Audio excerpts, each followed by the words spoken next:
You're watching Ticket TV. Like, share, and subscribe on your way in.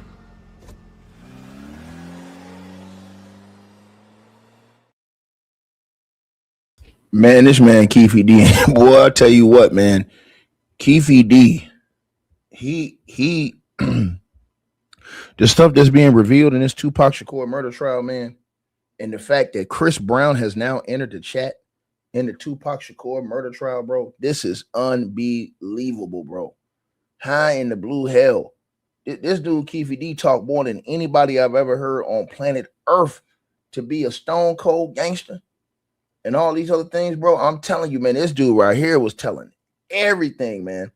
So for you guys who don't know what's going on right now, man, they're playing the recordings of Keefe D in the courtroom, man. And Keefe D is going in on Chris Brown, Soldier Boy. And I forget who else it was, Justin Bieber. I forget who else. He was going in on them, talking about what was going to happen to them out there in LA. And he was talking, bro, crazy like a Philly. Man, listen, bro. This dude, Keefe D, man, I ain't never heard nothing like this before in my entire life, man. They got this nigga on tape. This nigga was talking on everybody. Everybody, bro. When I heard that Chris Brown, when I heard him talking about Chris Brown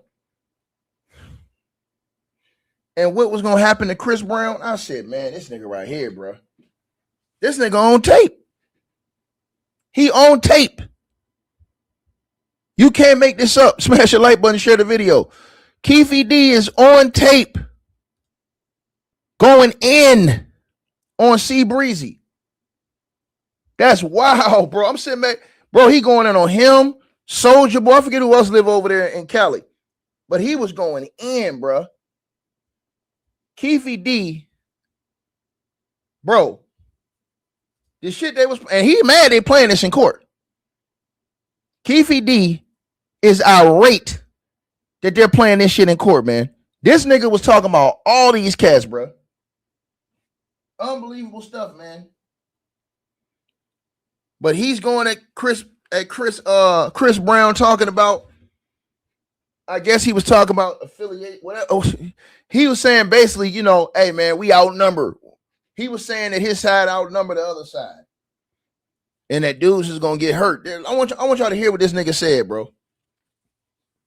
Keefe D, they got Keefe D on a hot mic, and they playing this shit in court right now. How in the hell did Chris Brown and Soldier Boy, bro? That wasn't even on the list. That wasn't it. Those are the last two names I thought I'd ever hear getting involved. And Justin Bieber in a Tupac Shakur murder trial, bro. I never thought I'd hear their names brought up in a Tupac Shakur murder trial, bro. And this nigga on there talking about, hey man, hey dog, bro, that's crazy, bro. Let's play this shit for y'all, man. Y'all gotta hear this shit. This shit is outrageous. I want y'all to hear this shit, bro. Because what he said, bro, I'm just sitting here like, bro, you really put all these dudes in this play like this? Man, you better sit your ass down. I'm talking about, bro, he talking about everybody, bro. Rolling 60 and killed the guy at the club. Said DJ Quick and they jumped on the dude. Listen to what he say, y'all. That's what I figured. It's right here on the screen. That nigga was going in. That was in the street I was just telling you about. Damn, guess they gonna get his ass. Listen what he say. Hold on, let me turn it up.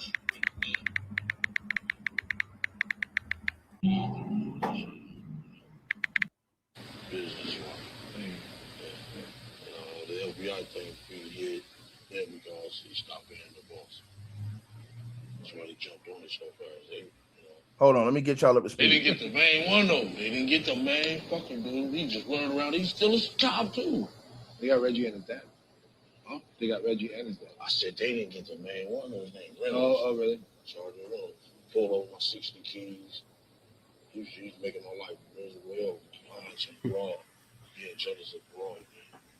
Dirty. They didn't get his ass. That precinct was dirty. Hold on, y'all. Let's eat some food, man.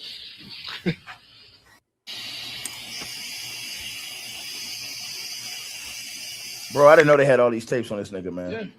What? I want to get to that right part where he was talking about Chris Brown, bro. Hold on, you guys. I'm gonna get to that part.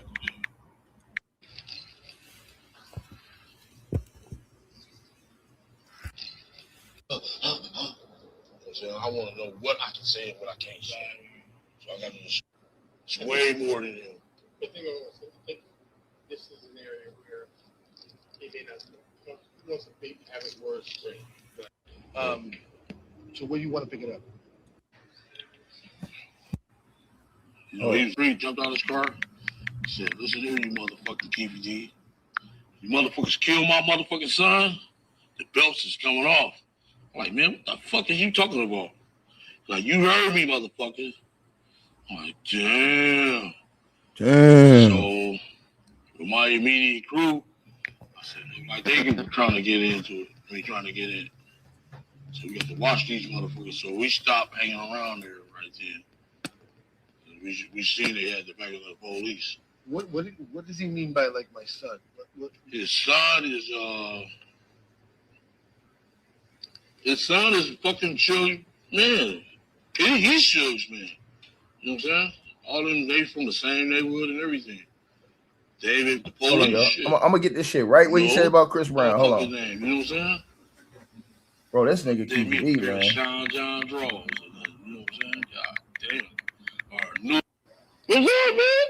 Dude, that's why they want to do this today. Right. Well, I mean, you know, something about that night.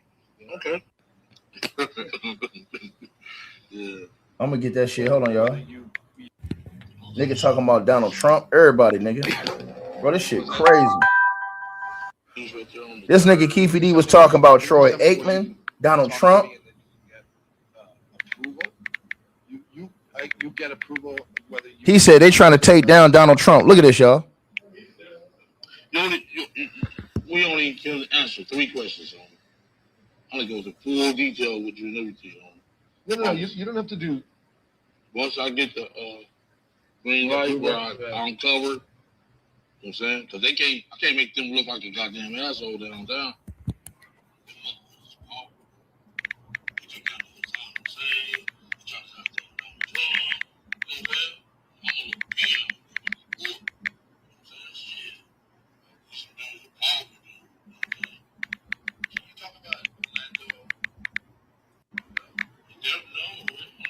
Hold on, y'all.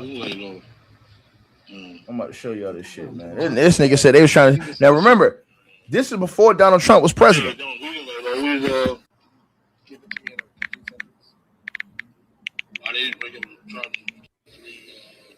Let me get this to y'all. Hold on. This is before Donald Trump was president. This nigga was saying this shit, bro. So how much did Puffy on? The tape was running before you. Hold on. You don't want to get involved in that shit ever. Here we go. It's coming up now, y'all. So he didn't do it. Orlando did not snatch that man. Those boys. Him. Snoop Dogg was in the black one. Tupac was in the white one. Keep was at the Roxy. Nice baby with you. So Paradise is running. Godfather was laying in the street. Like, how does the gang start? At Wounders Park. Here we go. Y'all listen. Here we go right here. Listen what this nigga say about Chris Brown, y'all. That's crazy, bro. Bro, this nigga is unbelievable, man. Let them know. I'm getting fucked up. And this town's always been our town. The Crips. They know they out. I just left the state prison. I was a MAC rep up there. There's 51 Crips, 4 Bloods. You know what I'm saying? So they know they outnumbered and they can't win out here. Crips are more dominant than they are. And they know that. What made it kind of tense? Because, you know, before death row, there's always tension, right? Between Crips and Bloods? Yeah. Yeah, our neighborhood's always been into it. because we on the same side of town. You know what I'm saying? Like the Ludus Park, Mob, and Hams. They go against the boys on the line. You know what I'm saying? But we always been dominant over there. You know what I'm saying? It's like, that's why I don't understand Chris Brown, Justin Bieber, and what's the other dude? You hear that? What's the tall, skinny guy that came in Compton the other week? What's that tall dude, man? Now look, y'all. He talking about Chris Brown, Justin Bieber, and all these other cats in Cali. Listen to what he say though. You gotta listen to what he say. Listen to what this nigga said though. The other week. What's that tall dude, man? Came to Fruit Town. Lamar? No. What's his name? He on that Love and Hollywood show.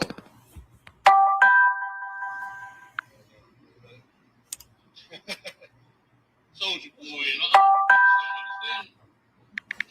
Get in trouble out here. Go to that state prison. Rape y'all. Justin Bieber, Chris Brown. You know what I'm saying? Y'all tripping on me. Yo, but I'm just trying to understand what happened back then. Back then, was it that they got cocky? Is that what happened? Because they were with Suge? Hmm? Is it that they got cocky? Is that what happened? Because they were with Suge? I guess money get you cocky. I guess money get you cocky. You know what I'm saying? They even beat up a rolling 60 and killed the guy at the club. Boy, this nigga right here, bro. They jumped on the dude and all that shit. That's what I figured that shooting was about on Santa Monica that day when his hat was in the street. I was just telling you about. Damn, I guess they gonna get his ass. So this is more gang related. It's not just East Coast, West Coast.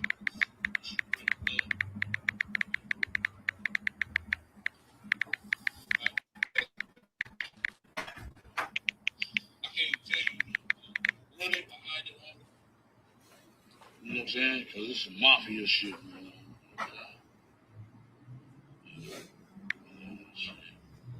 Family still out there.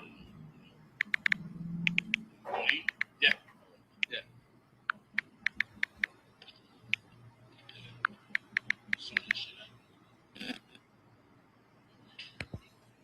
Okay, no, I'll be right there.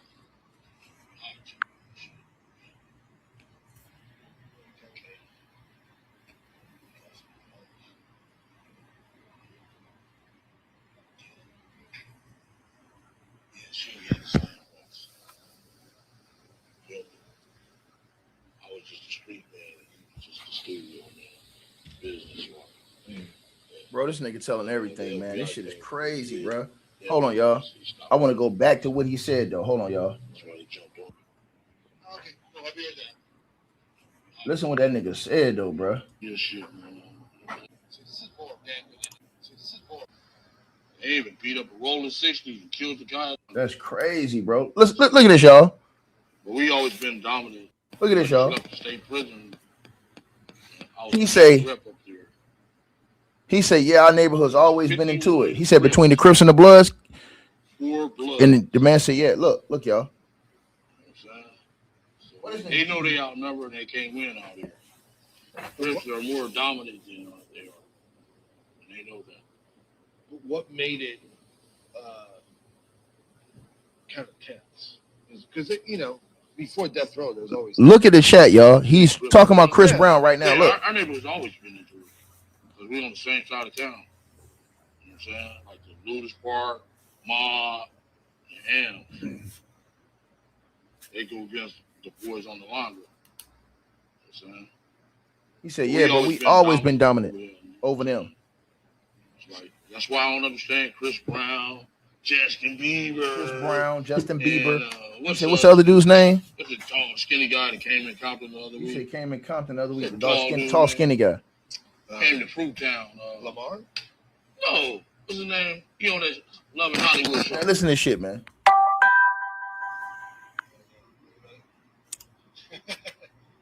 Soldier Boy and all. Bro, this nigga talk way too much. Go to that state prison. Rape y'all. Justin Bieber, Chris Brown. You know what I'm saying? Y'all tripping on me. He said y'all tripping. I'm just trying to understand what happened back then. Back then, was it that they got cocky? Is that what happened? Because they were with Suge? Damn. Is it that they got cocky? Is that what happened? What is he trying to say about those guys? I guess money get you cocky. Yes, money get you cocky. That's them on the audio, y'all. That's not me. That's him on the audio. That's them. They even beat up a rolling 60 and killed the guy at the club. Said DJ Quick and they jumped on the dude and all that. I guess he's warning them about coming around. He's talking about how he was being around. Bro, this nigga KVD, bro. Santa Monica that day when his hat was in the street, I was just telling you about. Damn, guess they gonna get his ass. Get in trouble out. You know what I'm saying? Like the Ludus Park, Mob, and Hams. They go against the boys on the line. You know what I'm saying? But we always been dominant over there, you know what I'm saying? It's like, that's why I don't understand Chris Brown, Justin Bieber, and what's the other dude name? What's the tall, skinny guy that came in Compton the other week? What's that tall dude name? Came to Fruit Town. Lamar? No, what's his name? He on that Love and Hollywood show.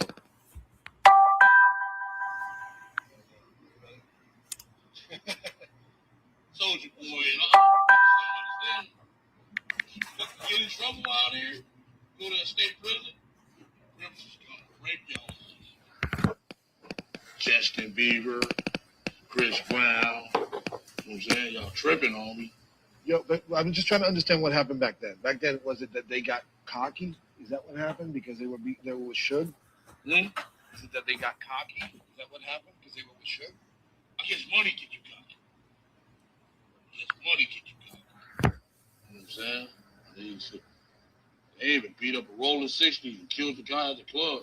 Said DJ Quick and they jumped on the dude and all that shit. That's what I figured that shooting was about on Santa Monica that day when his hat was in the street. I was just telling you about. Damn, guess they gonna get his ass.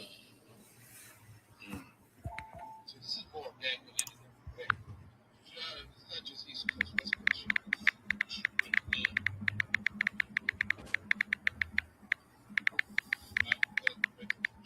I can't tell you really behind it all.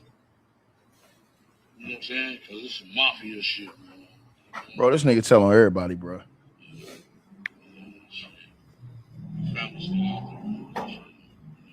Bro, this nigga Keefy D. Y'all can't hear the audio because they're having an audio issue in the courtroom. Bro, this nigga Keefy D telling on everybody, bro. So he's warning, in that audio, he's talking to somebody and being recorded. And he's warning them about Chris Brown and Soulja Boy out there in LA. And he's talking about people being outnumbered and saying, yo, man, them motherfuckers, they're crazy, dog. I don't know what they doing. I'm like, what? See, I'm finna show y'all. I'm gonna show y'all the transcript of what he said. And this is what blew me, the transcript of what he said. With Suge? Hmm? Is it that they got cocky? Is that what happened? Because they were with Suge? I guess money get you cocky. I guess money get you cocky. You know what I'm saying? They even beat up a rolling 60 and killed the guy at the club. Said DJ Quick and they jumped on the dude and all that shit. That's what I figured that shooting was about on Justin Bieber, Chris Brown. You know what I'm saying? Y'all tripping on me. Yo, but I'm just trying to understand what happened back then. Back then. Now let me stop this and put this on the screen so y'all can see it. He said Justin Bieber, Chris Brown, y'all tripping, homie. Yo, this nigga was. Here's a script right here, you guys, because I want to read the actual script of what he said. He says, Justin Bieber, Chris Brown, y'all tripping, homie. Let me put else. Hold on. Let me go back and put what else he said on this mofo. This nigga's crazy. Here we go. Oh, I see it now. I see what he's doing now. Okay, he's talking about something that was going on, I guess, between the two gang sets.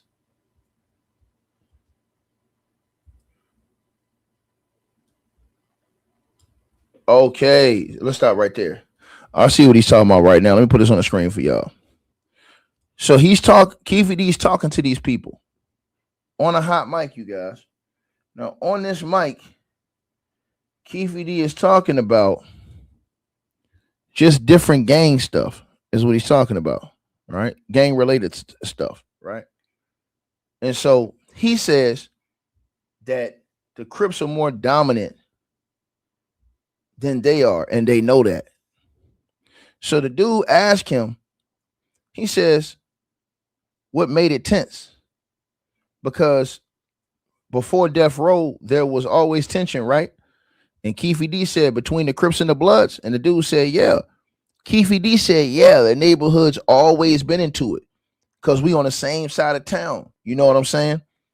He says, like, the sounds like, it says sounds like what he says, like they go against the boys, right?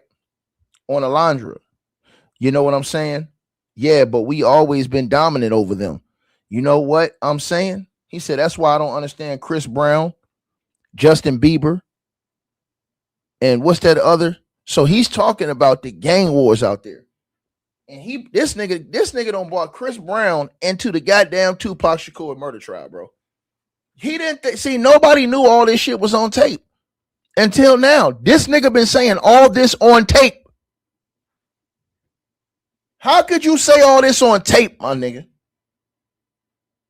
He was saying all this on tape. They got hours and hours. In the past, we only heard like a little clip that had something to do with Tupac. Nobody knew Keefe D was doing all this talking. This is insane. Nobody knew Keefe D was doing all this talking. Now, when you see in his transcripts, so he's saying, yo, the Crips are more dominant than they are, and they know that. He's talking about the Crips and the Bloods. So the guy asked him, well, what made it tense? Because before Death Row, there was always tension, right? And he meant between the Crips and the Bloods. And he was like, right. And then Keefe D, his name is Davis, right?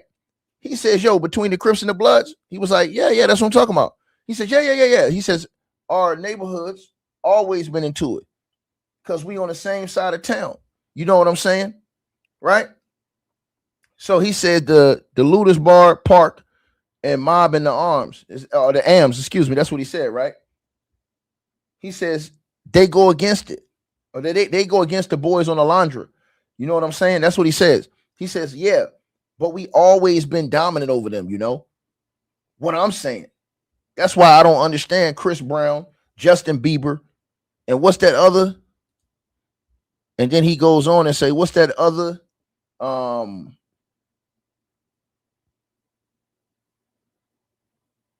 He said, what's that other? It's right here on the screen. He said, yeah. He said, what's that other guy's name? The other dude's name? He said, that's why I don't understand Chris Brown, Justin Bieber. And what's that other dude's name? The dark skinny guy that came to Compton the other week. What's that tall dude's name? Came to Fruit Town. And then the guy says, who you talking about? Diaz says, who you talking about, Lamar? And he says, no, what's his name? He said he on that, and then he was trying to say that he was talking about Soulja Boy. So then he talked about Soulja Boy. He said them niggas is crazy. He was saying that they outnumbered out there. This is what, bro, this is insane. This nigga's talking about this shit on an open murder. Excuse me, he's talking about this on a hot mic. How are you talking this type of shop on a hot mic, bro? Right? So yeah, that's what he said. Hold on, I got the other part right here. He said he on that show, Love in Hollywood show. Yeah, he's talking about Soulja Boy, right? Because Soulja Boy did it, right? Somebody in the background said Soulja Boy. He said, Soulja Boy, I just don't understand. He says, here it goes right here. I'm about to show y'all right now. Bro, this shit is crazy. This nigga was saying all this shit behind the scenes, y'all. And this is how y'all don't know. You never know whose name coming up in conversations to different people when they coming up. You just never know, bro. This shit is wild. Let me put this on the screen. Here we go right here, y'all. I think this is it right here. Yeah, he says they'll rape your ass.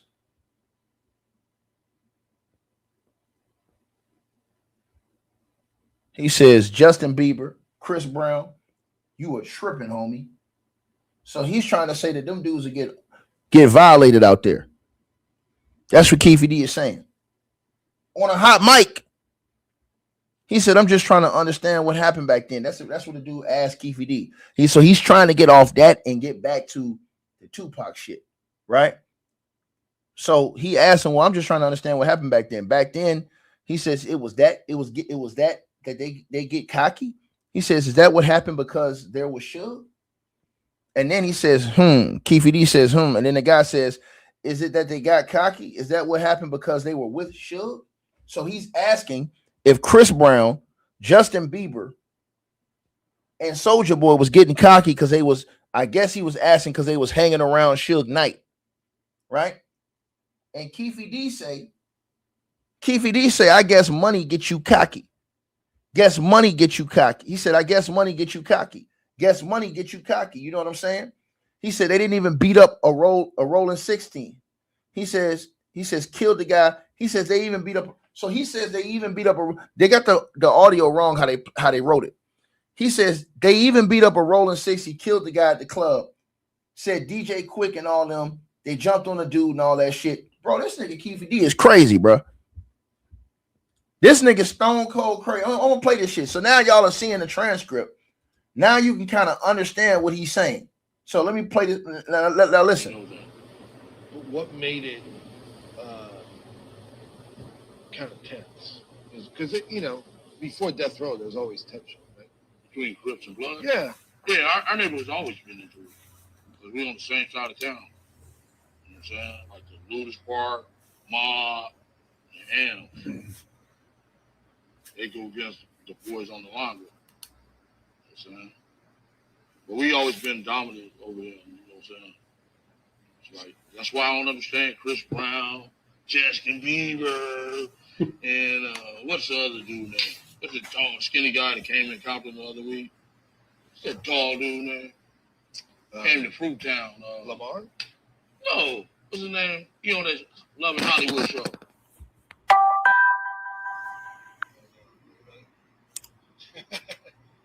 Soulja Boy and all.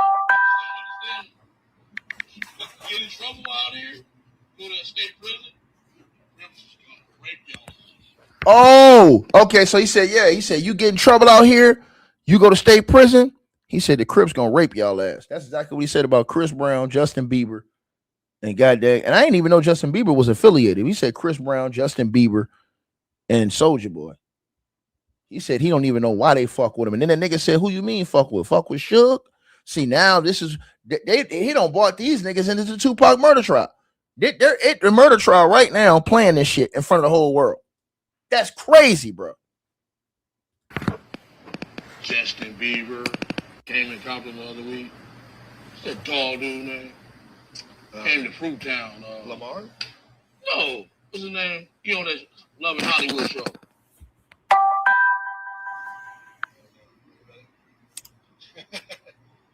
Soulja Boy and all. Get in trouble out here, go to a state prison, rape y'all. Justin Bieber, Chris Brown, you know what I'm saying? Y'all tripping on me. Yo, but I'm just trying to understand what happened back then. Back then, was it that they got cocky? Is that what happened? Because they were with Suge? Is it that they got cocky? Is that what happened? Because they were with Suge? I guess money get you cocky. I guess money. They even beat up a rolling 60 and killed the guy at the club. He said they even beat up a rolling 60 and killed the guy at the club. Man, that's crazy. That's what I figured that shooting was about on Santa Monica that day when his hat was in the street. I was just telling you about. Damn, I guess they gonna get his ass. So this is more bad than anything. It's not just East Coast, West Coast.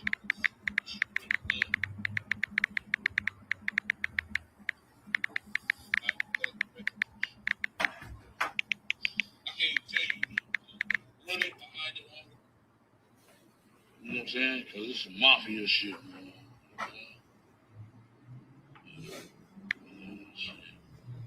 Family still out there. Yeah. Yeah.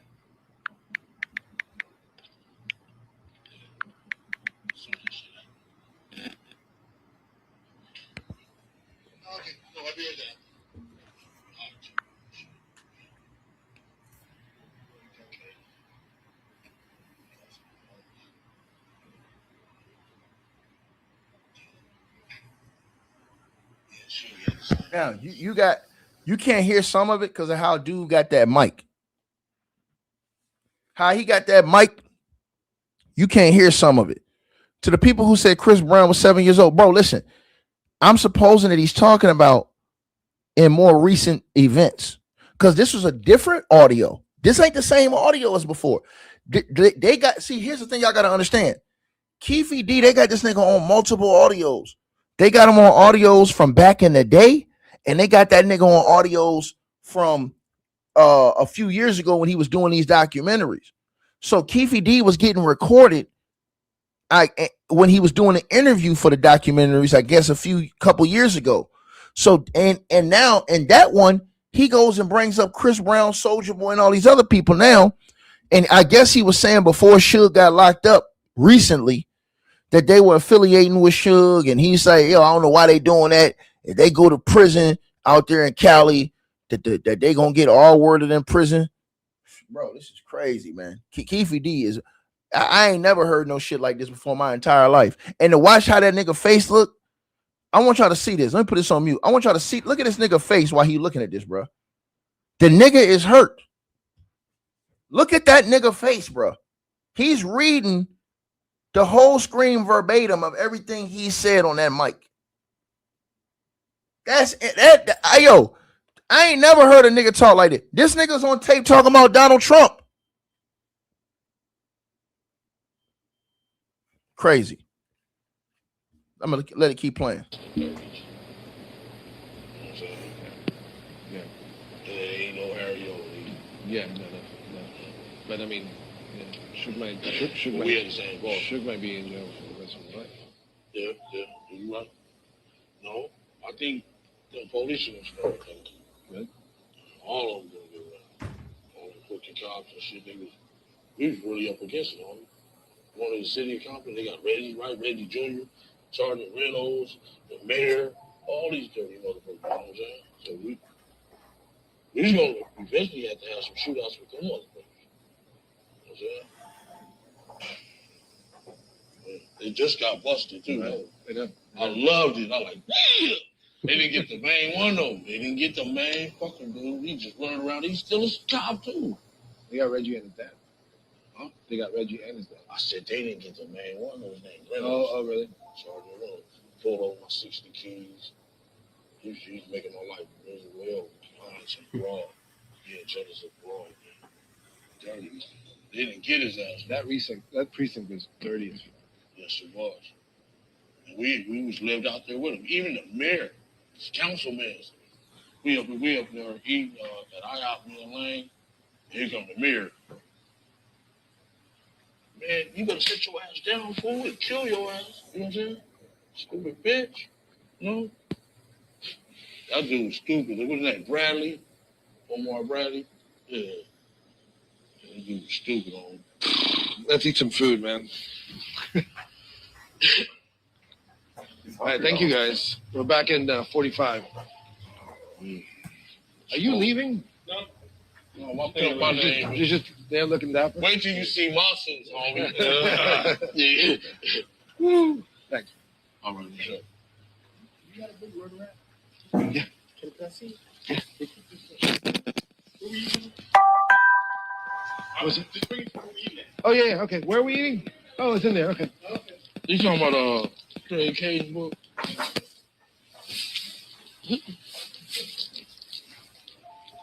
Okay. Yeah.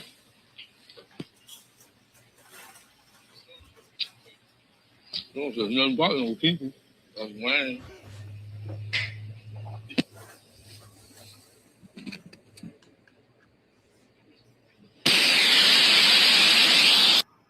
Bro, this nigga telling everybody, bro. It's way more than him. The thing I think this is an area where he may not wants to be having work. Ladies and gentlemen, this nigga got to be the biggest snitch I've ever seen, bro. And I'll be honest with y'all, man. To the person who said what Chris Brown got to do with this, once again, let me explain. So Keefe D, he's been caught on tape multiple times. What they're doing is, so for example, back in the late 90s, he was on tape because he did the proffer. He's been on tape other times all the way up until the 2020, I guess, what, the 2000s, mid 2000s, late, I guess it's the, what, 2010, I guess, I want to say it's around the time right before Suge went to prison that he's talking about. Because he's basically saying, what he's alleging is that Chris Brown and these guys, I guess they were aligning themselves with Suge and the Bloods, I guess. And he was saying they were stupid because they was outnumbered. And if Chris Brown, Justin Bieber, or Soulja Boy went to prison, he said they was gonna get raped in prison because they was fucking with Suge. They was like fucking with the Bloods. He said this shit on a hot mic, my nigga. How do you say this on a hot mic? Then he talked about how somebody got murdered and shit like this. Bro, this nigga, hey, this nigga Keefe D is unbelievable, bro. The nigga was talking about Donald Trump, saying that they was going to get Trump. I don't know what the hell he was talking about, bro. Because that was before I believe Trump was president. So I don't even know what the hell he's talking about when Trump was involved. That's wild. Right? That's wild, man. This nigga right here, bro. Again, and he got mad because they're playing all that shit in tape. I mean, all that shit in court, bro. They're playing, bro. They doing that nigga dirty, bro. I'll tell you why they doing him dirty. They playing all this shit. Like they're not Xing out the like certain parts. They're playing all of it, of his words. And the reason why they're doing it is because one, they're trying to put the royal fuck on this dude. But two, because they're trying to show that there's no way this nigga can make up this type of script. And they're going to have people to come in. So the person said he has nothing to do with the case. No, he's entered the case because this is during the murder trial. They brought Keefe D's audios in the murder trial, and the niggas talking about Chris Brown linked to Suge Knight in the goddamn audio. You can't make this up. That's why I was going insane. Like, you literally can't make this up.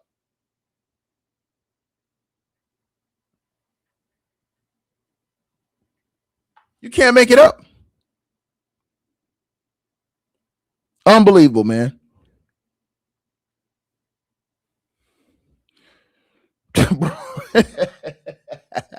They playing the whole audio of this nigga in court. Not a piece of it, not a part of it. They're playing the whole entire audio. You know how sometimes they only play the pertinent parts that have something to do with the actual murder? No, they playing the whole tape this nigga got. Bro, this nigga telling these people about, bro, this nigga talking about everything. And he's sitting in there. If y'all see this nigga, look how he's looking at this screen. I got to show y'all how this nigga's looking again. As he's listening to this, he's reading the transcript. Look at him, y'all. Man, that nigga look demoralized, man. That nigga look demoralized, man. Look at his face as he's reading the shit he said and got caught on tape. That's why he said, yo, that shit is wrong, man. he said that shit is wrong, man. That shit is wrong. That's what he said to him. He said, it's wrong, y'all playing that, man. It's wrong, man. He said, y'all don't put my family life in danger. Y'all don't. He said, yo, that nigga went off the other day, man. And they came back today playing more shit. That's why, bro, when all these transcripts go down, bro, look at everything he's talking about.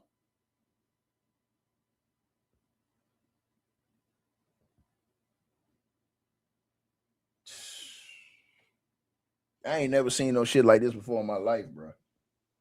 This is why I be telling kids, stay out the street, man. Yeah. Hospital to get his shoulder fixed and stuff like that. Yeah, but I'm talking about before that. We got to consult. There's 3 questions that's stuck on. I got to go consult with this man. Because I'm just saying he's not. There's nothing. I mean, Wayne's a lawyer. Wayne, can you confirm that? Can he talk about Orlando without mentioning his name? Without mentioning Keefe's name? That's what I asked Mario. I said, see if he'll talk. What does he know about what Orlando did that night without including himself in that? Do you know what I mean? Okay. So, hey, y'all, that nigga ain't laughing today. Bro, this nigga ain't laughing today. Bro, that nigga dirty. They did this nigga dirty, bro. Bro, no bullshit. They did that nigga dirty, man. They did that nigga dirty, man. Bro, they played this whole fucking tape in court, man. They did that nigga dirty, dog. They did that nigga dirty, man. They played this nigga whole tape. They didn't play just a piece of it. They playing all that shit, bro. With everything he said. Oh, man. And this is the reason why they're going to show. You think a nigga with the IQ of Keefe D can memorize this type of script? There ain't no way in the world that nigga can memorize this type of script word for word, bro. There's no way, man.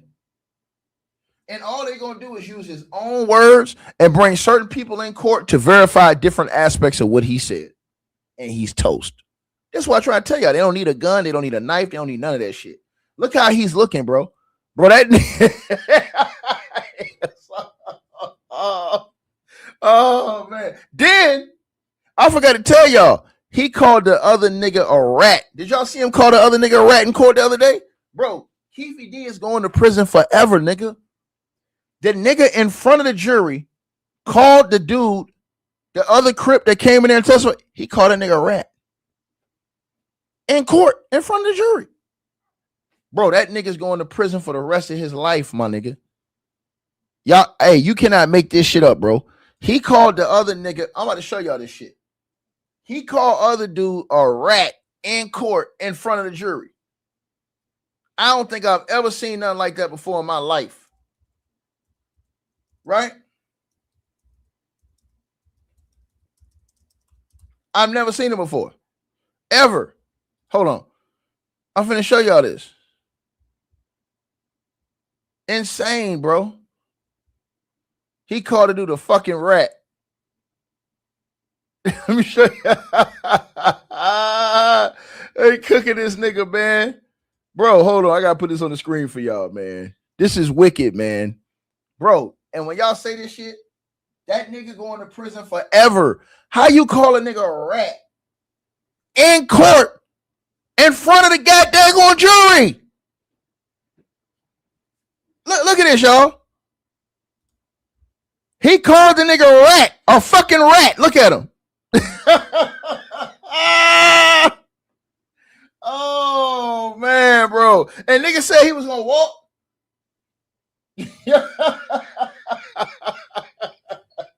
That nigga going to crash out. Oh, my God, bro. They got that nigga on video. This nigga on the video. How can you do that, though? In court. Bro, you telling on yourself. In court. You gonna call a nigga a effing rat. In court. In front of the jury. Bro, that nigga ain't got no common sense, man. That nigga gonna crash out, man.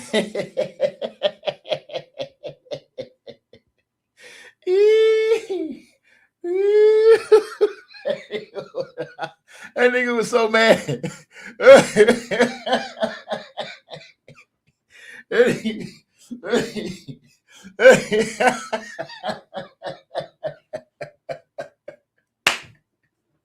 Oh, man, no.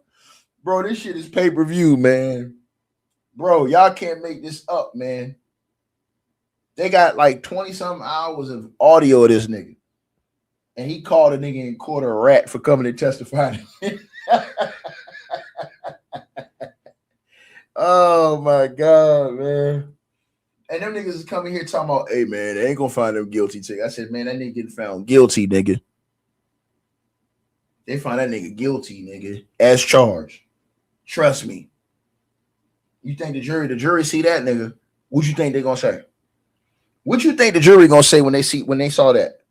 How do you know they seeing all this shit? Come on, man.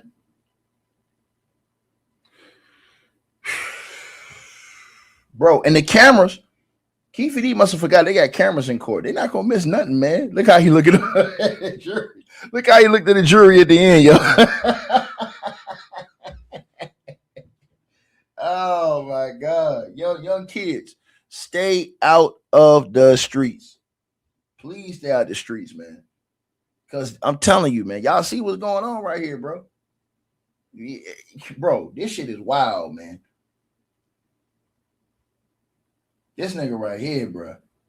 Keefe D takes the cake forever and evermore. He takes the cake, bro. There is nobody that's bigger than him in doing all this talking. Listen, every time I felt bad about it, Yeah. I wish it never happened. I lost my plug. You know what I'm saying? Colombian boy left. Went back to Bogota. Shit, you know what I'm saying? Yeah, I hated it happen. Can you say what? So you wish what hadn't happened? I wish I never happened to Tupac because shit, it changed my whole fucking life. You know what I'm saying? My plug that I was making all them hundreds of millions with, fucking went to Bogota left. You know what I'm saying? He didn't want to get caught up in our bullshit. You know, I wish I would have listened to him. I should have jumped on the plane with his ass to Bogota. You know what I'm saying?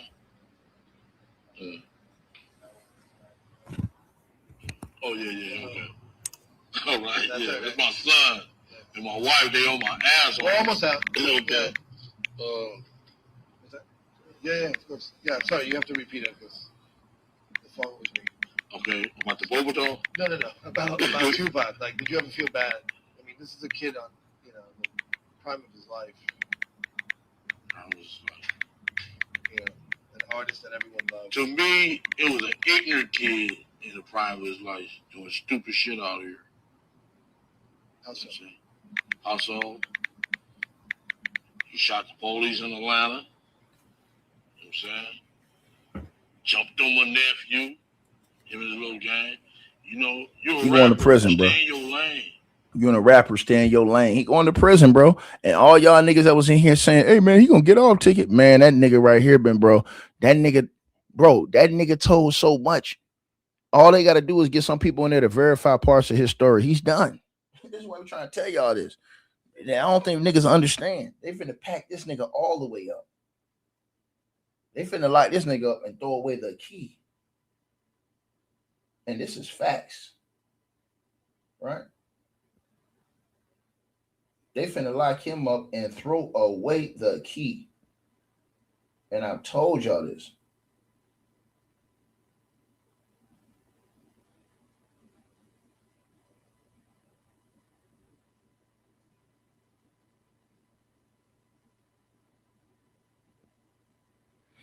He done, bro. Let's finish hearing what he had to say. Rapper, stay in your lane. You know what I'm saying? Stay in your fucking lane. You're not a gangster. You're a fucking rapper. I told you earlier. Stay in your fucking lane, dude. You know what I'm saying? You're not doing what we doing. You know what I'm saying? So he should have just stayed in his lane. I hate it happened to him. Stuff like that. It really changed my fucking life. You know what I'm saying? My plug left. Shit, that motherfucker, I met him. I'm out of here. Y'all going to jail. Wish I would have been on the plane with his motherfucking ass. You know what I'm saying? Shit. I hate it happen, bro. You know? If Tupac had not gotten involved with your nephew in the lobby of the MGM, would he still be alive? I don't know. He ignorant. Some motherfucker, you know what I'm saying? Dude, you know what I'm saying? I guess Guess he went with that mob, and that shit went through his head on me. You know what I'm saying? That's the way I feel about it. Shit went to his head.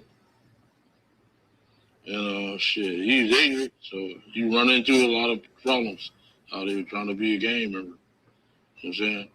But see, in our community, we try to get up out the game, like try to play sports, rap, stuff like that. Try to get up out the game, like our motive is to get up out the game, like get us a home, get us a family. These motherfuckers nowadays is got millions of dollars enjoying their fucking game. That shit is backwards. You know what I'm saying? Shit is backwards. Man, that nigga telling it all, y'all. Listen to this shit. You know what I'm saying? Shit is backwards. Chris Brown, Soldier Boy, Justin Bieber. Better listen. You know what I'm saying? You got all that money. Get away from this bullshit. Because all it leads to is death, penitentiary, and heartaches for your family. You know what I'm saying? People out here, we grew up in this shit. You guys from another town, dude, you need to leave that shit alone. Take it from QPD. Leave that shit alone. So let me ask that question again. I really like that answer, by the way. I think it's true. It's like everyone's coming, Yeah, these kids from Virginia, they coming being gamers. That's stupid. That's backwards. So is the real game members is trying to get up out this shit. If that shit hadn't happened with Orlando, would you have left it alone that day? Yes. Me and Sugar's friends. We were friends. We grew up together. Shit when the shit that never happened. You know what I'm saying? What? That shit shouldn't have never happened. Because me and this guy grew up together. We was friends since we was kids. You know what I'm saying? I want to tell you the whole truth about this shit, about the balls. That's okay, but this brings up a good question. Did Suge know that who he was dealing with Orlando? Did he know that he was your nephew? I told you, Moon Man came and said, KBD nephew. LA Times, KBD nephew. No, I don't mean then. I mean before. What? Before he kicked him in the head. I don't know. I think that was a stupid choice. But he did say that night, he told them police that night that KBD nephew, KBD nephew. You know what I'm saying? He did say that. You know what I'm saying? He keep on saying he ain't said nothing. Bitch, you know you said something. You know what I'm saying? Why you use my name? That's what I don't understand. Right. You know what I'm saying? You're trying to get me arrested too. Right. Yeah. Orlando had a deal, right? To testify for Suge. Can you talk about that? What's that? You heard me. Orlando had a deal to testify for Suge. So at one point. You taking all the stories out of my book. You know what I'm saying? Yeah. You made my book no good no more. Hey, this is good promotion for your book. What's that? This is good promotion for your book. Oh, you know about that too? You just told me about your book. No, I'm talking about the meeting. Oh. I don't know. Is there any truth to that? What? That Orlando agreed to a deal to testify for Suge?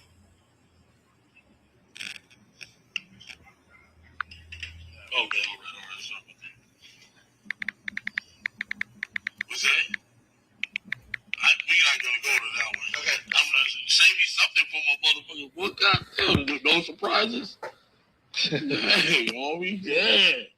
You did your work though. Right? I see. Well, next time we talk, I'm gonna drill you on those. There's no. All right. There's no escaping it. Nora, are we good? Do you have anything?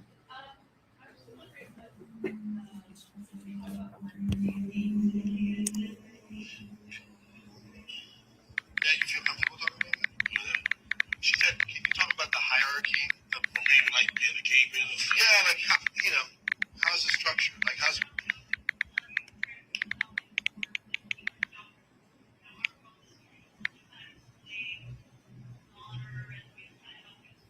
yeah. You look at me, don't look at her. Okay. At the codes of the street, our game is built through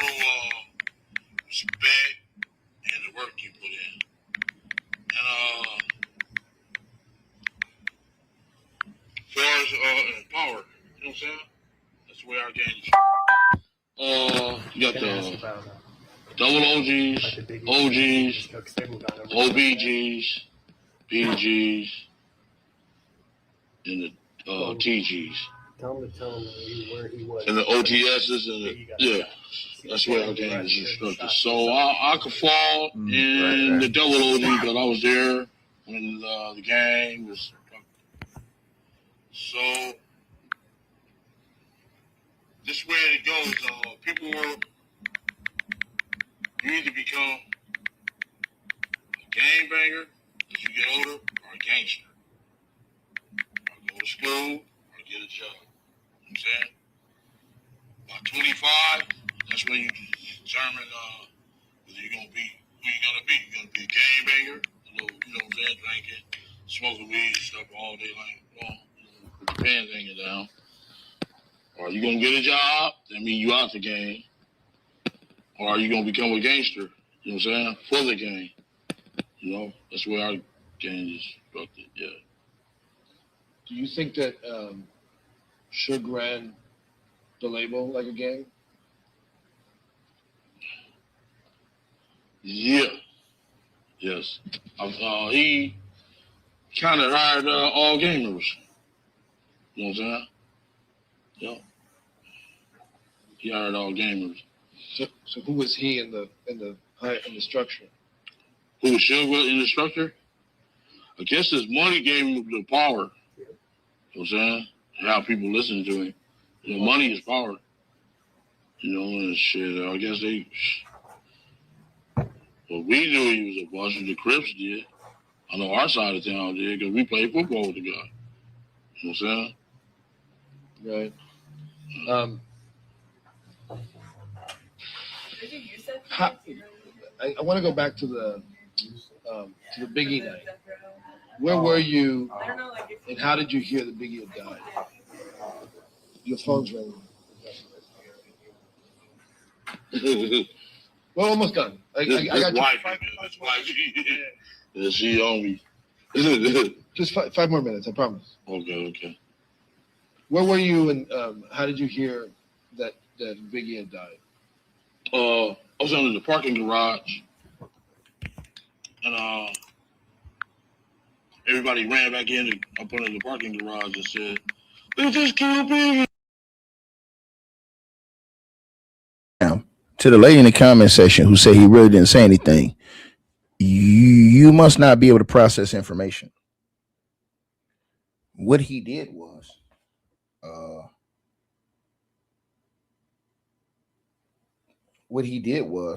right? He put their names in a gang affiliation type of situation because he said basically that they were affiliating with the Bloods. And not only that, he said, "Oh yeah, they're hanging around Suge." See, what happens is you can get somebody caught up or put in on the caps if people are talking like this behind the scenes on you on open mics. Let me give you an example. He said Justin Bieber's name. I had no idea that Justin Bieber even would come up in this situation. His name would come up to be affiliated or not. I never knew that. I don't even know if he is now, but the way he was talking, he puts that out there, right? Which he should not be. That's something that you should not be talking about on nobody's mic. That's the reason why it's a problem, man. I think once you understand that, you'll understand the whole point of this is why you don't say, if you listen to his conversation, he talks about everybody behind the scenes. So let's just say that the authorities may not have ever been looking at you for anything. They may not have thought anything bad about you or been looking at you about for anything or looking for any problem. Guess what now? Now you have an issue because they're looking directly at you. Right? That's why. This is why you don't do that type of shit behind the scenes and put people in names and shit like that. Bro, these people don't want their names involved in this shit. But you don't came out here now and put Chris Brown name and linked him to Suge Knight and all this. Come on, man. What is this shit, bro? Peep game. And then you have to listen to what he said after that. Talking about somebody got smoked and all this other stuff. Bro, you can't be saying no shit like that on no mics. That's the point. You not peeping everything he's saying. It just killed Biggie. It just killed Biggie. I'm like, what? I'm like, damn, that was fucked up. By then, all the LAPDs was there. And I was waiting on my car to get validated up out of there and shit. Validated up out of there. Then 3 days later, Cass Compton police and crooked motherfuckers pulled nephew over and said, "You ever killed Biggie too?" Oh, no, this is bullshit. You know what I'm saying? Some bullshit. And they run down there. They just played dirty pool with us, dog. You know what I'm saying? I was really like the fall guy. To me, fucked over me, man. It fucked over my life. But they cleared you, right? I mean, you're But not. my life been fucked over ever since, homie. You just don't understand, dude. And I still gotta watch people. You know what I'm saying? To me, they violated my civil rights, my everything, dude. You know what I'm saying? Did you suspect that somebody was casing the party, Bad Boy? Casing the party. Yeah. You heard about you? Boy, you a motherfucker. Yeah, you did your little work. Yeah, they was up there. The Bloods was there. They came up there. I told Puff them. You know what I'm saying? I said, y'all be careful. The niggas is up here. And like, all right. And sure enough, it went down. Yeah. Sad. You know, they come up here and get ate up out of it's a zoo out here, a jungle. Y'all coming from that little punk ass town that's bored of shit, eat your ass up out here, boys. It's gorillas. I mean, this shit is lions, tigers, and bears. They will eat up the weak out here. Oh, I know. Yeah. Did you? How'd you feel about Biggie dying since you knew him personally? Oh, they kind of fucked me up. You know what I'm saying? What fucked me up. When Biggie got killed, kind of fucked me up. I'm sad behind it. Everything. Look how he looking, y'all. That nigga is he fucked up, These man. bullshit ass cops don't put that out in the media like we did that bullshit just to get the heat up off their ass. You know what I'm saying? But it's all gonna come out. It's coming out every day, homeboy. Believe me. Yeah. All right, brother. I'm gonna set you. And let my wife get me. All right. Oh, wait. Just sit here for 20 seconds with no sound. So don't make any sound. You just gotta record the tone of the room.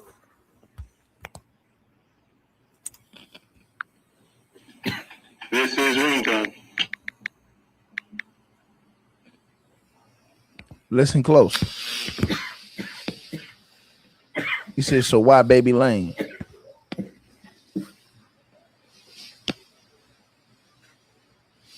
Listen, y'all. In ringtone. Okay, thanks, man. Oh. Listen to Keefe, man. Look at Keefe, man. That nigga fucked up, man. Oh, yeah, that's a good start. Because our street. Wait, stay there. Yeah, sit back. Just this question real quick. Sorry, I thought you were done. That was your only question before. Okay. That shit's sad, man. So why Baby Lane? Why did it be called Baby Lane? Why was Orlando? Yeah, tell me that.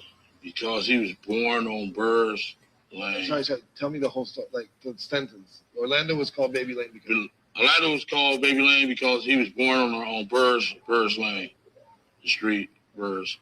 They just called him Lane, short for Orlando. So he took our street name. And his pops was real high in the echelon of our gang. The founder fathers. So. And the baby isn't because he had a baby face or anything like that. Baby Lane, short for our street. Right. And Keefe? Keefe? We had like 3 Keefes in our hood. So they just broke them down. And they just put Keefe D on it. So they gave you the initials of it. Bro, the cops ain't got to do no investigation with this nigga. All they got to do is just listen to him on the tapes. This is why I try to tell y'all they going to find this nigga guilty, bro. All they got to do is listen to this nigga on the tapes. Everybody thought the tapes were gonna be like a few. They got hours of this nigga they playing, bro. He's done, bro. He's giving them how these niggas even came up with their names, bro. You can't write that up in no script, dog.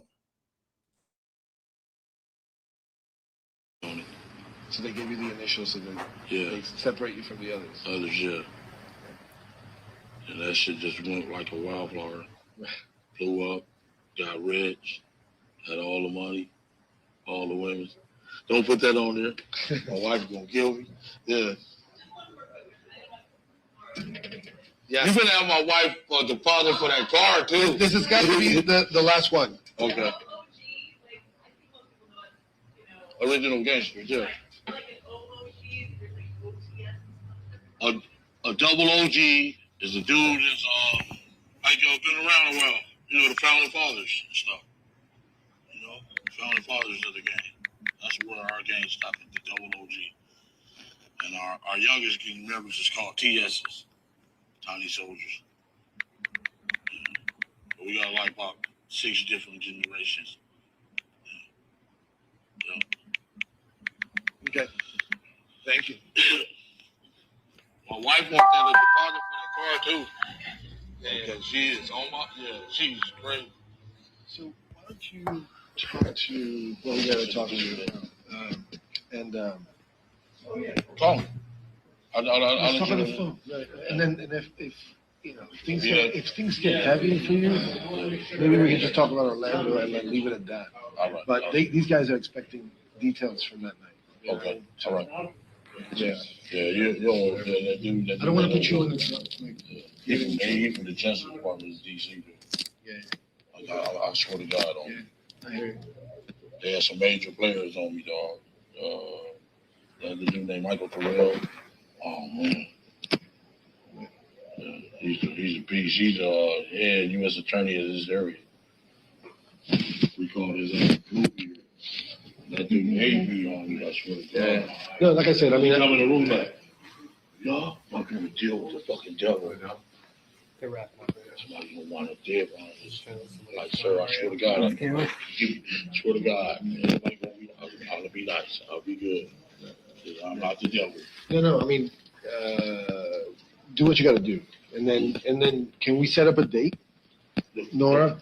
Like an actual date where like there's no misunderstanding. You're here for this. Or we can go out to Vegas and what I wanted to do is for you to take us on the street.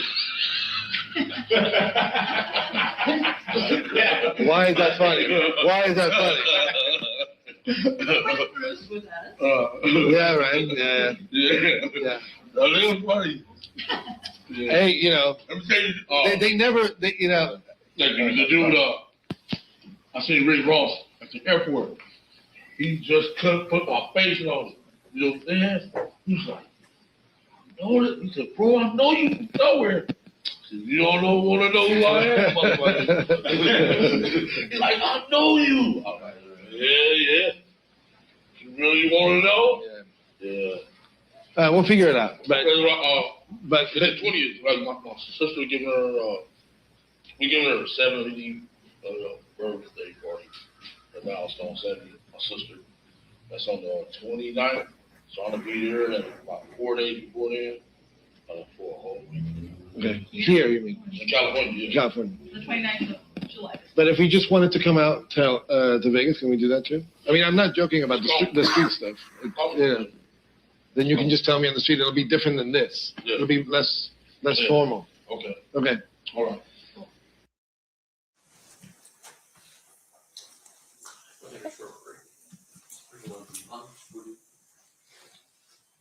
Let's see. We've been going for about an hour and a half. Ladies and gentlemen of the jury, do you guys have to take a restroom break? Anyone? Raise your hand. Okay. If you want to just do maybe another half hour and then we'll take our lunch break.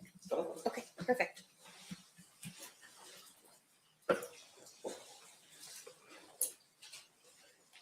Do you need to use the restroom? Okay. All right. We will have to take our break now. So we will take a recess. During the recess, you are admonished not to talk or converse amongst yourselves or with anyone else on any subject connected to the trial, or read, watch, or listen to any report of or commentary on the trial. of any person connected with this case by any medium of information, including without limitation, newspaper, television, internet, radio, or form or express any opinion on any subject connected with the trial until it is submitted to you. Please rise for the jury. We'll see you guys back here at, let's say, 11:40. 12:49. 11:40. We're just going to take a short break, I think.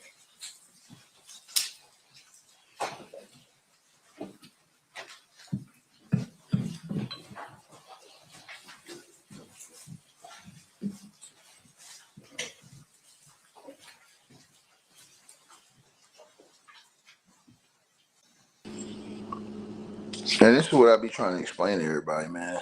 For the record, the jury has exited the room. When we get back, we can do another 30, 45 minutes or so. We have lunch coming somewhere around noon, so if we were to break now, I don't know if we have enough time to eat.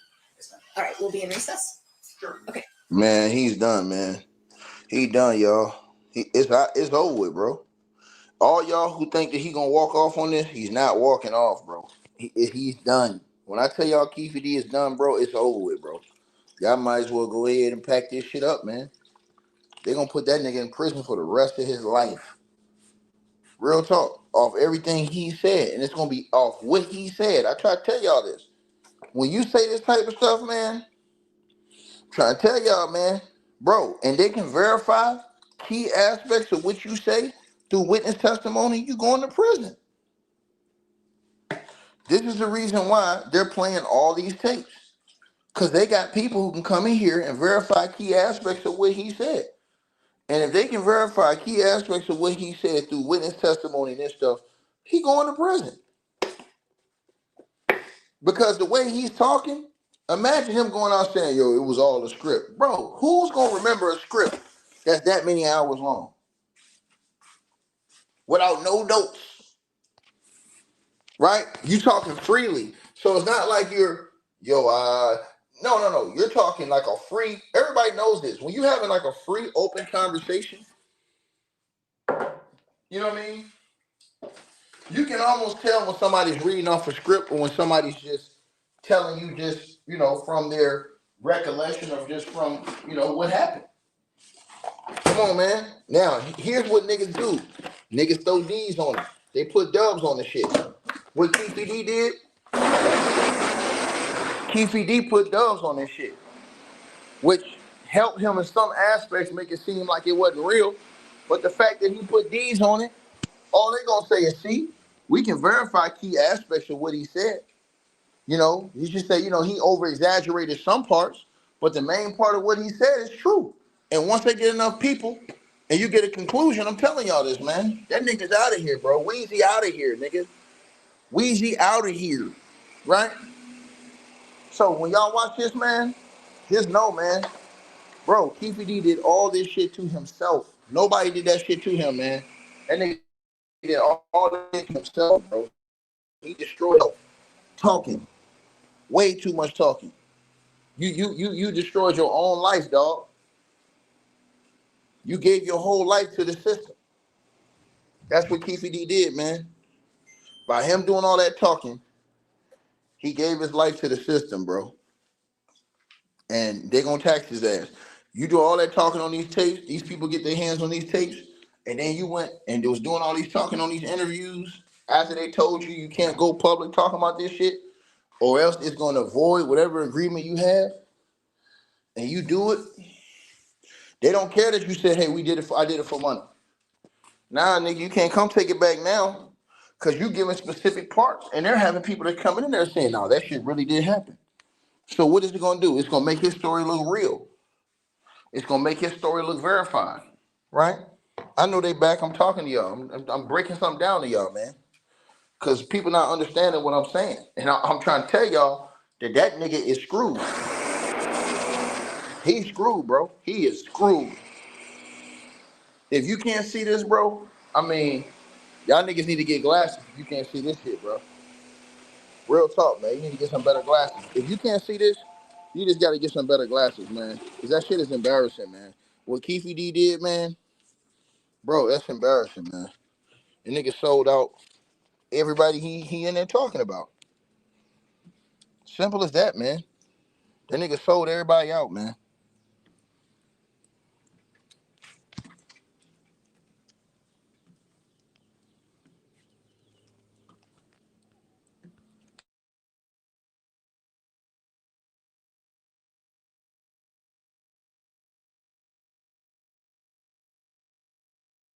And you don't get no excuses for that either.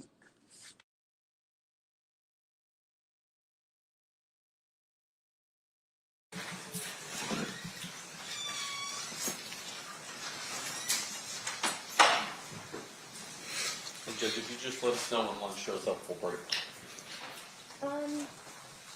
Up to about 45 minutes. Okay.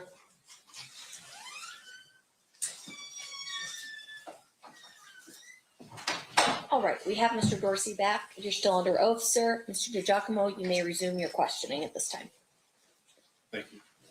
Mr. Dorsey, that was the July 17th, 2017 conversation that we just listened to, correct? It was the first interview, yes. And then the second interview, and I have a copy of the transcript for you to look at it, was July 28th of 2017. Does that sound accurate? That sounds right, yes. We're just going to start playing that, Judge. And that is State's Exhibit number 122. Okay. 122 is now playing. Are you moving back, you think, anytime soon? You're gonna stay. You don't like, I know you don't. Yeah. But your wife's got that business of hers or whatever, right? Yeah. So she'd have to give it up for you to come back? Yeah. No, she with a corporation, so they'll move her around. Oh, that's Tell cool. her to say she won't come back.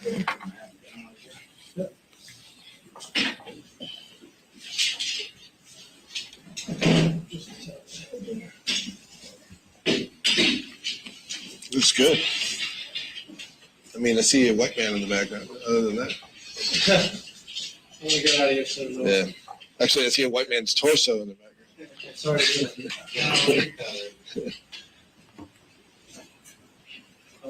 Where's Tara? What's that? Where's Tara? Who's what? Where's Tara? Tara? Yeah. I don't know. I haven't seen her today. You said she called me and told me that you called her this morning, but I don't think she's in the office actually. Look at Mario for 1 second. I just want to make sure your background looks good. We'll be in business. So you're gonna be looking at me the whole time, so. So Dave, I think it's hitting the whole thing. You want to raise it up and down. There we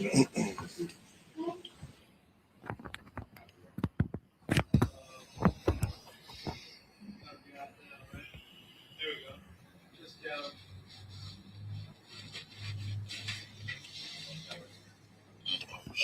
Slay the shoulders, right? Hey, Eric. Yeah. Oh, well, do this first. What the hell's happening over there?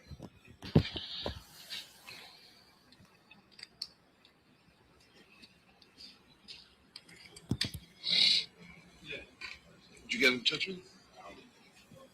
No, he's not picking up for Nora either.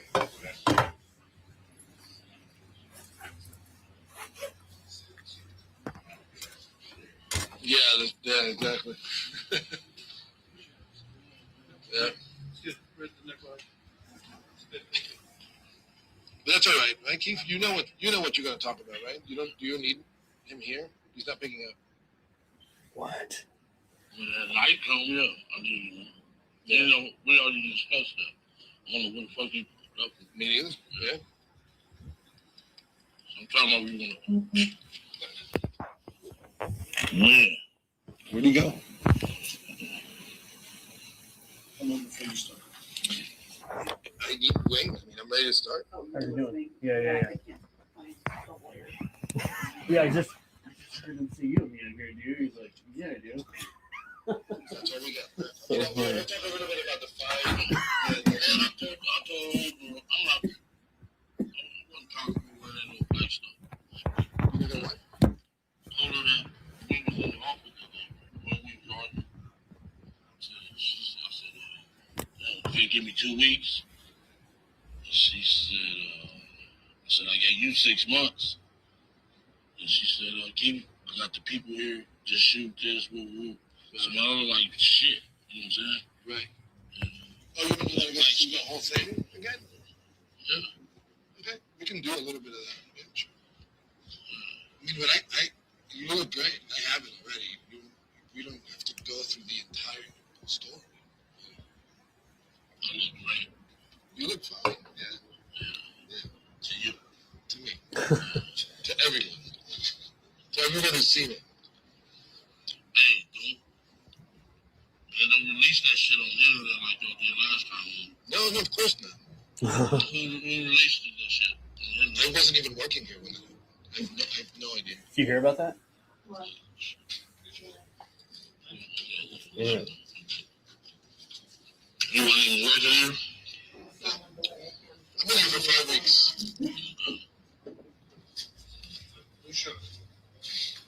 So he shot like a promo.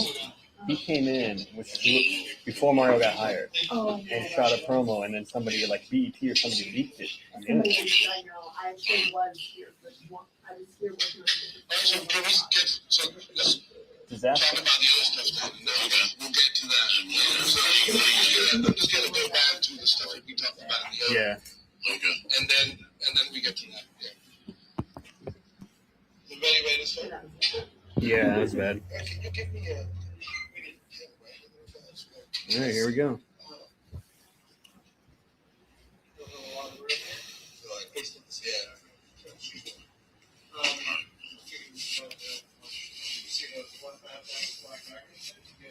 Oh, for this.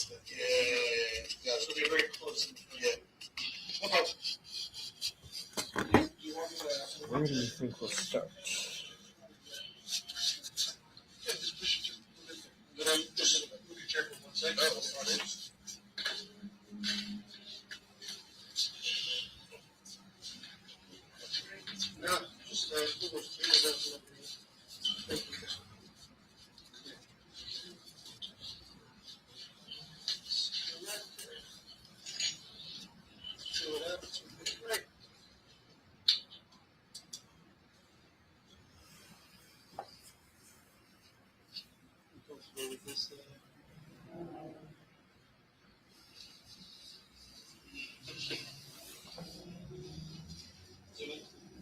I'll probably operate this.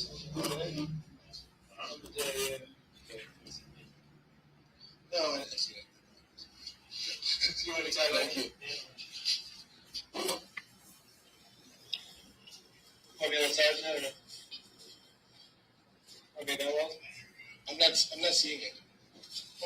I just told them I thought it was fine.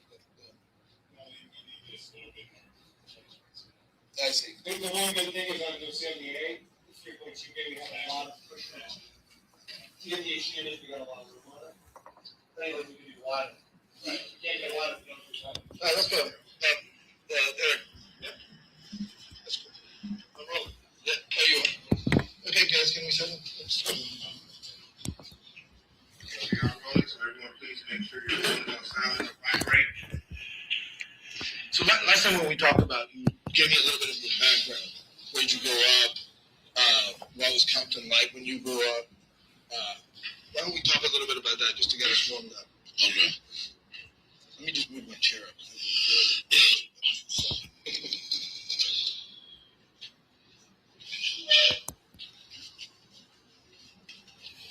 So remember, you're going to be looking at me. And remember to try to speak in full sentences, right? I'm going to always stop you if you don't do it. So, Okay. So I grew up in blah, blah, blah. It was, my neighborhood was this. Okay. I grew up in Compton. I moved here in 1965. And it was all white back then. We was the first black family on the street. It was pretty cool. Then the blacks started moving in like 69, 70, 71. And most hold on. Sure. No, I think it's a computer, yeah. Check. I did. Oh, no, now you turn it on. It's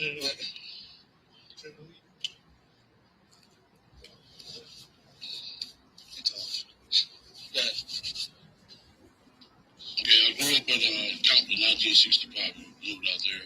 We was the first black family on the street, literally in the neighborhood. So blacks started moving in about 69, 70, 71. Most families had both of their parents, pops and moms and pops. And the neighborhood was pretty nice, pretty green grass, all that. And the Gaines came in about 70, 71.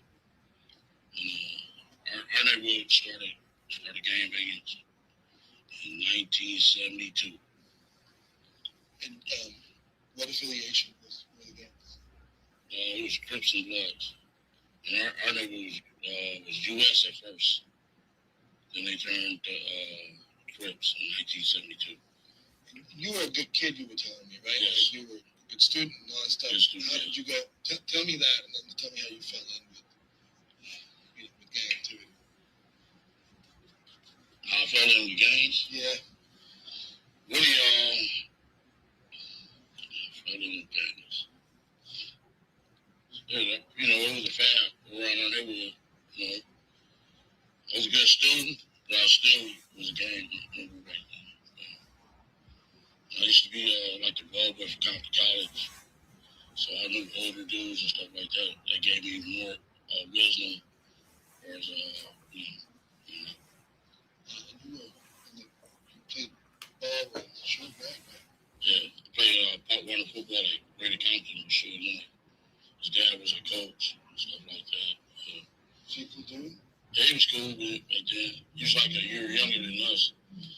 Him and his cousins played on our team. He was twin, Ronald McDonald Knight, and Shug. All three of them played on the team. His dad was a coach. Oh, really? Yeah. So at some point, you guys were tight, right? We were just football teammates. Yeah, we used to go to his house. We win the games. Go to his house, go swimming. We used to go to his other uncle house, McDonald house too. We go swimming. We were at we win and stuff like that. So, let me check my notes here. When did you first hear about Death Row? Death Row? Yeah, about the label and all that stuff. 1990. Just tell me in the full sentence. I heard about Death Row in 1990. Before Suge was even involved. What was your impression? Like, what were you? Is it true that you were somewhat involved at the beginning with them? Yes. Can you explain what that was? I did the footwork for the project. I really didn't think it was going to work. 2 years later, it came up. So what was that for? It was the footwork? Yeah. Just the footwork, basic footwork. Yeah. We have it on camera. You told me about delivering the money and all that stuff. Yeah. So can you expand on that? Is that? Can you tell me about it? I just did the footwork with the money part. That's right. Yeah. But I can't tell you what I did it for. You know what I'm saying? But did the footwork for the project. But, sorry, I think maybe Wayne's calling. Hey, Randy? Can you check to see somebody from the reception is calling me? Oh, he is. Okay.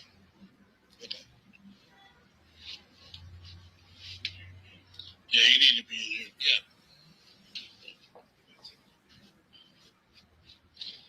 So, he's not going to come for him? Is that going to come for me? I'll go get him. No, I'll do it. Let me just finish this thought before we forget it. Like, you can wait for a second. So without naming names, what kind of people did you do the footwork for? Without naming names, what kind of people did you do the footwork for? The bosses. Yeah, but just, tell me in a full sentence. I did the footwork for... I did the footwork for bosses. Me and Shug had the same boss, really. Yeah. And was it drug money? Yes, yes, it was. In a full sentence? Yes, it was drug money. Yeah, so, let me get Wayne. We can step down. Yeah, how much time do we have in that? Okay, yeah, let's just keep rolling.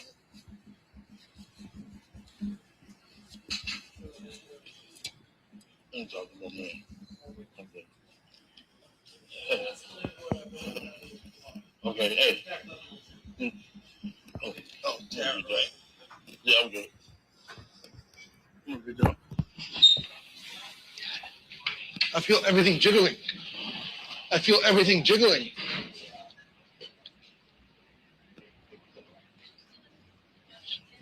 So he in there talking to Nora? He's not gonna talk if he's not there. Why he do that every time I'm in there? What? He supposed to be in there with me, dog. Just come in. What he's Just talking create more about? headaches. We hear you when it comes. Stick to that. That's right.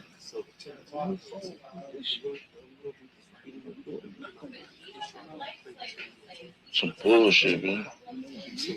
I made that happen. And he told my sister that. I swear to God, man. And she sweats me every motherfucking month for rent money. Because he told her that.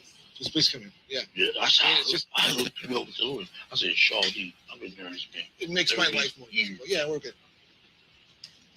He really crossed me. Nigga, no way in hell Petey let that book come out. He would have been said something about my brother. Hell no. They just Shorty and shit, huh? I ain't wrong, man. He hooked this up. Yeah, I'm going to y'all on it. Matter of fact, I didn't even talk to him. I talked to him first about it. No, listen, I know we was already doing this house and all that, spending the night and all that. You get out? He's talking to Tara, and Tara has to leave, so he's going to be here in 10 minutes. Tara got to leave. Okay, I need to talk to her too, though. You know where she is? Yeah. What's up, man? Right, you're just going to stop there. I'll translate. Where Tara at? Yeah. Right, basically, yeah. But that's a huge admission from an OG from Compton with verifiable connections to say on camera. Yes. Straight from the horse. He's the go-between. It's be so complicated. It's like a fucking Nobody's talking to right now to be cut off, but no, they fell out. Certainly not after Tupac here. I'll get Christian to get everything going, and then we can kind of figure out.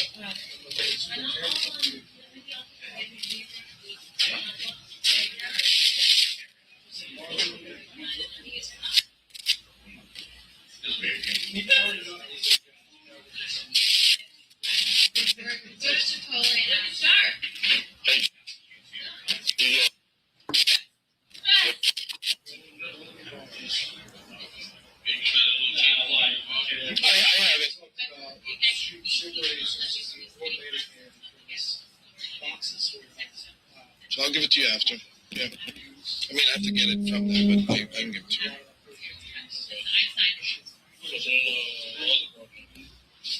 As soon as we get everything done today, we can probably. Well, I wanted to go to Vegas. And, Do the hero shot. Yeah. Right after the hero shot. That's why 25 G's right. We probably could do 10 today. I only have authorization for 5. I know, but You can talk.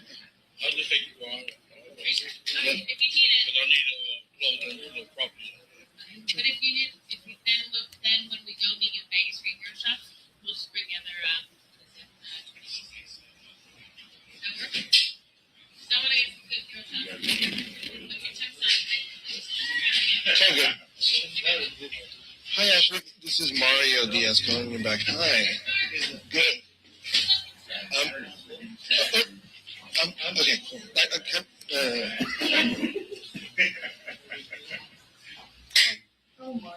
I don't know why they're taking a break.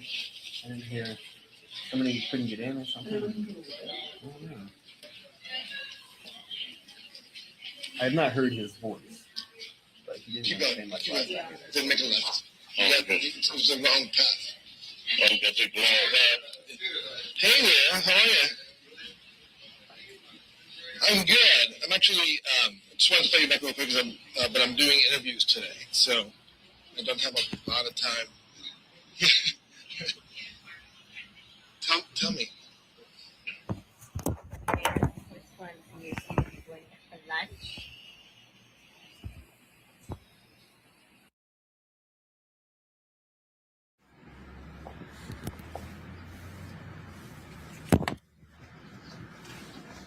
Yeah. How did that get started? Oh, we had a place called Compton Hydraulics. My brother did, and they used to call up there and ask for lowriders. Who did? All kind of entertainers, movie people, and everything. So that's how, yeah.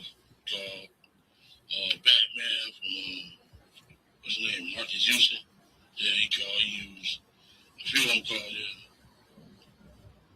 And how did you end up in the video?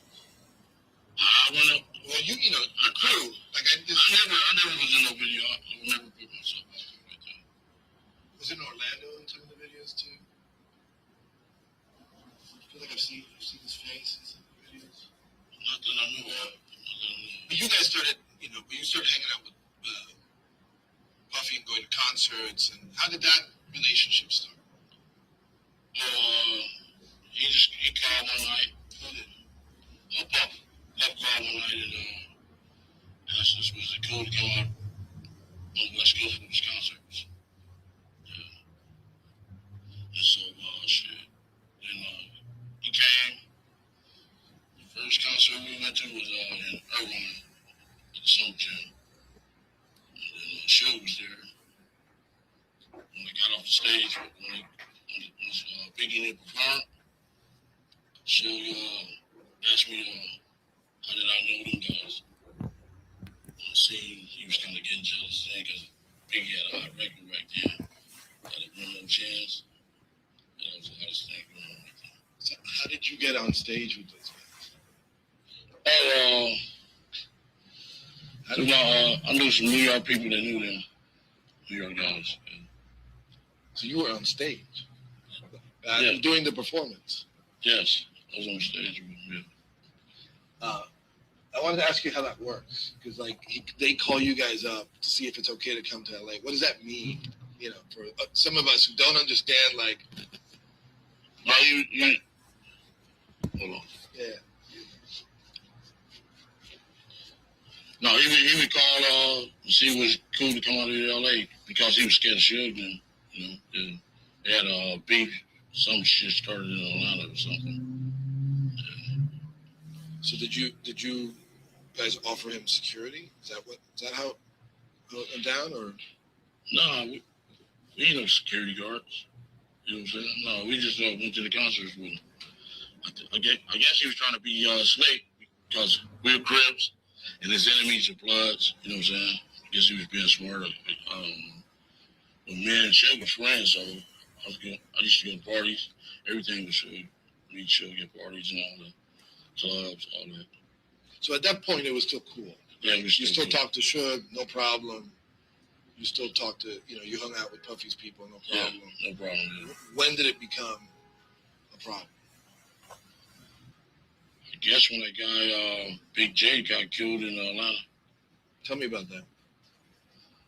The word on the street was his Puffy bodyguard killed him. Yeah, out there in Atlanta at a party or something. And then I want to understand how, Puffy is afraid that Sugar's going to do something, so he calls you guys up, right? No, he was having a tour that year, that BET tour, and he was just shit. I guess he was paranoid, scared. He's like, I guess he used the Crips. You know what I'm saying? So he just called and asked, can we come to the concert? Did you guys have a good time with him? Oh, yeah, it was cool. Had a nice time. All right, so let's go through all the stuff we talked about last time. How many times did you meet Puffy? How many times have I met Puffy? Yeah.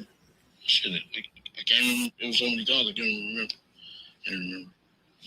Was there a specific time and place where you guys talked about him being scared?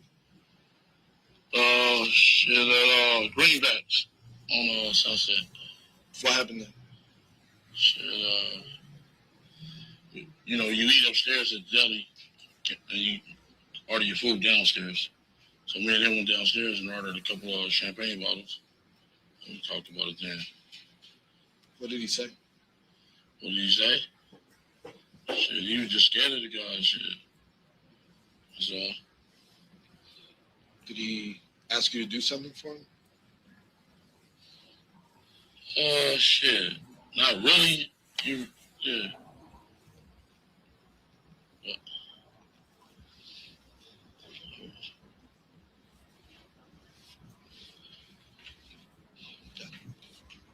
He's nodding his. He's saying yes. Okay. Yes, he asked us to do something. Can you tell me what that is?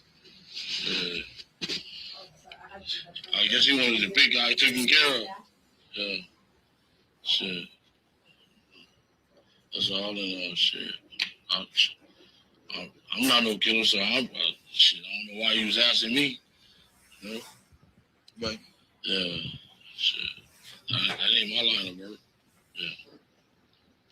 So, how did you meet Puffy initially? Was it through Zip? We talked about who Zip was. Let's dig in a little bit. Who's Zip and how did you meet him? Zip. We played a baseball game at our park. Just a different neighborhood, and he happened to be their pitcher. Happened to be their pitcher, yeah. And what was his line of work?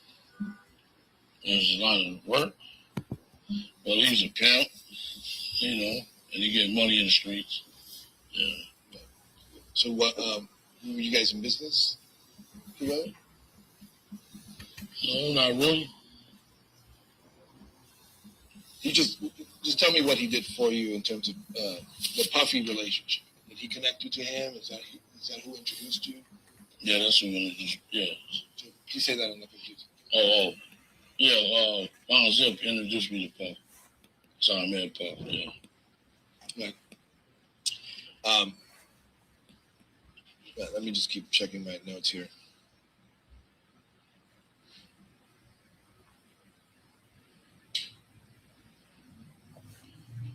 So once you knew what Puff wanted, did you look for an opportunity to, help him out with his problem? Oh no, sir. I didn't need the money. I was well off my damn self. Matter of fact, he was just starting out, so my pockets was fatter than his. Okay.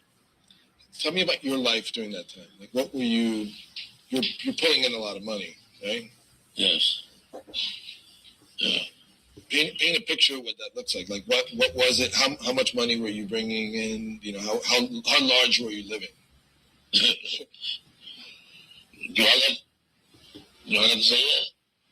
You can give an idea. You don't have to be like super specific to the dollar amount. Just give me a sense of it.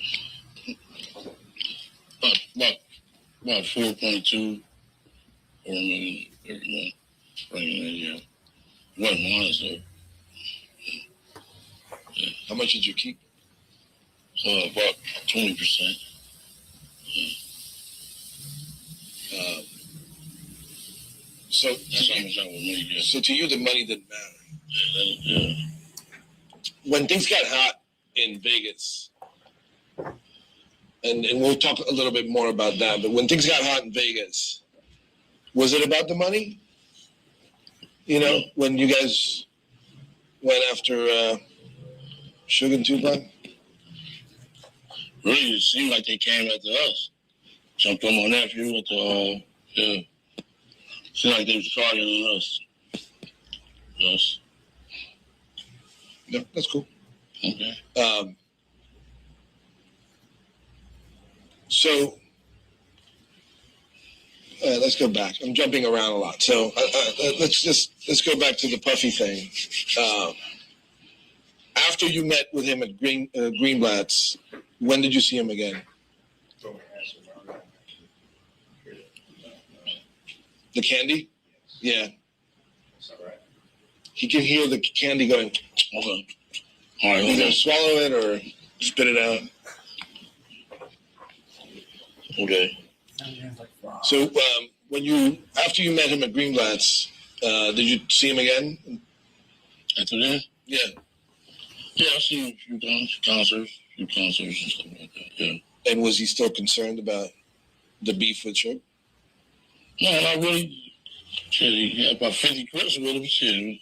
And he hired some Navy SEALs too. So goddamn, I was like, damn.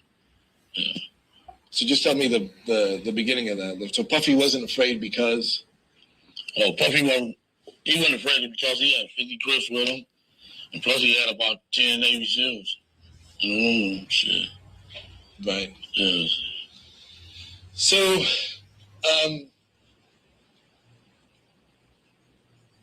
let's talk about Orlando. Who's Orlando Anderson? Orlando Anderson is my nephew.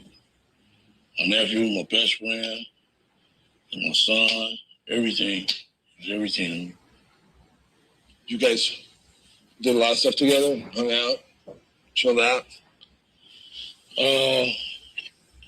He was a youngster, just graduated from high school. And, they jumped on him, 20-year-old kid, some grown men jumped on the kid. That's my nephew. You know what I'm saying? Seemed like he always picking on some kids. Yeah. Did he become part of your crew? No, not really. I would never put my nephew in a position like that to be part of no crew like that. But he's affiliated with gangs, right?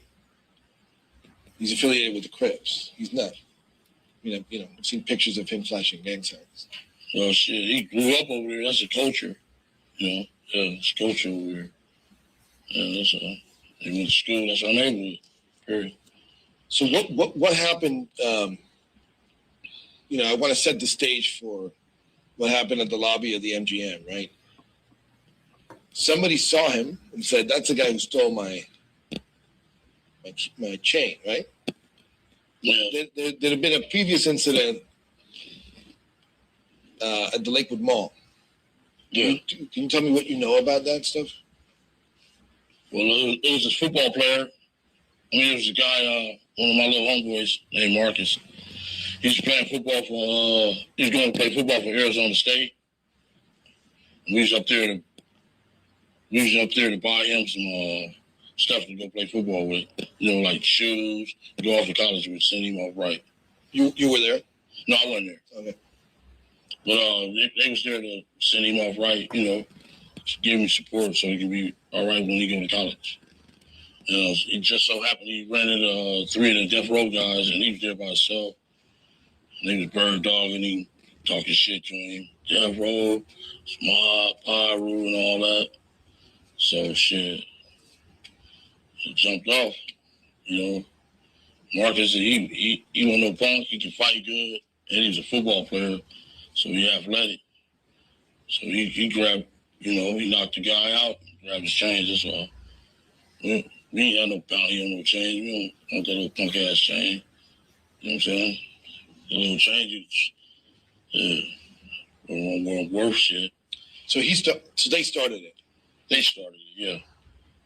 And who's Marcus? Marcus, he was a football player from our neighborhood. He was just graduated from Dominguez High School. So he could play football. And he was there that day with. He was there at the mall by himself. Then there was 3 guys from Death Row there, from Mile Pyru. They was bird dogging, talking shit to him, woo. Because he had on a little S hat that represented our neighborhood. So they was, bird dogging him. Just so my nephew happened to come up to the mall. So he got involved because he saw what was happening, or how did he get there? Or did my nephew get there? No, they was going to meet him up there so he can buy him some stuff. Send him off right to Arizona State. Good athlete. Play strong safety. Yeah, I'm just trying to get straight. Like, they were together when they encountered the guys from Death Row? No, Marcus was by himself. How did Orlando get involved there? Orlando and his Marcus friend, they just graduated from high school. They all friends, played sports together. They came up to the mall to meet Marcus so they could help him send him off right to college. No, I understand that, but when the shit started happening, where was Orlando? He was walking into the mall, walking into the Foot Locker, and Marcus seen his homeboys. Like, we're even now, motherfucker. You know what I'm saying? Marcus just took off on him. I understand. Knocked the dude through the shoes, took his little change. Right. Snatched his change. Orlando didn't have nothing to do with that fucking change. Period. Because I understood that there was like a bounty for the chain. That's bullshit. What? $200, $300 change? Bounty. We didn't need that fucking change. But, all right, so that's Orlando. We go to Vegas now, right? In Vegas, you guys go to the fight. Tell me why you went to Vegas. We was going to the fight, the Mike Tyson fight. We've been going to the fight since like 88, 89. Before rappers was even famous going to the fucking fights. One fight I was at, sitting next door to Mike Douglas. MC Hammer was outside the fucking gate. I mean, you know, trying to get into the motherfucking VIP section. So, yeah, you know, shit. Yeah, I've been going to the fights. Las Vegas, yeah. And you knew that Sugar's going to be there? No, not really. I didn't know Sugar was be there. I seen Sugar the day before the fight. Outside in the lobby, he was in their Rolls Royces. And then, shit. You know, I seen him there. He spoke to me and everything. If he had beef, he should have said something there. So who were you with? Who were I with? Yeah. Shit, he was my homeboys. Yeah, he seen me the day before the fight. I pulled up in this Rolls Royce. Yeah. In Orlando, obviously. Yeah, Orlando, I think Orlando was with us too, yeah. All right. So the next thing is you guys went to the fight. Yes, right? we did The fight ended quickly. Yes. Well, yeah. Was it Mike Tyson? Mike Tyson, yeah. First rounder, yeah. And you went to eat somewhere. Yeah. Right? Tell me what happened after the fight. We all sit in different spots of the arena. Then I told everybody to meet up at the cafe in the MGM. So shit, we all came from. I seen Tupac and Shakur and Boone in the fight. They seen me too. Shit, I went to the cafe. And then some guys, some of my homeboys from East Coast Crips came in there and said, "Hey, homie, the Death Row dude shooting him just jumped on your nephew." I go, yeah, that's what happened. What'd you do then? I went to look for my nephew, make sure he was all right. And what happened? Did you find him? I found him. He said he was cool and stuff. Shoulders kind of out of place. I said, "Do you know to go to the hospital?" Yeah. What did he tell you happened? He said he was rusty. He said Shug and Buntry and them just rusty. Yeah. Tupac. Why did it happen? We had no idea why it happened. I guess when we Lakewood Mall, I guess. But they seen us the day before. The fuck, you know. So the day before you're saying that Tupac and Shook both saw you and Orlando. I don't think Tupac is winning. Oh, but there you go. Because what happened is, I mean, the way I understand this, Tupac had a hot head and just, trying to take off somebody, trying to be a gangster. I don't know. I guess he got a hot head for a crazy dude. Well, he claims that the stupid necklace, that's the guy who grabbed the necklace off of his friend. Yeah. That little $300 necklace. Yeah. I know, it's funny, right? Like, this shit is all over. About a stupid necklace, Yes. People die. So,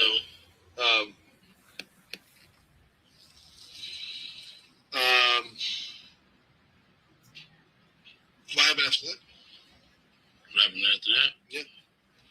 Said, went to the parking lot. Got on cars. And, had a little meeting. And our little homie said they gonna have a concert at the 662 Club. So I was just gonna confront him and ask him why would he jump on my nephew. You know what I'm saying? I understand. And then what was the just tell me what the little conference was about. You had a little meeting. What's that? You said you had a little meeting. What was that Yeah, meeting about? No, we just gonna go to the 662 Club and see do Pac want to get out. You know what I'm saying? Since we're friends, man, sure friends, I just want to see if Pac want to get out. Because I'm quite sure my nephew would knock this ass out.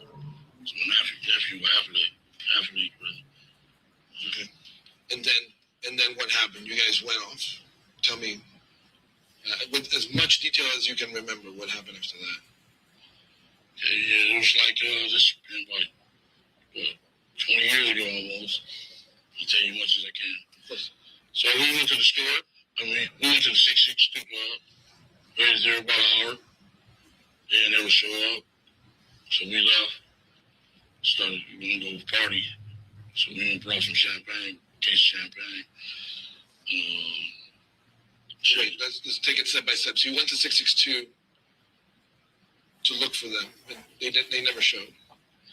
No, we went to see what it was about. You know what I'm saying? I wanted to talk to shit. Cause I've been knowing him since I was 9 years old, shit. Plus, I helped him get his record business going, shit. You know what I'm saying? You gonna bite the hand and feed you, you know, shit. But so you went into the club and he wasn't there. No, I never went into the club. I just went in the back where they was gonna come in. Probably a good stopping point. Okay. I can go another 3 or 4 minutes. Well, like JDA just said, there was a mix-up with the food, so we're looking at about 15 more minutes. Okay. But I can also give them their break and then bring it in 15 minutes. Get you just a natural stopping point and we'll break. So this is it? This is it. Okay. All right. We'll take our lunch break now. During this recess, you are admonished not to talk or converse amongst yourselves or with anyone else on any subject connected to the trial, or read, watch, or listen to any report or commentary on the trial of any person connected to this case by any medium of information, including without limitation, newspaper, television, the internet, and radio, or form or express any opinion on any subject connected to the trial until the case is submitted to you. We'll have you guys back here at 1:30. Please rise to the jury.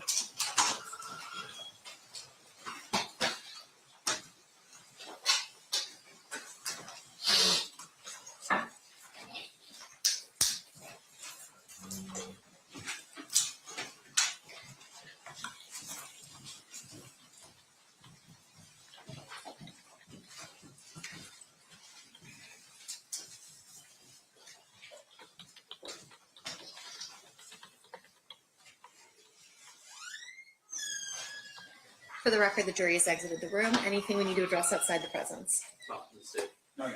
Okay, we'll be in recess.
I'll give you guys a minute.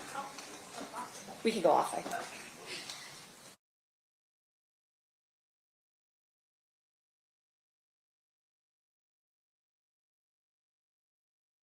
Back on record in State versus Davis, C-377-407. Anything we need to address before bringing in the jury? Up from the state. No, Your Honor. Okay, perfect. We'll bring them in. Let's go.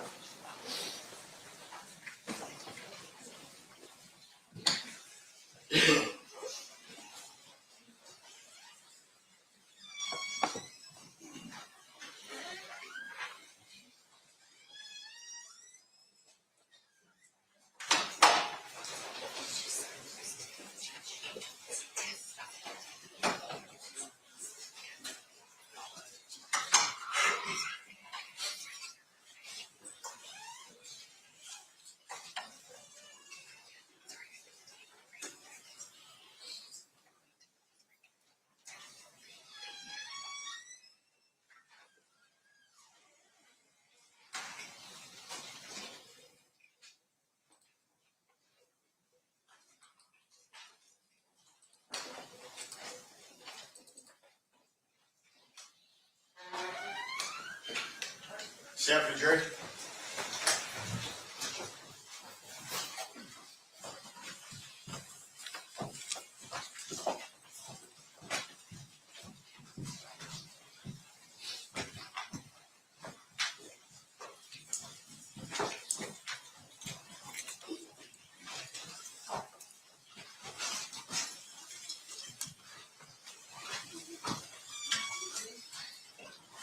Put the party stipulate to the presence of the jury. Yes, Your Honor. Yes, Your Honor. You may be seated. Welcome back, ladies and gentlemen. Good to see you. State, we are still on Mr. Dorsey's testimony. You may proceed with your video. Thank you, Judge. And just for the record, we stopped at 40 minutes and 51 seconds, and then we're starting back. Okay. So, I wanted to talk to her about the situation. I assume it probably was it was not. It wouldn't be smart to go inside because it's full of bloods, right? Yeah. I'm quite sure they didn't know how to touch me. They see me before I went into the fight, see me the day before the fight. You know what I'm saying? Right. Yeah. So you didn't see him there. You left after waiting for him for an hour, right? Yeah. And then what happened? Went to the liquor farm. Stopped and got some liquor. Started whiskey and party and shit. Got a little drinks and left. And headed back to the hotel. Okay. And this is all. This is all with how many people? Who's in the car? It was 4 of us. Including? Including me, my nephew, my boy Bubble Up, and Big Dre. So we going up Flamingo. Got to Las Vegas Boulevard. Shit. We were right there for the bus out. Happened to see my friends. Sure. Tupac was hanging out the window. There they go, right there. So my partner busted you. Went by there. Got up there by there where he was.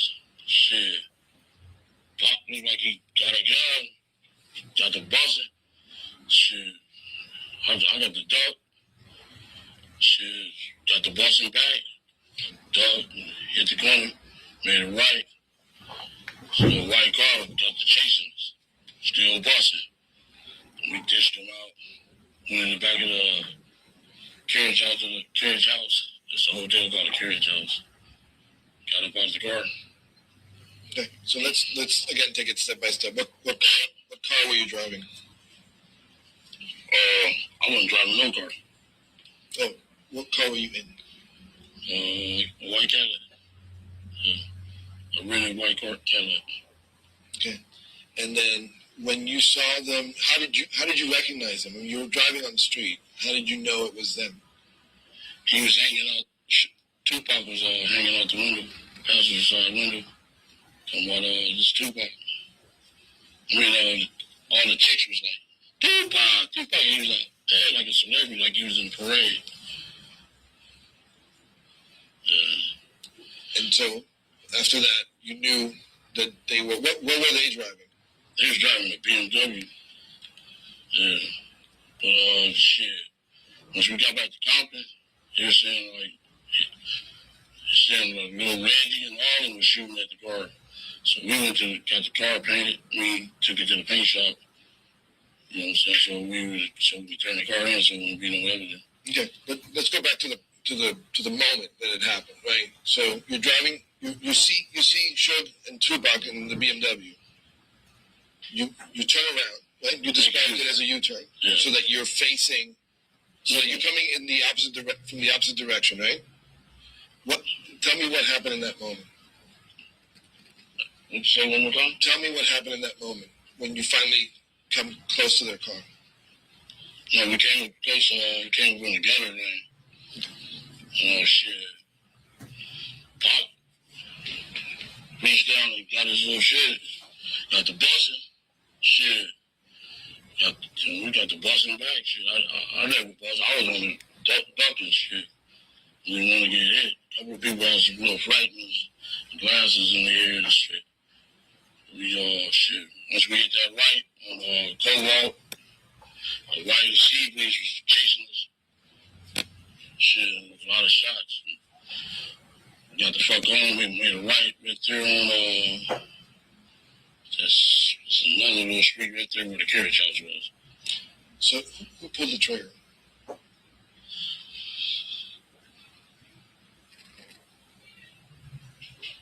Who pulled the what? Who pulled the trigger?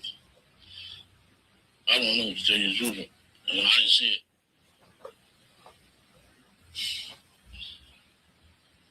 Did Orlando pull the trigger? Who's closest to the other car? Big Dre was the closest. Big Dre was the closest to the other car. But I was ducking, shit. The dude was crazy. I said, this dude really trying to get a reputation. He was jumping around, like, damn. So you I want to make this really clear. You mean to tell me that even though you were in the car with those three guys, and you talked to them a bunch afterwards, you don't know who shot the shots? That would be incriminating myself.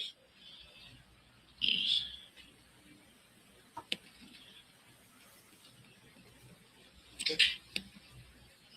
Are we cool with that, right?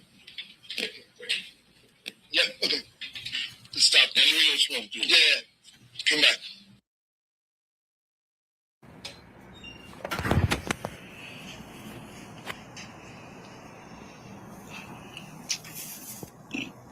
Just give me one quick second.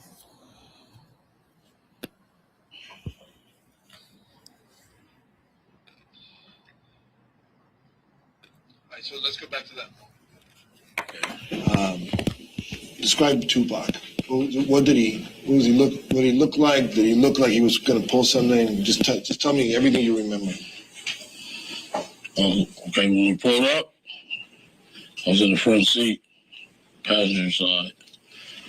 He went down, got his shit, and got the buzzing. So shit, I ducked. All I know is shit came from the back seat and they got the busing back. Shit, we hit the corner after the shooting. Another white car got the chasing us. They got the shooting too. Shit. Yeah, but you told me that already. So I just want to get it straight in my mind. Who's sitting in the back? My nephew and my partner Big Dre. And who's driving? My partner Bubble Up. So who? Behind the driver is Orlando, right? No, Big Dre. Big Dre. And so and Orlando's on the other side behind you. Yes. When the shots started ringing out, who's closer to the window? Oh, Big Dre was. He was the same path. He was behind the driver. Big Dre was behind the driver. Where'd the shots come from? In the back seat. Yeah, but who's closest? Who had the gun? I don't know, sir. Tell you the truth. All I was ducking. And they, the fact that there was a gun there, does that mean that you guys were ready for something? Or you just... No, we gangsters. We're around with guns. Yeah, better be called with it than without it.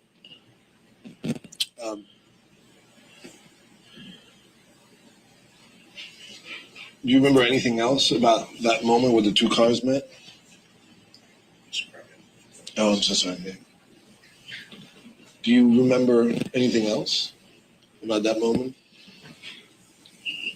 No, really, it was like 20 years ago. The best recollection I can remember. So let's talk about what we sort of started talking about outside. Like there's allegations by certain police detectives that you had made a statement about who shot Tupac. Not to my recollection. I'm telling you the truth. You know what I'm saying? You asked me for the truth. I'm here to tell you. 20 years, I'm here to tell you. Get it from the horse's mouth. Right here. Was there ever any discussion about who actually did the shooting? Was there ever discussion with who? Yeah, you guys. No. That's the code of the streets. You know what I'm saying? Shit. So somebody can get out a free jail card when you tell people.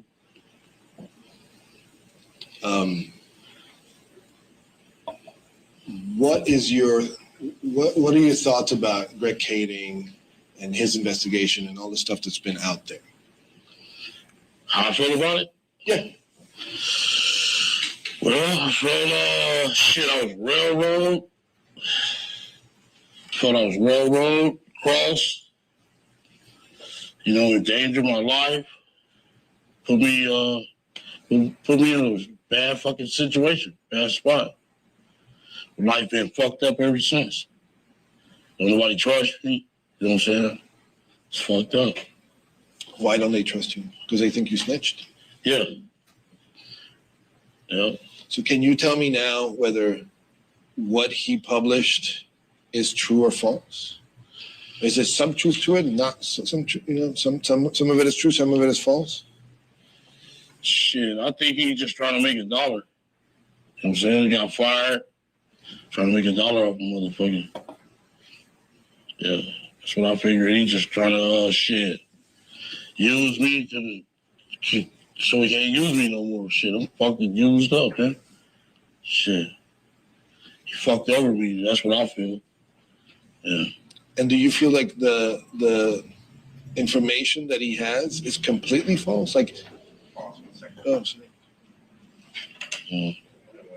Wow.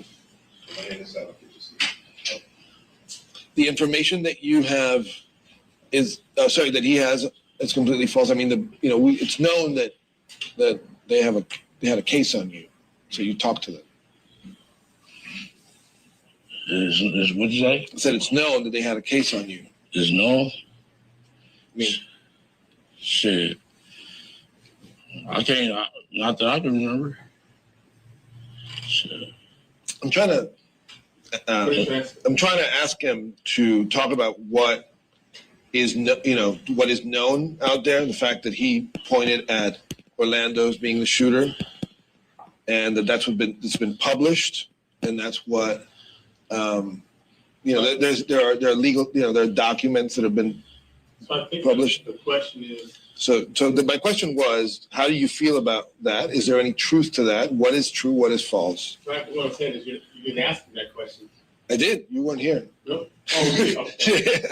So just ask him about, was it an investigation and there were statements made, and what is his opinion of the statements that were made?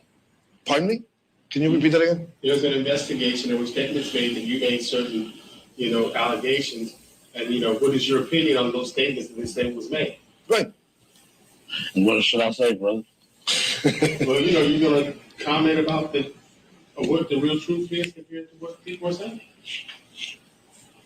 So this is what's true, and this is what people, that's not true what people say. Okay. All right. Come on. So what of that stuff that's been made public, what is true and what is false? I'm giving you the truth right here, sir. Getting it from the horse's mouth. So shit, can't get it no tour. Right. So what I want to know is if you were in the car and you were there with your nephew, it's pretty close to what Greg Canning is saying, right? Shit. Is it pretty close? What you think? I think he's gonna understand what he's asking. In your own words, in those tapes that were made public, and this book Murder Rap, there's a film called Murder Rap. You, in your own words, we heard you say Orlando was the shooter. You heard me say it? Yes. Shit, I never had been. Nobody ever had no tape recorder with me, not to my knowledge. You know what I'm saying? I don't know where the fuck he gets tape recorders. That shit maybe was made up or something. So you're denying that you ever said that Orlando was the shooter? Yes, I'm denying it. And your statement now is that you were in the car, shots rang out from your car, but you don't know who did it. Exactly. Okay. It came from the back seat. Okay. Is there any is there any reason why you wouldn't be forthcoming about this information? In other words, is there a deal that you have in place that would not allow you to say with any detail about that?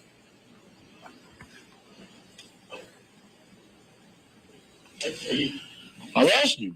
You want me to jump in? I mean, Yeah. The way he's asking the question, the way that you want to answer the question is you want to explain to him that one, you don't have a recollection of making reporting, which is what you said, and secondly, if the circumstances which police officers try to investigate is not consistent with what the truth is. So you have no reason, what they're saying is different than what you're saying right now, which is you're really telling the truth because the police don't have any motive for you to tell the whole story except defense and what really happened. They just want to get what they need to get to, you know what I'm saying? Yeah. So you can explain, you can be more detailed like that, like that's how you're going to do it.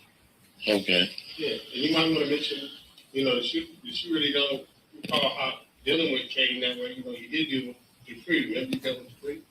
So you might want to, the only person that you remember. Well, let's start there. Because it just feels like a big. It gets getting confusing. Let's start there. You met with police. Who did you talk to?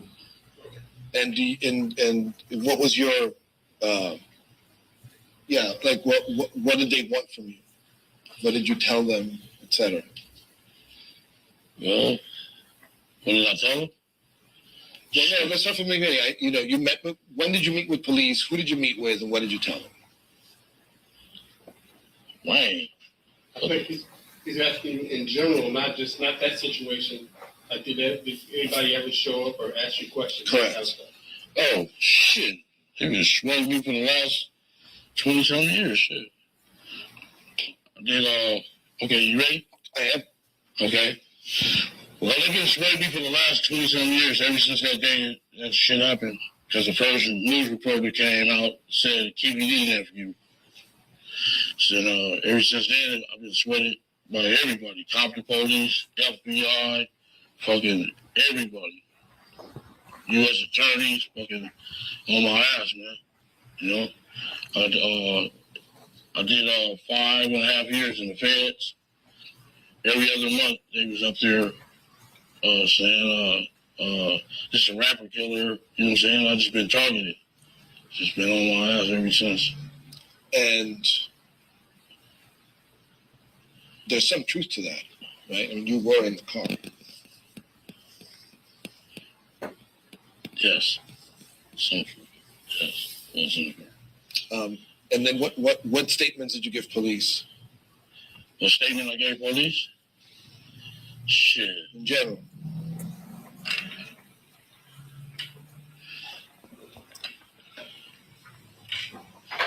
I didn't give no statements. You know what I'm saying? Not that, I ain't ever been tape recorded or nothing. But when it first happened, did they come and interview you? Did they come and interview me? Yeah. Yeah, the FBI. Oh shit. What did you tell him? I guess what I'm asking is like, what did I tell him? Did you tell him what you're telling me today? No. Why not? Why not? Shit. Probably go to fucking jail. So, help me understand. Why are you now telling me what you're telling me? Because I wanted to get the truth out. You get it from the horse's mouth. One more time. Why? Is that okay? What? Well, I think it's one statement he made needs to correct. He said because you go to jail, but No. you want to explain because you were innocent. You didn't have to do it. I think you explain that. Oh, okay. Because I'm innocent, I didn't have nothing to do with that. You know what I'm saying? I was putting myself I was in a fucked up situation. You know, I'm innocent. I didn't do a motherfucking thing. I want to jeopardize my freedom when I got got good things going on. I was living good, you know? That's right. So you tell me that you're telling me now because you wanted the truth to come out. What, why is that important to you? Because there's been several reports, and everybody just trying to make money off this shit. You know what I'm saying? Everybody. Soliciting me, hanging me out to dry, making me feel like a piece of shit, you know? Yeah. Okay. So now let's just leave that, put that on the side for a while, Okay. and go back to what happened after the shooting. What did you guys do? How did you cover your tracks?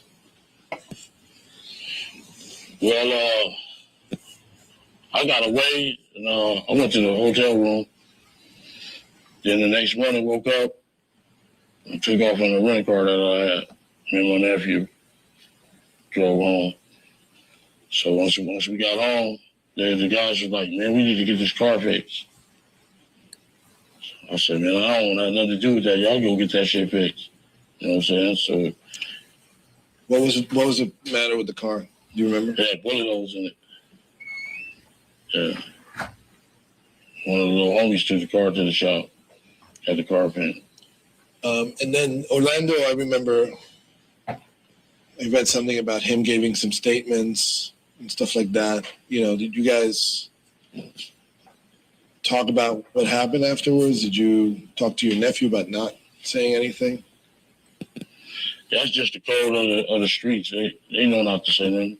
Everybody, it's the code of the streets not to say nothing. When Shook had his parole hearing, Orlando testified on his behalf. Why did he do that?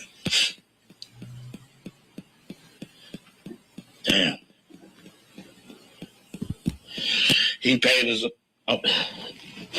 Well, he paid it off. Paid his off. He the night before you want me to tell you the whole truth? Well, the night before his hearing for his court date, my nephew called me and said meet him up at the lawyer's office. So I get to the lawyer's office. It's Reggie Senior, Sergeant Reynolds, and Shirley Knight up to the lawyer's office. And there's two company police. One of them was captain and sergeant. I was like, what the fuck? You know? So I knew some fishy shit was going on there. Yeah. And he offered you how much? He gave him $60,000 in exchange for? To say that he didn't do anything. For Orlando to say that? Yes. Just give me that in the full sentence. You're not going to hear my voice. Okay. Well, my nephew asked me to come up to the lawyer's office. And I get there, show night. Reggie Wright Sr. and Sergeant Reynolds from the Compton PD was there. the lawyer's office. And he was like trying to work out a deal where nephew wouldn't say that the guy kicked him. But it didn't work because the next day the judge said, I can see him kicking you in the head right fucking now. You know what I'm saying? Yeah. Did Orlando regret that? What's that? Did he regret it? Did he regret what? Like going to court and saying this stuff that wasn't true. It's the code of the streets, man. Shit.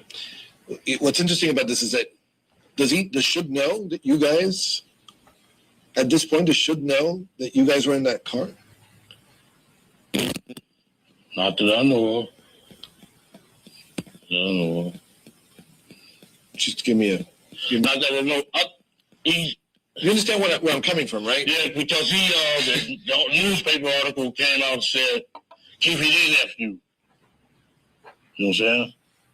And I just want to know why the fuck you say my fucking name. You know what I'm saying? When I figured his strategy was to kill the head of the snake. You know what I'm saying?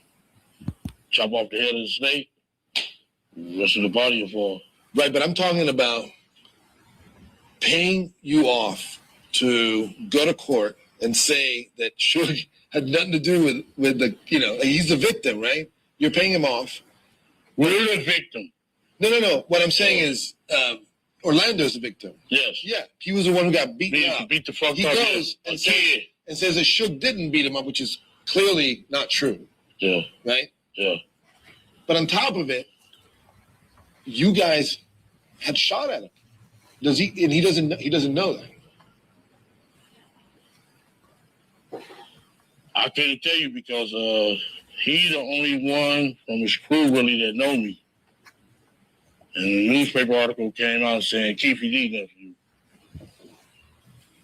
So I figured he said it from day one, get rid of Keefe D. You know what I'm saying? Shit. So he had it out for you. I thought we was fucking friends. I really did thought we was friends, man. He really was biting off the hand that fed him, you know what I'm saying? He didn't know that we did the groundwork, that I did the groundwork for his record company. Like, this mother was going to beat him a nephew, a kid. You know what I'm saying?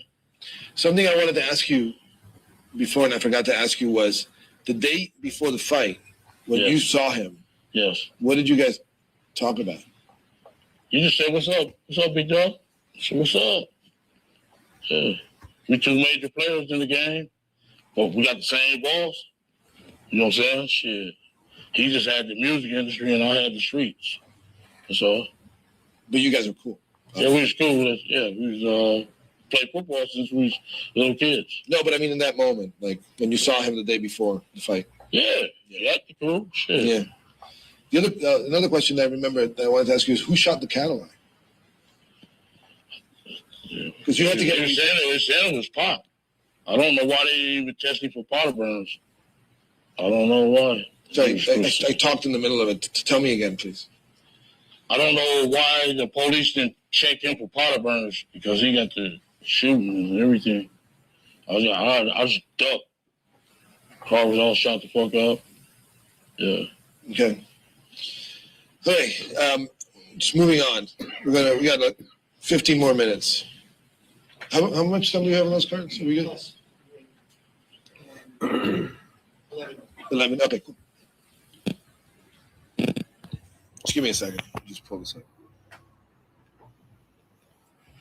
You want me to say about Reggie threatening me the next day? I thought that was for you. You said you want me to do that? You wanted to keep that to you? Yeah, of course. Okay, all right. We're rolling. Yeah, go for it. Okay, well, the next day I got home. I was in my front yard. About 4:15. Here come Reggie Sr. Flying up, coming up from Greenleaf or Burris. Ran the stop sign and everything, parked on the wrong side of the street. Jumped out the car and talking about, hey, keep it in. Let me tell you something, motherfucker. I said, what's up? He's like, if you kill my motherfucking son, bill's coming off. You get your motherfucking ass. I said, what the fuck is you talking about? Yeah, I'm just letting your ass know, motherfucker. Like, oh. I just looked at him crazy. What the fuck is you talking about? Reggie Senior. So it was man. They was the mayor. And everybody was against us, man. Yeah, everybody, the whole town. And can you explain who? Because I don't know that a lot of people know who Reggie Senior is a Compton police. He's a captain. They had another guy, Reynolds. They was all under the death row banner. Even the mayor, Omar Bradley, was all up under that shit. Can you tell me what? Because I think we touched on that before, but I didn't really get a good picture. It's like how affiliated was Suge with LAPD? LAPD and Compton police. And Compton police, yeah. Yeah, he was shit. Most of the guys is from his neighborhood. A lot of the guys from like David Mack, Reggie Senior, Reggie Junior, Patterson, Reynolds, all of them was from his neighborhood. So that's how you got that plug with them. You know, shit. It was really, really dangerous for us. You know what I'm saying? So we really try to stay out of the city of Compton.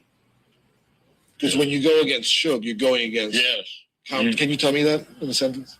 Oh, when you're going against Suge, you're really going up against the police, Compton police, Rampart, all that, all his neighborhood friends. So yeah, he kind of had a winning bout. You know, who else better to have on your team is the police. So we was kind of fighting a losing battle with them guys. Raid our little spots, take all our guns. Yes. So that's cool because I wanted to establish that connection because a lot of people don't know that he was protected. Yeah, he's protected by the mayor, city councilmen, the Compton PD, big ranking files. Who he was paying off? Shit, he was buying police cars and stuff like that, and you know, giving out turkey drives for the city, all that shit. So he was really protected. He was in there. You know what I'm saying? So when he was talking, he was giving out turkeys to people, or like having you know shit like in the park, whatever, free food for people. That's to pay off cops. And no, they had very nice cars that they shouldn't have on no police satellites. Very nice cars. It's crazy that the record business paid for that. Yeah, I paid for that. Yeah, I started them off. Yeah. No, I hear you. So I wanted to establish that connection. I also want to ask you, what's the connection between Puffy, Zip? Because you never told me that. You told me that he introduced you to Puffy, but I don't know what their relationship is. I don't really, I didn't really know that. I didn't get deep into that. It was just shit. I was a major player. I had the bread. Right. Yeah. So it's just that Zip came to you, and then that's how you ended up meeting Puffy. Yes. Okay.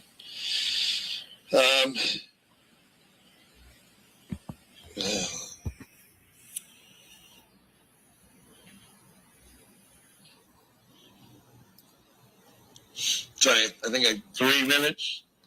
9 more minutes. Okay. I think we went over a bunch of shit. So. Let's go back to Chris. I want to take Chris Brown out of there though. Remember I said about the dudes being blood? Oh yeah. Take Chris Brown out of there because my niece. You have to tell me the whole thing again then, so I can use it. Okay, my niece. Sit back. Okay, sit back. Yeah. All right. Go ahead. About the Chris Brown? Yeah. Okay, well, these guys running around here claiming blood.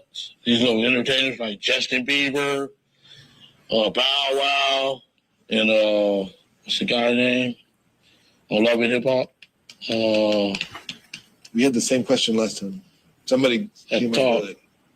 What's the guy's name? What's it? Soldier Boy. Okay. Let me start over again. All right. Well, as far as the guys claiming blood, this Justin Bieber, Bow Wow, and Soldier Boy. Well, yeah. It's just a fab. Y'all need to stop that stuff out. You know what I'm saying? People from our background is trying to get up out of that stuff. You know what I'm saying? You guys wait to get $1 million and want to be a blood. That's wrong. Y'all doing it backwards. You know what I'm saying? You guys not from here. You get caught up in that bullshit. But you guys doing it backwards. You guys should be trying to lead for examples. Set example for kids. Don't try to game, man. You told me that last time. You gave me a really good quote. You were like, you're doing it the other way around, right? You're doing it backwards. It's not that you don't want to. You're supposed to be getting out of the hood. Okay. You're supposed to be getting out of the hood, not coming back $1 million going into the hood. Our object is to get out the hood. You know what I'm saying? Get out of gangs. You guys doing it backwards. You guys need to cut that bullshit out. So is that because we talked about Tupac? Is that how you felt about Tupac? Yeah. I feel all these guys, entertainers, you guys fake it. Tupac specifically, what was it about him? What was it about Tupac? That you didn't like? Because you told me you didn't like him last time. I didn't ever say I didn't like him. Yes, you did. You thought he was a punk-ass gangster wannabe or something, you said. Oh, yeah, he going around jumping sets. First, he was with the Outlaws. He was from New York, Baltimore, Oakland. God damn. You know, that's against the code, man. You can't be jumping sets, homie. Stick to one set, homie. You tripping. Yeah, and that ain't the way it goes. You don't supposed to join the gang. You're supposed to be getting out of the gang. 25, become a grown man and get up out that shit. Shit ain't about nothing. It's either the prison or the fucking graveyard. So, you know, best thing to do, Justin Bieber and them, stay the fuck up away from that bullshit. So they ain't right. Yeah, I'm telling you from an OG. Right. Yeah. Did you how long? Okay, how the threats? Mike Tyson, them. You like that too? Yeah, go for it. Okay, I got threat. A few people threatened me on the internet. Mike Tyson, Tretch, Spice One. Stick to rapping and boxing. You guys ain't about that life, man. You don't want to do life in prison. You know what I'm saying? You need to cut that bullshit out, man. Well, so you're telling all these people not to do this? Oh, go for it. Mm-mm. I'll just give you the question while he changes that. Okay. I'm telling all these people not to do this, and I'm the fucking leader. Well, but I quit though. Yeah, oh, good. So you say that, because that's part of like why you're talking to me now, because you're out of the game. Yeah, I'm 50-some years old, grandkids. Right.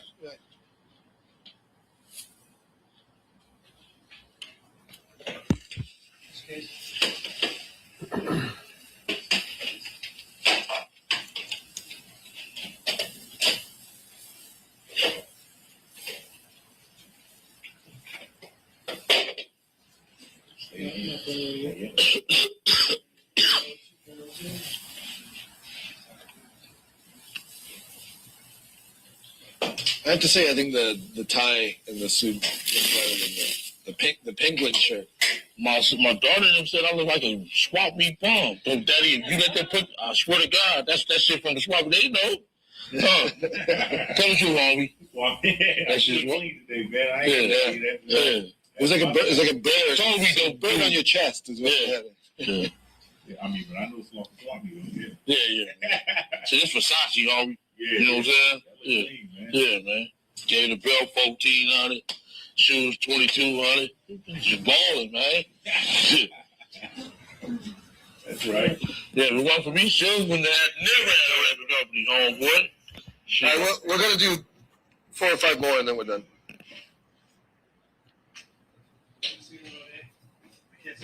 Yeah, you're seeing it completely on a. Yeah, you're good. So I just want to pick that up. So you were telling all these people not to go back, right? Yes. But that was your life. Yes. I'm trying to tell them not to make the same mistake I made. You know what I'm saying? Get up out that shit, man. It ain't worth it. I'm 54 years old. Got 7 grandkids. You know what I'm saying? It ain't about that, man. What did you learn that you want to make sure these guys don't? What mistakes did you make that you don't want people to make? The mistakes I made? Well, as far as the drug game, Yeah, whatever. Yeah. that was a mistake. Well, yeah. Yeah. Mistakes I made with trusting people. You know what I'm saying? Everybody ain't your homeboys. You know what I'm saying? It just ain't right, man. A lot of people folded chairs on me. Well, you didn't leave. I mean, were you ever afraid? Like, I'm sure getting out of the game makes it better to live with some peace of mind. Like, nobody's going to jump you all of a sudden. Yeah. Is that true? I'm a kid. I was just messing with you. Hey, we're going to go over this stuff before you put it on the air, ain't you? Yeah. She said we're going to chop it up Yeah, together. yeah, of Okay, course. yeah. We're going to make it look good. Okay. All right.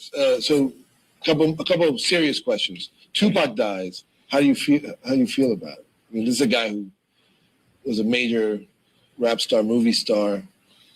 You're telling How me I feel about it? You're telling me now that people shouldn't act like gangsters.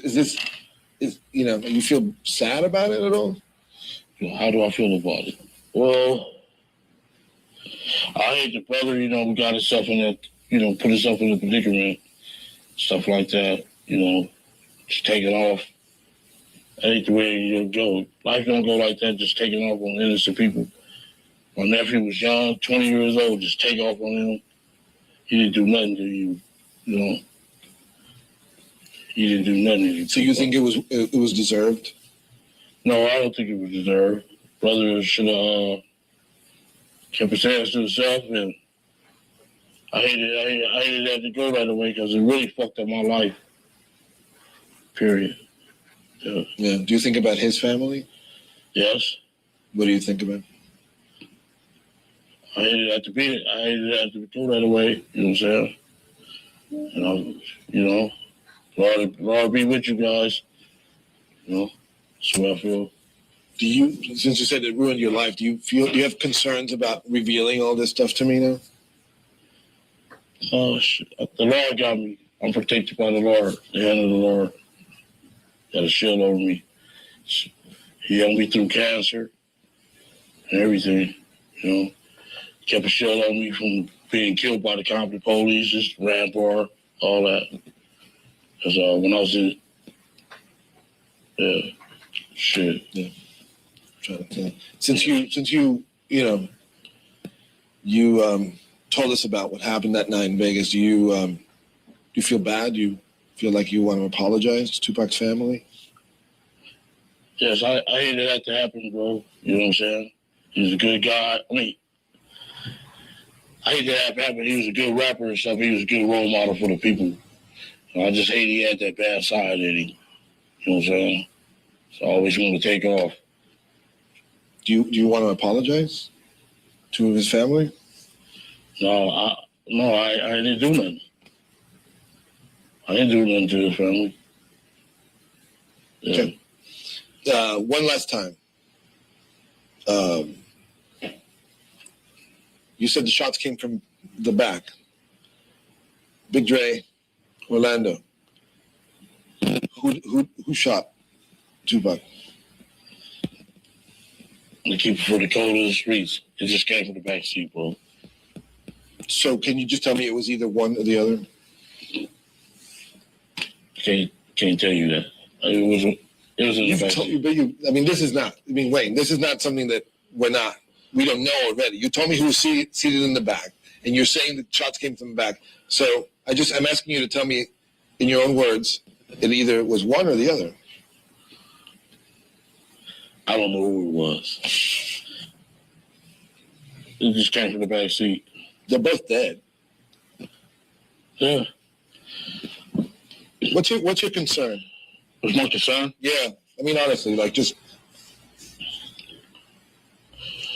right now, I just want the Lord is protecting me, so I really don't have no concern. I'm in the hands of the Lord.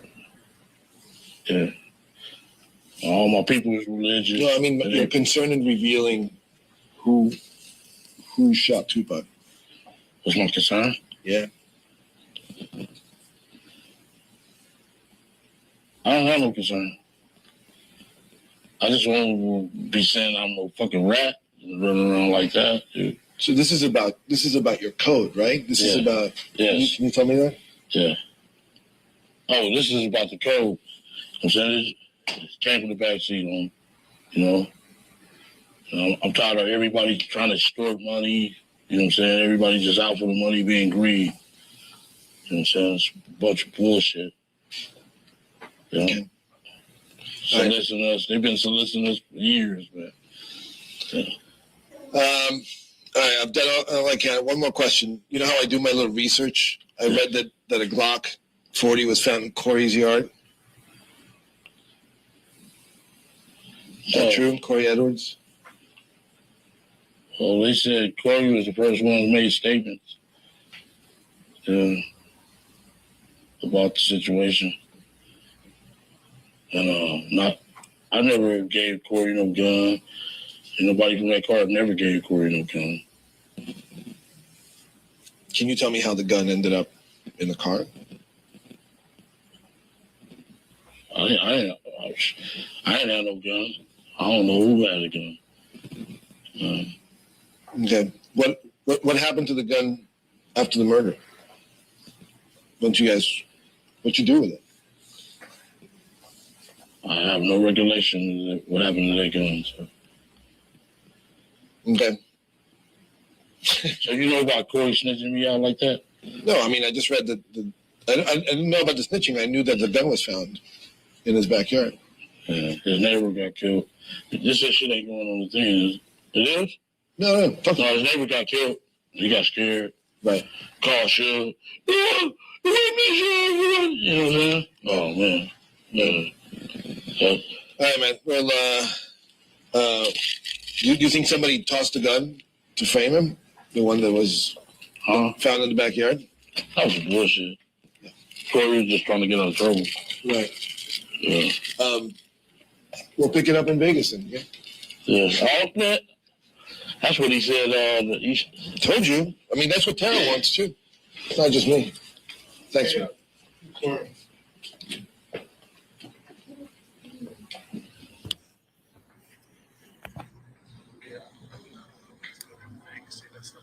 But I would think, maybe you might want to ask some steady questions now. Was it sunny? Was it clear? Were windows up and down? You might now. Oh yeah, let's get that real quick. Yeah. Just in terms it's actually it's nighttime, so. Yeah, but you might want to mention it. They say it happened at night.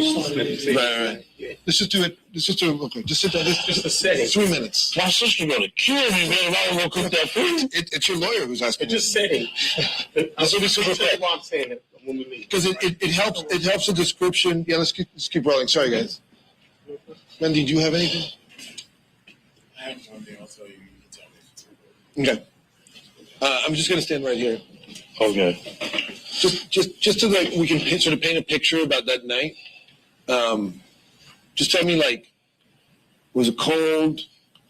Was it warm? And happened in. It was warm. It was kind of warm. September 7th. It was warm. It was warm and shit.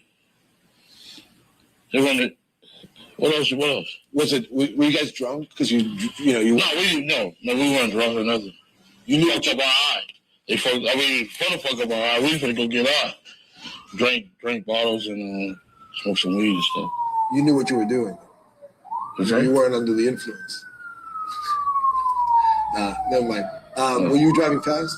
How fast were you driving? How slow were you driving? I was never driving. I was in the passenger. You were in the car. So. We took it. We know not to burn rubber. That put us on. From being in Compton, not to burn rubber and stuff like that. Shit. How long were you driving around till you saw them? How long did you drive around until you saw them? Oh, well, no. We just left the liquor store and took about 5-10 minutes. You seen them. And what were you doing before that? You're just driving around? Just tell me that. No, we was going back to we was leaving the liquor store, going to the hotel, to our hotel room. So you were not out there looking for them specifically? No, You just happened to see them. just happened to see So them. it was a bad luck. Yeah, it was bad luck. If he wouldn't even been out the window, we would have never seen him. He's hanging out the window like he was in the parade. Tupac, the ladies was out of Tupac. It's going like this, hanging out the window. Okay. Any other details that are important? Oh, yeah. Did you see? Well, you just told me. It was dark, nighttime. What time was it? About 9 o'clock at nighttime, yeah. Yeah. Dang, Corey, yo, where you, man? Did you guys have the windows down? Was the radio playing? Yeah, the radio playing. We should go get out and have some fun. Yeah. Okay, Randy, what you got? You can ask him.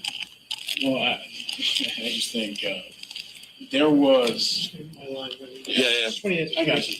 There was word on the street that Orlando, after the shooting, was taking credit for it.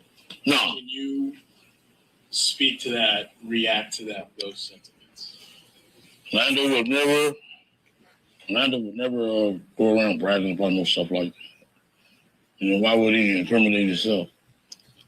You know what I'm saying? If he did some stuff like that. Orlando would never do no stuff like that. You know what I'm saying? Never in his life. So to the best of your knowledge, there was no chatter in the streets between the two gangs about that? No, not to my knowledge. I heard that he had a hit out on me for $100,000. So I'm worried about that. You know. Describe that. What did you hear about this hit? What's that? What did you hear about this hit? That was they had a meeting at Lucas Park and they said they had a hit out on me. I just started laughing. Who had a hit out on you? The fucking Death Row, Pyros. Maybe the police. That's the only person I was worried about was the police.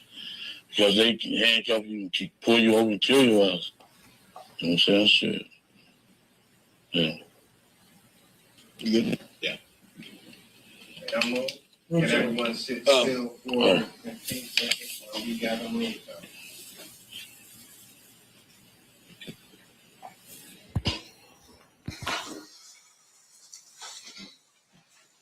Mr. Dorsey, those were the two conversations we listened to in 2017, correct? Yes.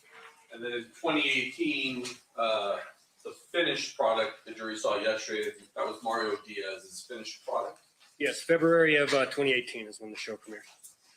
At some point, did you become aware of a book written by Mr. Davis and a Joseph Yao? Yes, I was maybe late 2018 when I think a Twitter account popped up under Keefe's name, and they were starting to promote it and put excerpts from the book up. That's when I knew for sure the book that he had mentioned during his interview with Death Row Chronicles that was actually happening. And then in 2019, did you actually get a copy of the book? Yes, as soon as the book was published, like the first day, I got a copy and read it. Did you read it? I did. I read it immediately in one sitting. Subsequent to that, have you seen Mr. Davis hold the book up and claim ownership of this book? Yes, when he did his first Vlad TV interview, Vlad TV is a channel on YouTube that's a really popular interview channel. That was in, I think, the summer of 2019. He, at one point, held up a copy of his book and told people that they should read it and that it was the real truth.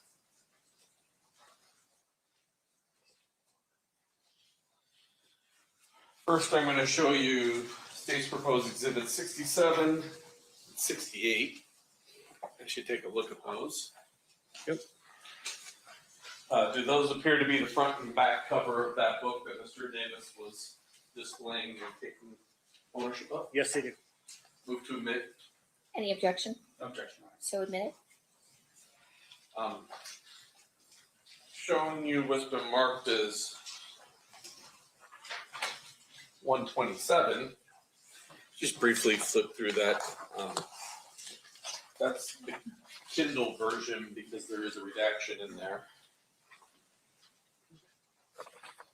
While he's doing that, I'm going to put 167 in. 67.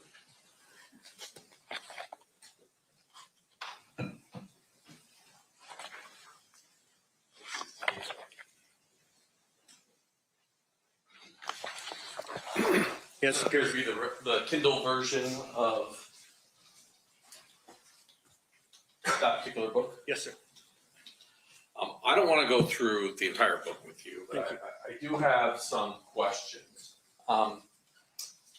Does Mr. Davis in the first chapter describe his purpose in writing this book?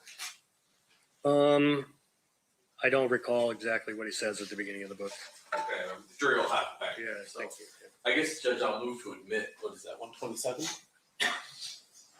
Is that the book? So Kindle excerpts of the book. It's the Kindle book with the court's redaction. Okay. Any objection that hasn't previously been litigated? You may.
That will be admitted. Within this book, does the defendant let me ask you this, do you know who Michael Giroux is? Yes, Michael DeRoe Jr., street name was Little Al. He was Orlando Anderson's best friend. I understand going back to when they were toddlers. And in the book, does Mr. Davis claim that he had some little homies in Las Vegas, and that's how he learned about the 662? Yes, he said that there were people that were locals there that had heard the advertisements that the concert was happening that night with Tupac. Judge, I'm going to ask you to take judicial notice of State of Nevada versus Michael DeRoe, 96C 13644 in the 8th Judicial District Court of Nevada, that Michael DeRoe was bound over to district court on June 13th of 1996 for trafficking in a controlled substance and transporting a controlled substance, pled guilty, and on August 20th of 1996 was remanded to boot camp and was in boot camp at the time of the homicide. Can you need the case number again? 96C 136488. 13649. 96C 136488. 488. Okay, perfect. Give me 1 second. Durrogh, Durrogh. Yes, ma'am. Let me check judgment of conviction.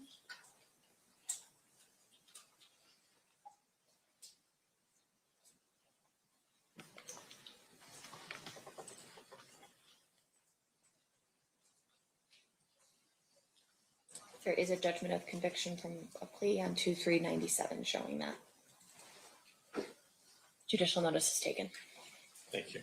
And specifically that he was remanded to the custody of NDOC on August 20th, 1996 and remained there through the time of the homicide. August 20th, there was a hearing, status check on 120-day evaluation. And then he was ordered committed. The order of commitment was 8/22/96. Okay, I'll take that judicial notice then. Thank you. Thank you. I'm sorry, did you give Michael Duro's moniker? Yeah, it's called Little Owl. Little Owl on the street. Owl like the bird. Within the book, does Mr. Davis use a different moniker for Little Owl? Yes, he calls him the Reaper. We just heard Mr. Davis talk about Corey Edwards in that second interview. Right. Do you know who Corey Edwards is? Yes, he was at the time a close associate of Keefe D's. I think he referred to him as a lieutenant in his organization. And the moniker, he uses the real moniker in his book, correct? His name was C. Ray.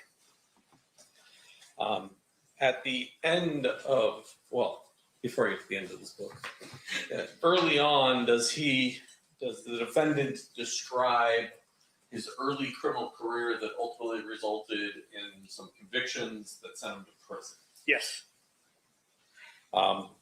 And Judge, I have marked as state proposed exhibit number 73 and 74, a felony conviction for possession of a controlled substance in Municipal Court of Compton, Judicial Court, County of Los Angeles, State of California, in case number A636901, as well as same charge, case A637226. Any objection? Or you're asking to admit those? Yes. No, Any objection, Mr. Sam? No objection, Your Honor. So admitted? Mr. Davis also describes going to prison for 3 or 4 years in the late 80s. Yes, he refers to it as Gladiator School. Now, at the back of the book, he calls out some people that he's upset with. Yes. One of those people is, Objection, Your Honor, is the leading. Okay, will you rephrase? do you know, well, who's Uchis? Uchi? Yeah. Uchi, I think we believe, is Win Prince, who was a very good friend of his that he believed had snitched on him at some point. Your Honor, I'm going to object to this as speculation. What's your response, State? Well, I'll lay a little more foundation. Okay, so it's sustained at this time. You may attempt to lay more foundation. What does Mr. Davis say about Uchis in the book? He says that Uchi has been a good friend of his Before since they were before he children. answers the questions, may I approach? Yes.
All right, you're to disregard the last answer to the incomplete question and state you may proceed. Thank you.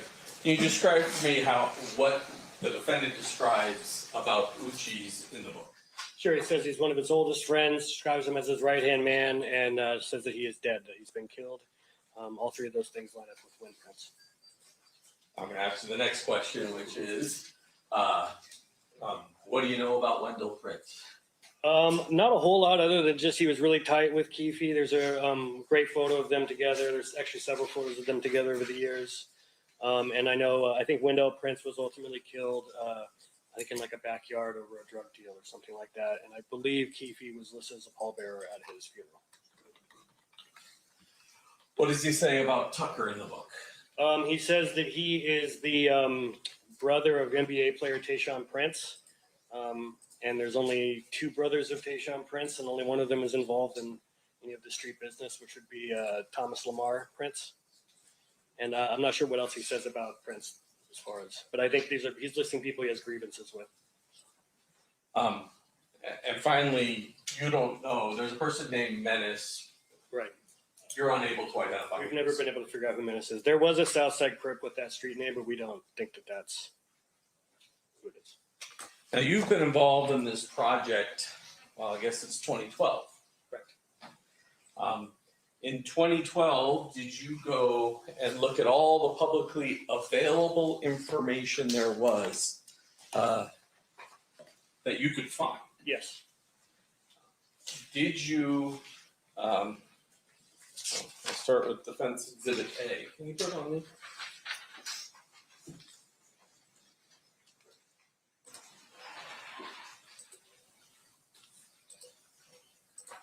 I would do this actually like this, but Mr. Davis in 2008 said that the girls. Objection, Your Honor, it's a leading. I'll rephrase. Okay. What did Mr. Davis say in 2008 about girls on the corner? He said that after the shooting happened, that they drove forward and hit the right turn on the Cobalt, just like he was in the white Cadillac, and that they almost collided with each other. He referred to them as stupid bitches and said that they shot back at them and the girls stopped. As of 2008, when that statement was made, was there any public information of a car chasing the Cadillac? There was not no public information about the girls in a Sebring chasing the Cadillac, no. Nor about them almost colliding with each other. I'm going to object, Your Honor, as the foundation. How does he know about public knowledge? Sustain. In the public information you were able to find, were you able to find any information? That's right. I've never seen that before 2008 printed anywhere, that there was a near collision between the girls in the Sebring and the white Cadillac as they were fleeing. Once again, I'm going to object as the foundation. Public knowledge as to how exactly is he talking about? If you could lay more foundation about what he's reviewed to ultimately state this. Sure. What did you review? The definitive book for a long time on this case was Kathy Scott's book, The Killing of Tupac Shakur. Probably dozens of news articles from back then that I went back through. I went to UCLA's archives and went through their newspaper archives looking for articles about this. I read the Labyrinth book by Randall Sullivan, which was primarily about Biggie's murder, but also covered Tupac's murder to some extent. It just isn't anywhere that I could find. Now, Kathy Scott does say girls in a Chrysler sedan, correct? Correct. She does not say Sebring. She just says a Chrysler. And she doesn't say anything about them going around the corner. And once again, I'm going to object to that in terms of hearsay. How we're now getting into other people's work, and he's quoting that verbatim. I'm not quite clear how that's not hearsay. Is it offered for its truth, It's Mr. not offered for the DiGiacomo, truth. or is it? It's offered for the fact that it wasn't said, not that anything that was said. Okay, so I'm going to overrule the objection. The jury is not to consider what Ms. Scott wrote in her book for truth in any way. It's only to be considered to show that that wasn't included. This specific detail was not included in her book. You may proceed. And then finally, I'm going to put up for you Defendant's Exhibit B. And if I can figure out how to zoom, because I never use these. So here we go.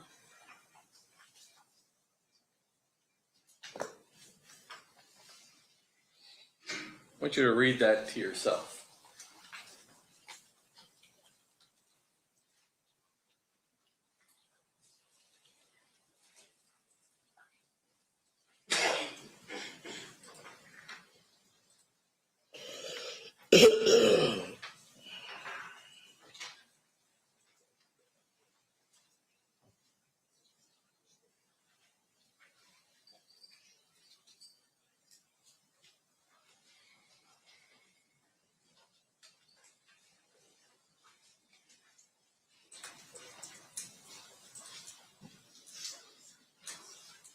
Got it?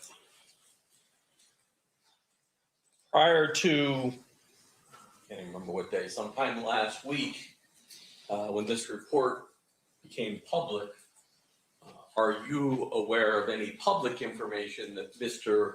Anderson was trying to get into the Coyote Cafe? I've never heard of that. Thank you, sir. I'll pass the witness. That's Mr. Dorsey, are you a detective at Metropolitan Police Department? Nope. And your testimony here today is really based upon your work for this, let me make sure I got the right book here. Murder Rap? No, I had nothing to do with the writing of that book. I don't care about the writing of the book, but you're here because of the Chronicles, the Death Row Chronicles thing that you did, right? Let's make sure we're talking about the correct things. I did not write that book. I had nothing to do with it. I made the Murder Rap documentary that came a few years later that was based on that book. And then I was a consultant on Death Row Chronicles series that we've been playing Andrew from here. Do you recall when the state asked you that you were first involved with this in 2012? Yes. In what way were you involved in this in 2012? Yes, in late 2012, I came across an article about Greg Kading's Murder Rap book, and that's what first alerted me to the book even existed. And I reached out to Greg, asked if he wanted to make a documentary. He sent me a copy of the book and said, read it, and if I'm still interested, he's interested. Okay. And your job really was, for the next couple of years, was to, do your own independent research? Combination of doing my own independent research and also having Greg explain to me, a 3-4 year long investigation that he had conducted. Your testimony to the jury was that you spent a couple of years doing that. Correct. And in terms of the books that you had mentioned that you used was Murder Rap, which is this book right here, right? Yes. Written by Greg Kading. Correct. And then you also used Kathy Scott's book, right? That's correct, yes. This book right here? Yes. You know what version of her book that you used? I'm not sure what version I used. And then you used another book. And what was that final book? There was one called Labyrinth by Randall Sullivan. Did you say that before? I said it just a minute ago, yes. Okay. What other books besides that one? I'm not sure. Any other books? Not that I can think of off the top of my head, but there might have been some others. How about Welcome to Death Row by Lee Savage? No, I've seen the docuseries that you produced though. How about this book here by Frank Alexander, who was present on the night of the shooting? I've read excerpts from that. Excerpts? Yes, sir. Not the whole thing? No. Okay. How about this book here? I think you'd mentioned this before, Original Gangsters? Yes, I've read that book. That's the one you said before. No, I don't think I've mentioned that one yet, but I have read that. I know the author. And then how about this book here? Looks like it's an autobiography, Only God Can Judge Me by Jeff Crook. Yes, I've read that. All right. Now, fair to say that when your job here and what you've done is talk to us a little bit about you or your work in a documentary, right? That's what you're doing here today. Sure, and what I learned in the process of making a documentary, yes. Right, and what you learned in the process of making a documentary. And I just want to make sure we're clear for the jury. Documentaries really is a business, right? Sure. It's not a very good business, but yeah. Yeah. In fact, you could do a lot better than sitting up here today talking about or testifying about a murder that took place 30 years ago, right? I could do better, what, business-wise? Yeah. Sure. If I was running a show for Discovery like I do in the past, yes, that pays very well. Sure. And with regard to what you do with the business, and I want to make sure the jury understands, there is a project, there is a sort of an idea that's out there that's formulated, and then at some point there's a discussion as to whether or not it's marketable or not, right? Correct. and then maybe you go out and you farm it out for people to invest in the project and maybe provide money and funding for the project. Sometimes you do, and sometimes you just do it yourself. Right. And the idea behind it at some point is because you want to be able to sell your product to the viewers, right? That's part of the idea, but that's not the only reason I make it. Sure. Now, in this case, though, when you are looking through your documentary, you're doing a documentary here on the Death Row Chronicles, right? Death Row Chronicles meaning death row, or what was it? No, I'm focused mainly on the murders of both Tupac and Biggie. All right. And you team up with Greg Kading. I do. And Greg Kading, I would imagine in your work over the 2 years that you did the research, you were looking through all the details of what you could find on the Tupac murder. Yes, but he also turned over his case files from the LAPD to me. So Can you describe for us what those case files look like? Absolutely. They were digitized case files. It was over 2,700 PDF reports going back to 97 or so. Probably over 100 hours of audio of interviews with witnesses and potential suspects, photos, crime scene photos, mainly of the Biggie case, that kind of thing. Anything else? Off the top of my head, that's mainly it. You got, there was some video of from the Biggie shooting. There was some home video that was entered into as evidence. All right. And when you were doing your research, the 2 years of research you did on this particular project, you interviewed detectives? I did. I interviewed Greg Kading. I interviewed Kelly Cooper, who was one of the original detectives out of Wilshire Homicide on the Biggie case. I interviewed, well, those are the two main detectives I interviewed for the case. All right. I just want to hear something to do with Las Vegas Metro. Did you interview any detectives in Las Vegas Metro? I did not. You do understand that the homicide of Tupac Shakur was the responsibility of Las Vegas Metro? 100%.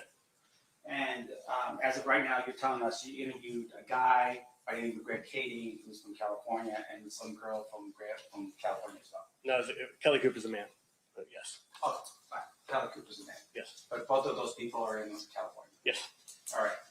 Now, in addition to that, can you tell us, for instance, who the detectives were that were the lead detectives from Las Vegas Metropolitan Police Department that handled this investigation? Sure. Please don't interrupt. Okay. Go ahead. You're done? Okay. Sergeant Manning, there was I believe a Detective Becker, a Detective Long. Anybody else? That's all I'm aware of off the top of my head. Are you aware of a Detective Mott? Yes, the current or most recent detective, yes. Now, when you finally put this project together, I'm assuming at some point you called Metro and said, hey, we got the guy who's confessed now to the crime, right? I do once Death Row Chronicles airs. I'm sorry, what? After Death Row Chronicles airs, I reach out to Metro Police, yes. Yes, you reach out to Metro Police. Who is it that you spoke to at Las Vegas Metro? Well, first I got on their website and just emailed their general info@homicide email address. And a while later, Detective Mogg responded to me, and we started going from there. So you know who Detective Mogg is? I do, yes. Now, in fact, you were given an interview at some point in the future by the Sun from England. You recall meeting with a reporter? Yes. James Desborough? Desborough, yes. Okay. And in that interview, you had told Mr. Desborough that you had to send out 100 emails to Metro. Eventually, once we're going back and forth, yes. Okay, those emails were all concerning the Tupac case. Yes, correct. Now, and that was over the course of several years. Fine. Okay. But once again, you had said, hey, we have information, please look at my documentary, right? Something was on. No, that's not what I said. I said watch Death Row Chronicles. Oh, I apologize. So, you keep conflating my documentary with the series Death Row Chronicles. I did not make Death Row Chronicles. I was just a consultant on it. Okay. But that's the one where Keefe first went public with his interview, which made it noteworthy enough for me to be like, you should look at this. This is new information for your case. And when you sat down to actually start working on the project Death Row Chronicles, yes, we are listening to audio of those two interviews that happened, right? Correct. Now, up until that point, fair to say, Mr. Davis had never spoken about this publicly. To my knowledge, he had never spoken publicly about this case. No, that's what made it significant. Right, and you had been aware, of course, that according to your understanding of the proffer of 2008, if he didn't say anything to, like, say, a media source, then the proffer would still be protecting it. That's how I understood it, yes. So in essence, when you were sitting down with Mr. Davis, you were pushing him to violate the proffer. I'm not pushing him. I'm not even in the room with him. I know, we're gonna talk about that in a second. Okay. But in essence, you are on a little earbud or something along those lines in another room, and you're telling the interviewer to keep pressing on Mr. Davis. I was not thinking at all about him violating his proffer. I honestly didn't think the proffer would ever be used. I didn't understand that's how that worked. I thought he's giving a public confession. That public confession can be used, absolutely. Now, in addition to that, you are in another room, and you do not want to be seen by Mr. Davis. That's correct. In fact, Mr. Kading, Detective Kading, former Detective Kading, is also not present because he does not want to be seen by Mr. Davis. That's correct. And so in essence, as you're sitting there listening to the conversation, you're telling the person information that's specific to the 2008 recording. Yes, I'm going. I know when he knows more to a question that he hasn't answered yet, or if there's another way to phrase a question that might help. Now, in But I addition, can tell you sorry to cut you off, but most of the questions were written in advance. I only offered up maybe a half dozen total across 2 interviews of additional questions. yeah, so let's make sure we understand, because we're not in the room and there's no cameras. As we're listening to the recording, there's another voice that's on the recording, sometimes talking about getting a Diet Coke or something to do with like, oh, this is great. Is that you? No, there were a couple other, it depended on when people came and went from that office, and there was different people in there on different days. It was just employees of the production company or other contractors that were on that show. And in addition to that, while you're sitting there, you're having these conversations about Mr. Davis. And you are, is it typing? Because I'm hearing like little like knocks on something. Is that you texting? That's me texting, yes. And so you're texting the individual that's listening? I'm texting Nora Diaz, yes, sir. Now, as you're doing that, of course, Mr. Davis does not know that you're doing that. Correct. And you are working at that particular point for which company? I was a contractor for Entertainment One / Creature Films, the production company. So you are not an employee, you're an independent contractor? Correct. All right. Technically working for yourself? Sure. All right. And the contract that was between Mr. Davis and whoever on the show would have been who? You? No, it would have been with the production company. All right. So the production company meaning who? Again, Entertainment One or Creature Films. I'm not sure who he dealt with. Okay.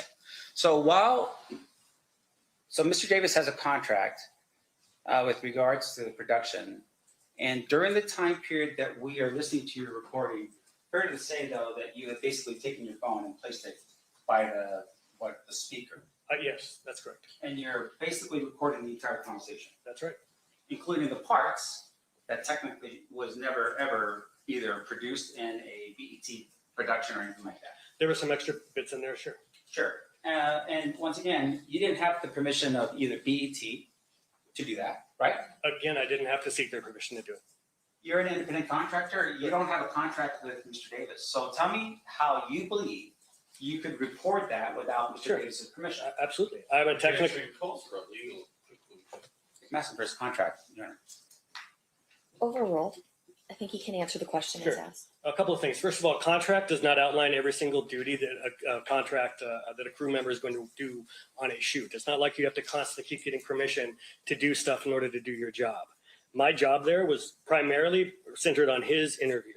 So once I realized that when he showed up that first day and was kind of giving them the runaround, and he was dressed in shorts and a t-shirt and was acting like he didn't know why he was supposed to be there and that the interview wasn't supposed to be that day, I sat in that office for quite a while before they got started. And then when we've learned that basically, look, we're gonna have to interview this guy twice. We're gonna try to get him in now and get something, but he's gonna have to come back later. I thought, okay, well, then I'm gonna record it so that in between these interviews, I don't know how long it's gonna be before we get him back again, I have a record of what he said so that when we come back for round 2, I know proper questions that should be in there, what has already been answered thoroughly and what we need to ask him again. That is why I made that recording. Never in a million years did I think that that recording was going to be playing in court. And of course, you turned over that recording to BET because once again, it's part of their work, right? No, of course not. You kept that recording. Yes. And you do understand though that in the state of California, if you're recording someone without their permission, that is a crime. Judge, this calls for a legal conclusion again. I'm asking for his understanding of the laws, Owner. Calls for a legal Sustained. conclusion. Sure, okay. It's sustained. Hang on, you can, if you want to rephrase without asking him about a specific California law. Ah, that's all right. He's reading into it. Let me ask you this question though, sir. When you are recording this conversation, Yes. did you at that particular point turn it over to Las Vegas Metropolitan Police Department? I did not. You kept that recording. Yes. And then you created your project with that, right? No. I've never used that recording for anything. What project are you talking about? Let me ask you this though, sir. In terms of who's responsible here to solve the Tupac murder, that's not your responsibility, It right? can be anybody's responsibility. Okay. You're saying that it's not Metro's? It could be theirs as well. Of course it is. Uh, Any citizen can investigate a crime if they want to. Right. And we're going to get into that a little bit. But in terms of how you go about doing your job, fair to say that a detective would be the one that would handle that investigation. Sure. Right? At some point, sure. Right. And it's not like, say, the FBI. It's not LAPD, right? Compton PD. In this case, the Tupac murder was the responsibility of Metro. To some extent, except that I know LAPD made the argument that if the crime was planned in the city of Los Angeles, that they could also take ownership of the case. And you can ask Greg Kading about that if he comes up here. I don't even know what you just said. I'm just asking you this question. I mean, let me just ask you this question, sir. So you send over notice to Metro and you say, hey, we solved this thing. You send over 100 emails to Metro and they didn't do anything about it, did they? no, because they were. No, that's a yes or no answer. They didn't do anything about it. What didn't do anything about it. Define didn't do anything. They were working the case as far as I was concerned. They were responding to me. I was sending them because he kept talking. He started doing YouTube interviews. So every time he would do an interview, I'd like send it to him. Be like, hey, here's a new interview. Hey, this clip, he says this for the first time publicly.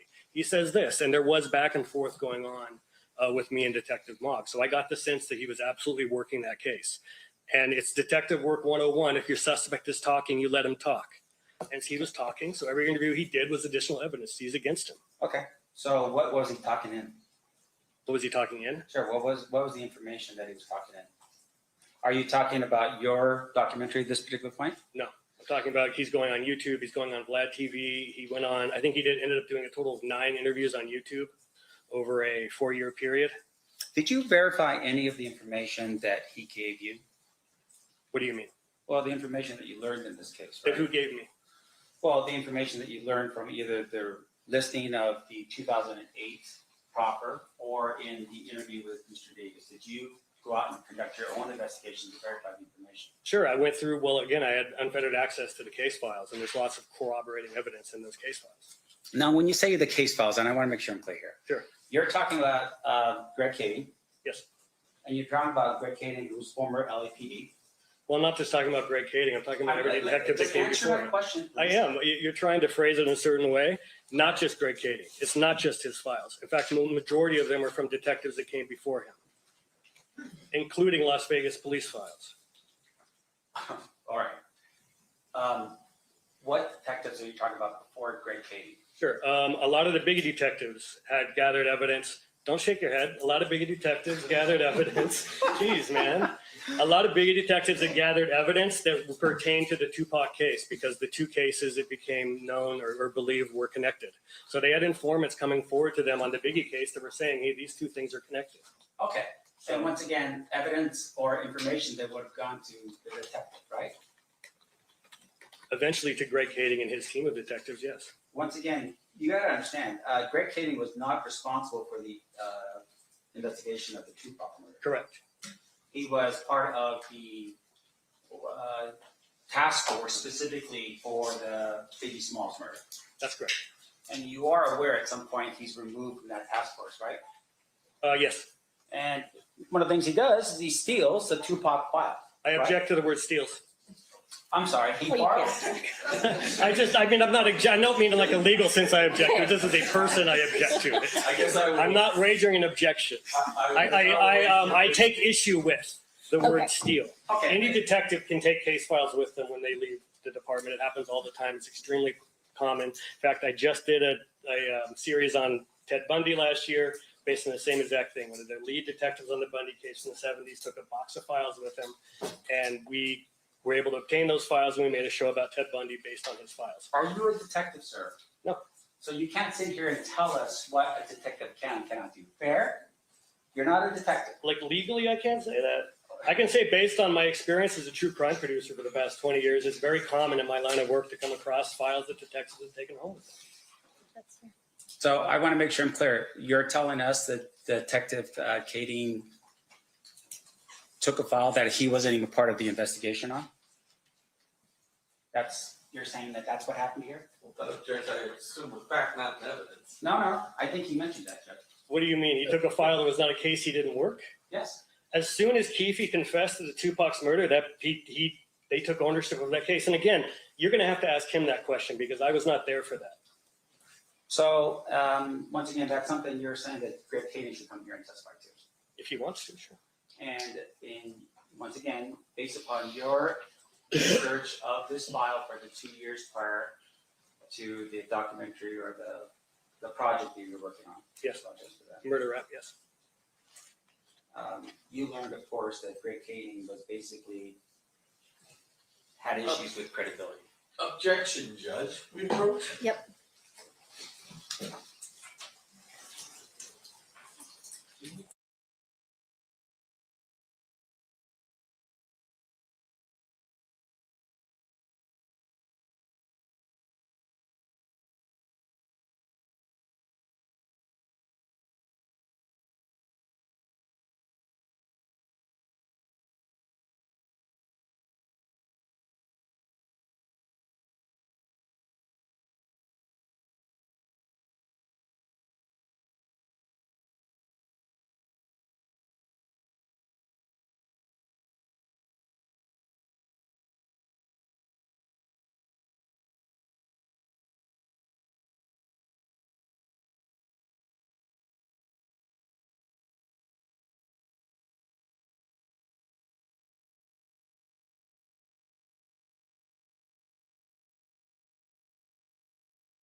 All right, we're going to take a recess at this time. During this recess, you are admonished not to talk or converse amongst yourselves or with anyone else on any subject connected to the trial, or read, watch, or listen to any report or commentary on the trial of any person connected with this case by any medium of information, including without limitation, newspaper, television, internet, and radio, or form or express any opinion on any subject connected with the trial until the case is submitted to you.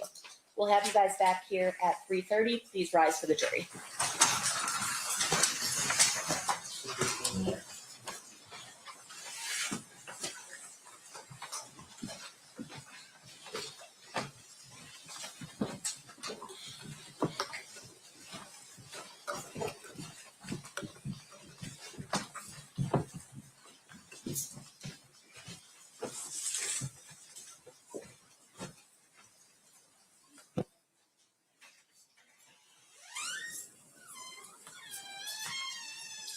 All right, for the record, the jury has exited the room. So going back to our initial first issue regarding, can we actually have you step off the stand for a little bit, sir? Thank you, Mr. Dorsey. Regarding what can be questioned regarding Greg Kading. That was the initial objection.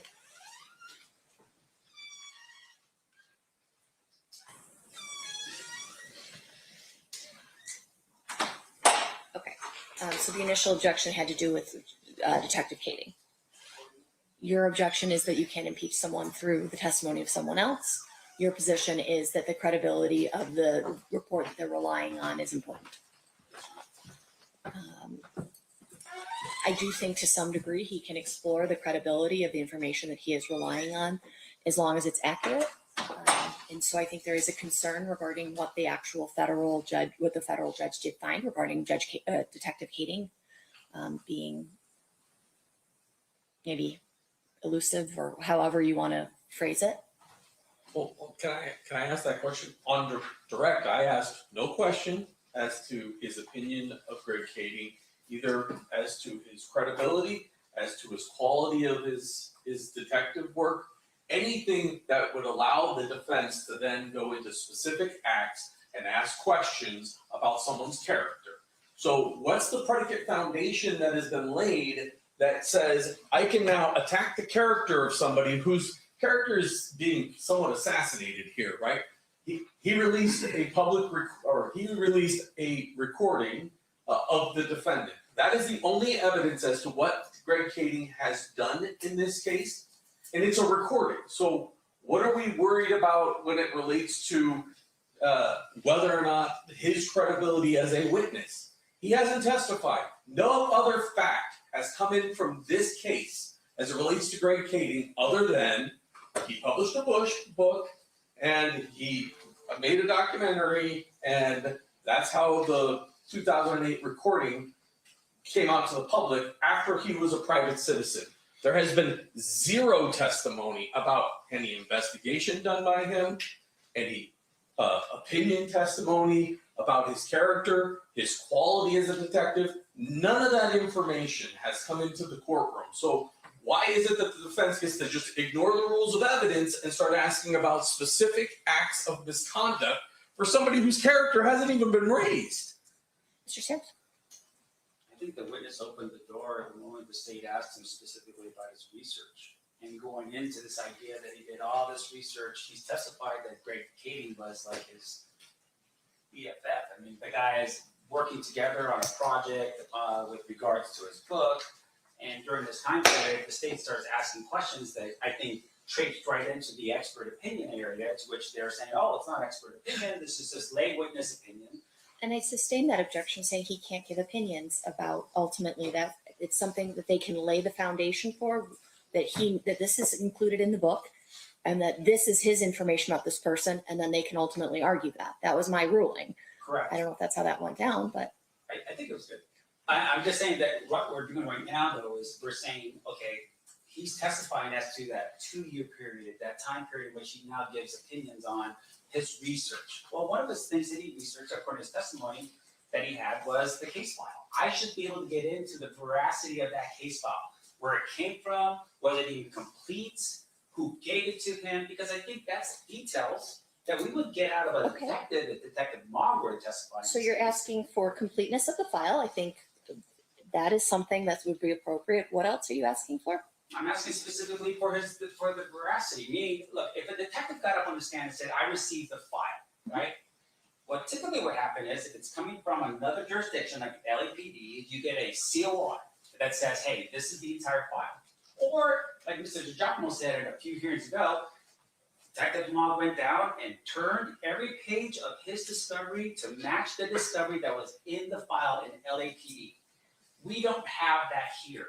But this individual is testifying and saying, part of my opinion or experience in this case is the research conducted with the file that Greg Kading gave me. And I want to get into that. So the completeness of the file is ultimately relying on Detective Kading's representation. This is the full file. That's your concern. Correct, and how the file was obtained. I think that's critical in this case, because if the file is obtained through the normal procedure, then we don't have a problem. It's a COR. That goes back to completeness, though, Mr. Sampt. I think you're somewhat circling the same issue, because you're saying if it's obtained through the normal course, you get, if we did it discovery-wise here, you'd get some sort of paperwork that this is the entire report, this is everything. And so at the same time, we're going back to your same issue of completeness. And I think completeness is appropriate to inquire into. How do you know this is the complete file? Sure. Would you agree with that? I wouldn't have objected if he said, how do you know it's the complete file? And he can answer, I don't know, or whatever, but that wasn't the question that was being asked of him. The question being asked of him was accusing a detective, a former detective, character, or impugning his character for someone who's not testifying. Understood. So obviously we can't impeach him, but I think to get to the issue of completeness of the file, you can talk about how this wasn't through the regular channels. Through the regular channels, there may be some safeguards on the completeness of the file and making sure every document is turned over. You don't have those safeguards here because we're relying on what Detective Kading gave to you. Detective Kading's promoting a book. Your entire theory. You can get into that. So then moving on to the other issue that sort of came up while we were at the bench. I have reviewed these emails. They were largely about scheduling and if the things that Detective Mogg was aware of during certain interviews. I didn't in any way see them to be exculpatory because they were not mentioning anybody else potentially being involved. Additionally, they had nothing to do with the initial ask, which was emails between Kading and Mogg. However, I can get those to you if you think that they are relevant to your defense theory. I think it does, because once again, it highlights the need for Detective Mogg to testify in this case. Well, at the end of the day, whoever testifies, the need is on the state, right? They get to decide who they call in their case. They get to decide how they prove their case, because at the end of the day, the only question that matters is can they prove their case beyond a reasonable doubt. If they don't think they can, that inures to your benefit because they can't prove their case, right? So at the end of the day, the way that they choose to prosecute this case may not be the way you choose to prosecute it, may not be, not that you're doing that, but, or the way that I would choose, or another prosecutor in the office would choose. But at the end of the day, that's what they're doing. It may not include Detective Mogg, it may not include Detective Kading, it may not include a lot of people. Yes, Your Honor. So I can get you those emails. State anything further. Well, just that I'd like him to be ordered not to go into character evidence without a proper foundation. He can't open his own door with the witness by suggesting, hey, this is what his character is, and then let me tell you why I think that. I agree with that. I would have to open the door to Greg Kading's character in order for them to impeach it, and I haven't. Okay, I agree with that. Ultimately, I think we've covered this specific issue because he's going to focus more so on the completeness of the file and the way that it was obtained. But if there's another contemporaneous objection regarding that, we'll address that. But I agree with that. Okay. Emails. How do you want me to get them to you? You don't really answer your email very well, so. I don't read well, Your Honor. If I could just have maybe, can we print it out? No. All right. Thank Then you. Judge, I can have a link sent from what Just we send had the- just sent send to the you to Mr. Singh, Okay, sounds good. or to me, really. Yeah. So I've reviewed them. My initial in-camera review was that they weren't relevant, but at this time, because you're requesting and have sort of opened another avenue into them that I didn't realize was necessarily relevant. Through my initial review of the case, we'll have them disclosed through that exact same link.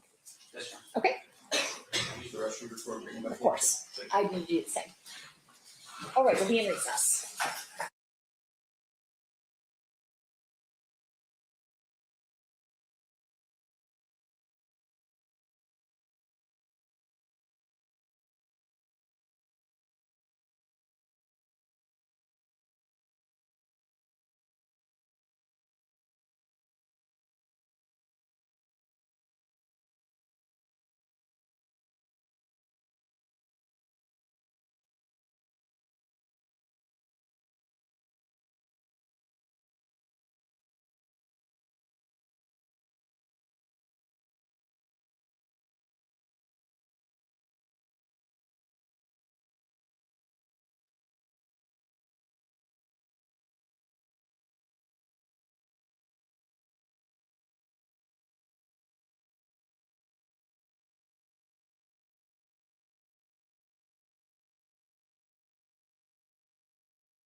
Back on record in State versus Davis, C377407.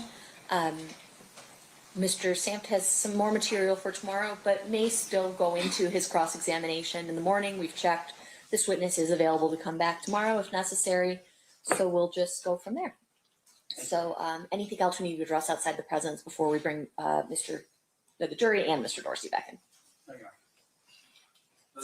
Okay, let's bring him in.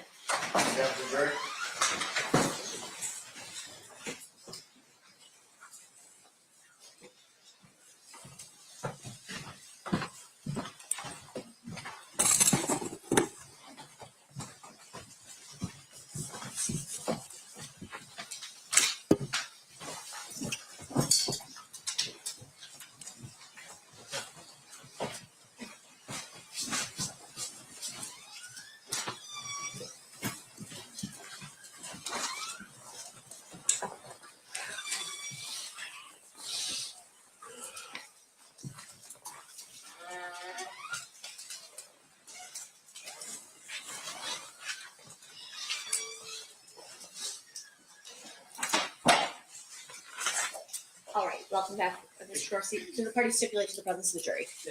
You may all be seated. Mr. Dorsey, you're still under oath. Mr. Samp, you're still on cross-examination. You may proceed.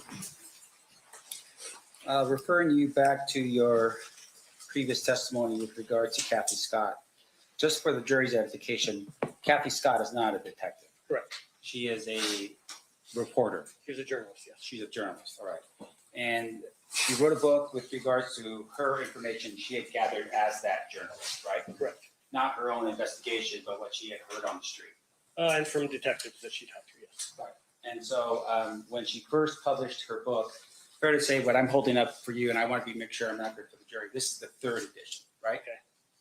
Are you aware that Kathy Scott's first edition that was published was actually in 1997, a year after? Something like that. It was very fast after the crime. I remember that.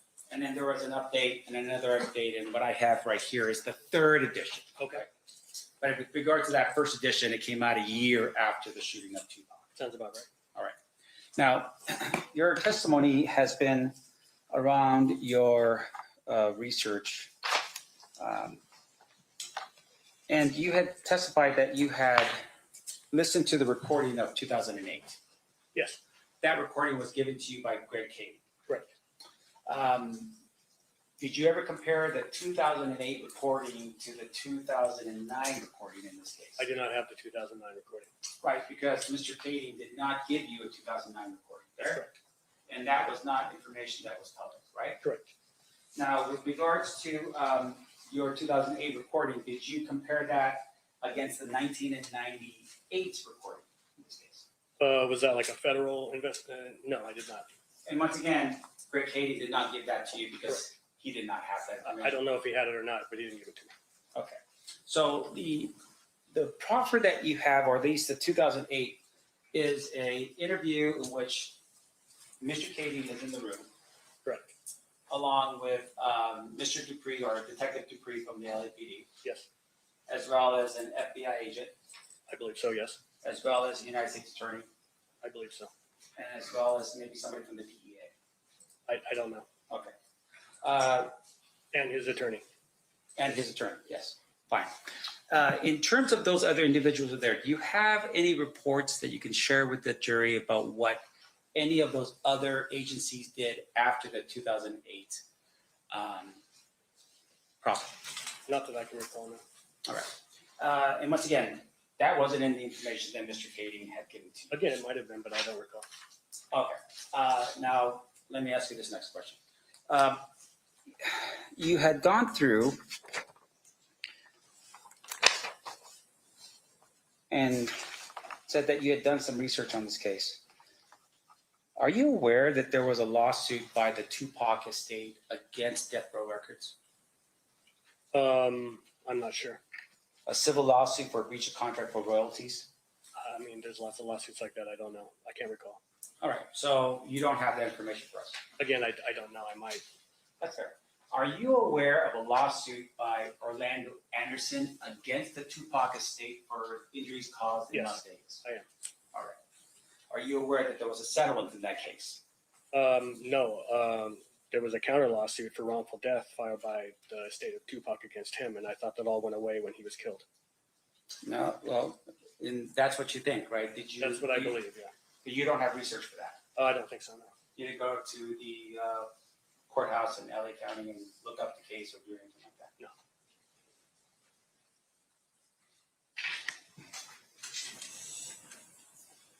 No. Now, fair to say, though, of course, that with a civil lawsuit, there would have been what's called discovery propounded during the course of that case, right? Meaning information. Again, I wouldn't know. All right. You never looked into depositions taken of Mr. Orlando Anderson or anybody else for that matter. Now, in addition to that, were you aware, based upon your research, that Tupac was actually leaving death row prior to his death? That is. Assumes the fact, not evidence. What's your response? Based upon his research, Your Honor. He testified about his research for this case. I think what Mr. Dujac was saying is that's not true. No, And I'm you're saying assuming a the fact. predicate of his question is assumes the fact that has yet to be established. He's asking the witness. So in other words, it's not true, the thing he's asking. I don't know if it's true or not, but he is assuming a fact, not evidence. Can you lay more foundation? Sure. In your research of your project in this case, did you ever look into the relationship between Tupac Shakur and Suge Knight? Yes.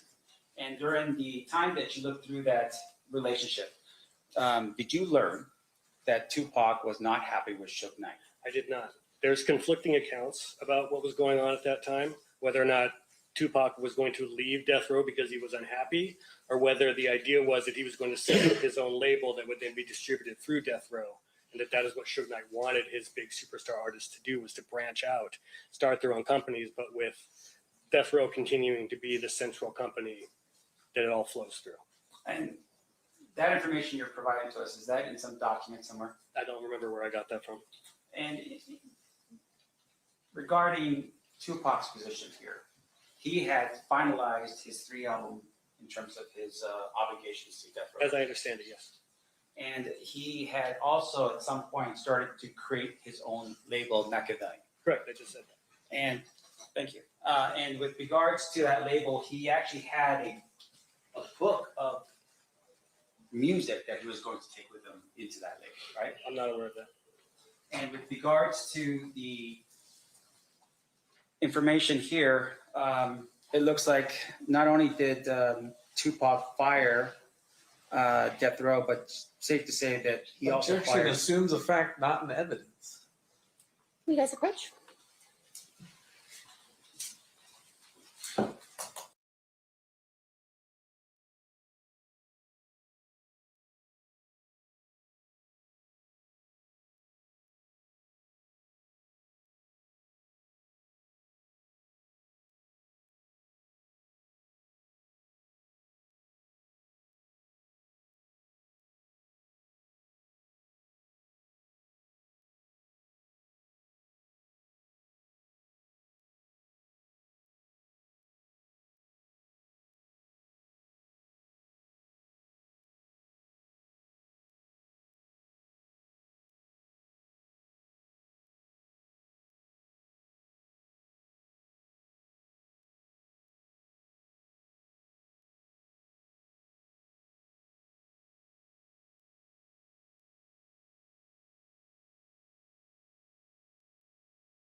All right, Mr. Samps, you may proceed.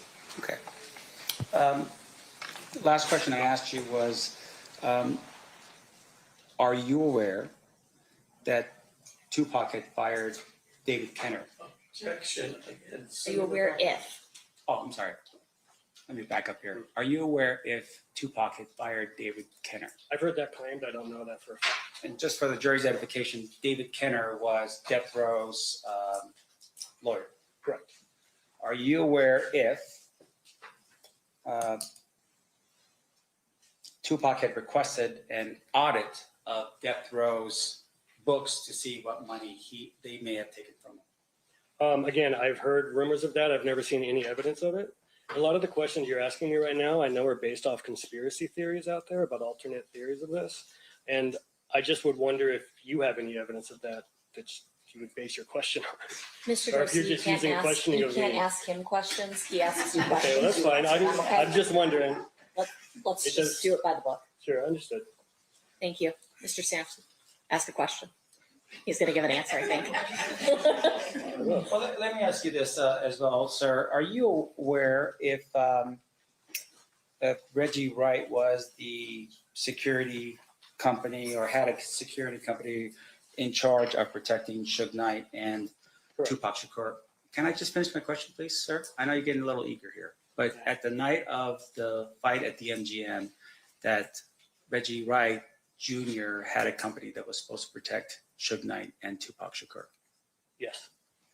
Are you aware if on that particular night, Reggie Wright had 20 to 25 either retired or off-duty police officers in a club called 666 on the night of the shooting of Tupac Shakur? It's Club 662, and I'm not aware of the number.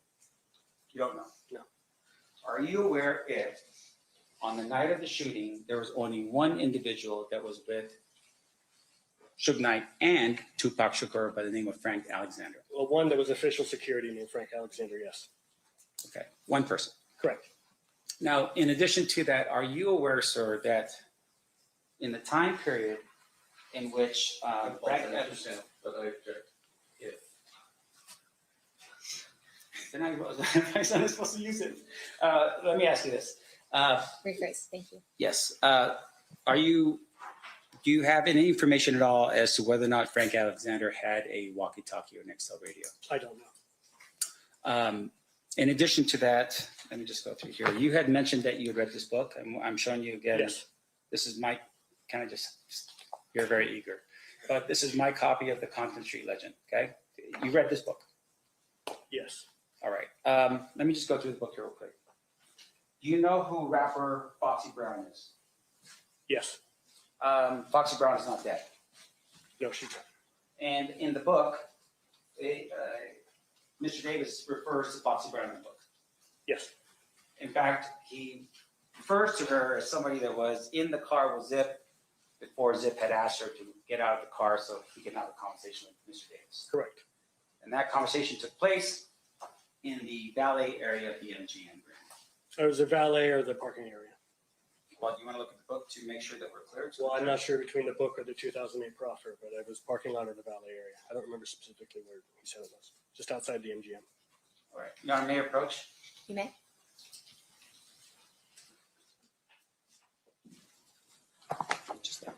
Are you refreshing recollection? or I are am you refreshing his impeaching? recollection, Your Honor. I don't want him to read it, but just read He it. didn't say he didn't remember. Oh, he did say he didn't recall which of the two accounts. Okay. Yeah, he says while we were waiting at the. Hold on, no, there's no question pending yet, sir. You're so eager. You're so eager. You can keep calling me that, but just trying to answer your questions. I'm going to keep your own. So with regards to the question is, this conversation or at least event occurred at the MGM at the valet area. That actually is ambiguous in that book. It says while they were waiting for their cars at the valet, Zip called them over to his car. It does not state where his car is parked. Right, so Zip could be anywhere on the property. Correct. Wait until I'm done with my question. Including it's a multi-level parking structure, right? You're saying that's big. Yeah, I don't know if it was in a parking structure. I'm just saying it could have been anywhere in the parking area of the MGM Grand. Did you verify that Foxy Brown was actually in Las Vegas on the night of fight of September 7th, 1996? I did not.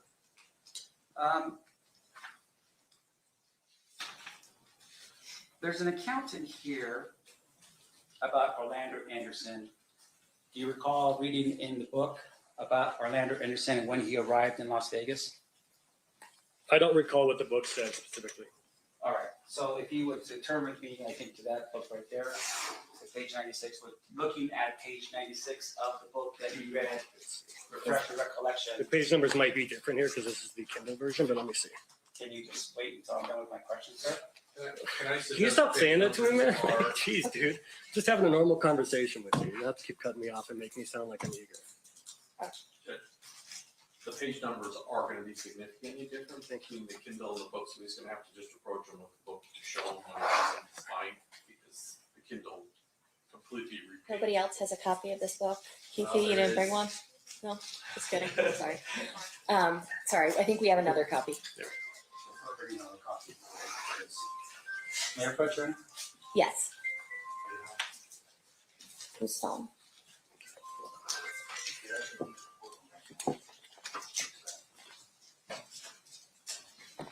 Okay, page 96. Yes. Are you aware, or to refresh recollection, are you aware that in the book, when Davy Lane, meaning Orlando Anderson, arrives in Las Vegas, he purchases a tuxedo? Let me see. Hold on.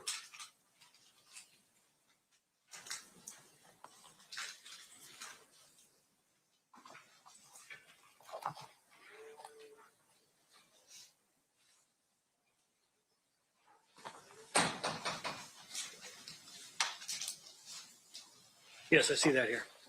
And the reason why he purchased a tuxedo is because he said he saw former Major League Baseball player Barry Bonds with a badass brown Versace tuxedo. So Davy Lane decided he wanted to buy the same tuxedo, right? Yes. Are you aware of the whereabouts of Barry Bonds on the night of, or the day of, September 7th, 1996? I'm not. You didn't look into that? No.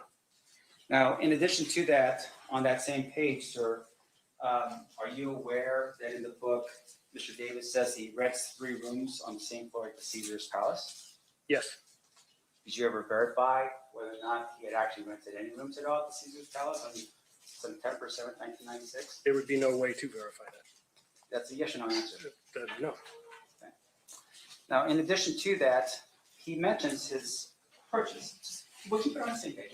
You're fine. I got it. Page 96. Mr. Davis says that he goes to the Versace store, and while he's there, he purchases himself a $3,000 blue suit with white pinstripes and some additional Crocs, I guess, or shoes from the Gucci store and a white shirt. Call that? Yes. Did you at any point ever determine whether or not Mr. Davis actually owned a $3,000 blue suit with white pinstripes? No. Now, page 97. Mr. Davis says he sat on the second row of the fight, not far from some of the celebrities. Do you have any proof at all in your research or your investigation as a citizen in this case indicating that Mr. Davis sat on any row in the fight? No.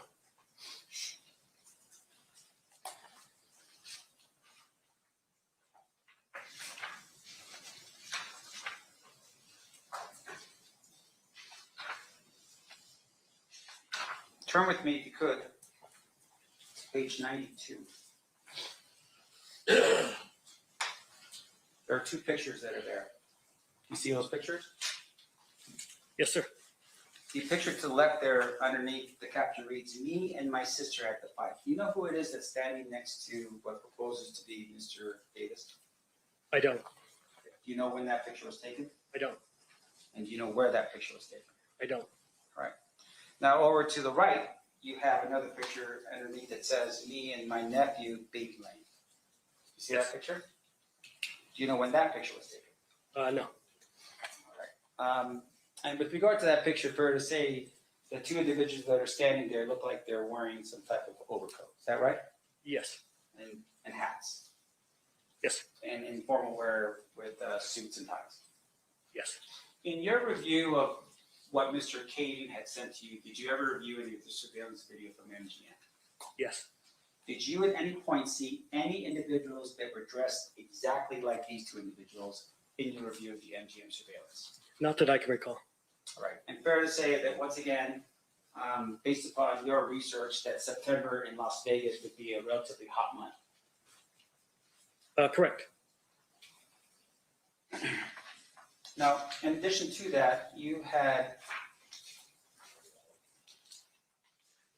But can I say that he does not claim that this is a picture of him at the fight on September 7th, does he? So you're the one that's, you've got the review there. It says me and my nephew, Baby Lane. Correct. And just to make sure we're clear, the jury can look at that photograph later, so. Okay, sure. You're fine. Okay. And once again, you just didn't do any research on that at all, did you? I did. This is not how Baby Lane is dressed in the video at the MGM Grand, so that's clearly not from that night. All right. Now, in addition to that, you had also reviewed this idea that they were waiting at Club 662, and at some point they decided that they're going to leave and go back to where they were supposed to come from, right? Is that yes? Yes. No. Is that back to the Caesar's Palace? They were going back to the Strip. They were going back to the Strip. Yes. And they were going back to have fun. Correct. Now, they stop, right, to get liquor, and it seems like Mr. Davis is very specific about his liquor. He wants to buy some Dom Perignon, Rosé, and Cristal. Do you know those particular alcoholic beverages? I'm familiar, yes. All right. Now, let me ask you this. Where does he go to buy the liquor? Are you talking about, do you want me to quote what's in the book? So it's on page 103. Review of the page 103 helps refresh your recollection as to where he bought the liquor. That's the worry about it is what he said in the book, yes. Liquor barn. Okay, can you tell us where in Las Vegas in 1996 there was a liquor barn? Actually, I did do the research on this, and there was a liquor barn at Flamingo and trying to remember it's the exact place, but it was off of Flamingo, and I can't remember the exact street, but I actually did do the research on that. Are you from Las Vegas? I'm not. Have you ever lived in Las Vegas at any given moment? No, sir. And when you said you did the research, what research did you do to verify? Wait, let me finish, sir. It's all right. You're eager. I get it. What did you? Can you please stop badgering me, man? Like, Okay. it's ridiculous. It's up to him to object. I understand that you are the one, you feel Yeah. upset that it's up to I Mr. object DiGiacomo. To the commentary, first of all. Second of all, it sounded like to me he had finished his question, and then as soon as Mr. Dorsey goes to answer, he then cuts him off and says, well, let me finish. Mr. Saff should ask a question, allow him to answer, and we can knock off with the. We're gonna strike the we're gonna strike the commentary. You may proceed with asking questions. Thank you. I've been trying to be very respectful to you, sir, and I would really appreciate Okay, if you would. there's no question There's no pending question for you. pending. Hey, I got it. Okay. No question pending. You ask questions, you answer. Thank you, guys. What research did you do to verify that there was a liquor bar in Las Vegas? I can't remember now, but I think, Once again, I'm not done with my question, sir. I'm sorry, you just asked it. You're repeating the question. I apologize. Go ahead. All right. What information did you pull or research did you conduct to indicate that in 1996 in September, there was a liquor barn in Las Vegas? As I recall, I think I looked up old news articles and looked for advertisements, and I maybe even found one that was like currently at that location to show that it was still there, that it had been there up until very recently. And it lined up with where he said it was. Did you ever conduct a investigation of the Secretary of State website to indicate whether or not there was ever a liquor barn in Nevada? No. Did you ever look up licensing in Clark County with regards to whether or not there was ever a liquor barn in Nevada in 1996? No. Just the newspaper articles? Yes. Now, in addition to that, there was some discussion here in the book, once again on page 103, about certain individuals that were in the van that Mr. Davis says that he was in at some point and then transfers over to the vehicle. You remember that? Wait, say again? There's information about individuals that were in a van that followed what is the vehicle that Mr. Davis was in. Do you recall who was in that vehicle, in the van? I'm reading from the book here.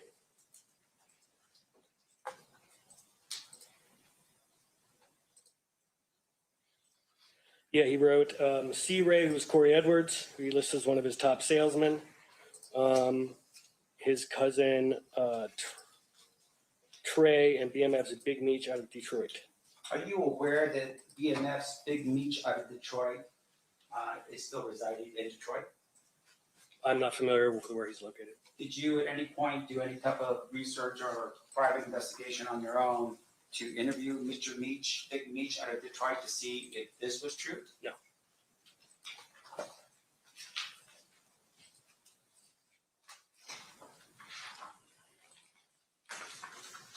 Now, fair to say that in this book, Mr. Davis talks a little bit about his exploits in Compton, right? Yes. And he talks about his work that he was doing as a drug dealer. Yes. Now, during the time period of your research, are you aware that shortly after the shooting of Tupac Shakur in September of 1996, that there were search warrants executed throughout Compton of different houses in Compton? Yes. And those houses included Mr. Davis's house, right? Yes. And it's his family house as well as another house that he resided in as well, right? I believe there were two houses next door to each other. Yes. There was a third house on California Street. Are you aware of that house? I'm not aware of the entire list of addresses that they raided. Okay. But once again, we're just relying on your research here. Now, in terms of your research, fair to say that in the searches of those houses, we don't ever find a .40 caliber gun, right? I actually don't know that for a fact. Okay.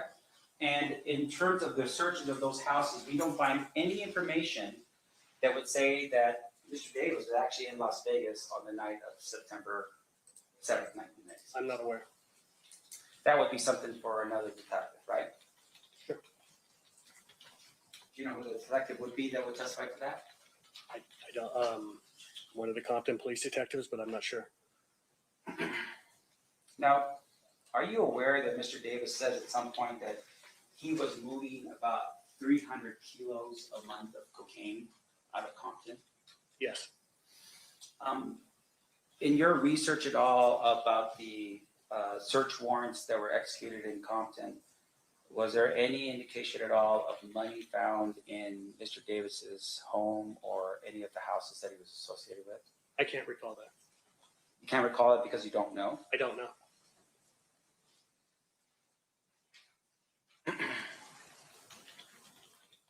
Now, in addition to that, I want to make sure I'm clear here.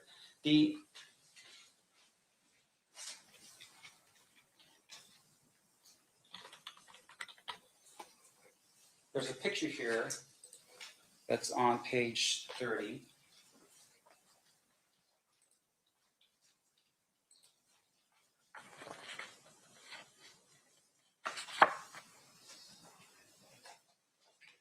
It looks like a Pop Warner picture, maybe something like that. Football picture?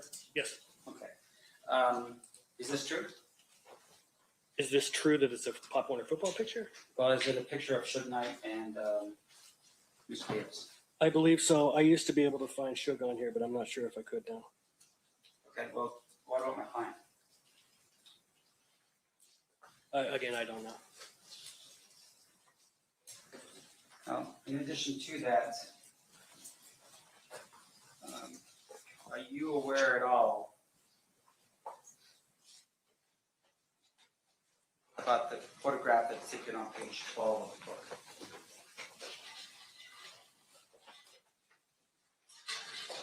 Only in that it's in the book. Okay. Now, page 11, once again, tells the reader of the book that he's running a multi-million-dollar nationwide drug empire. That's at the bottom of 11. Is that right?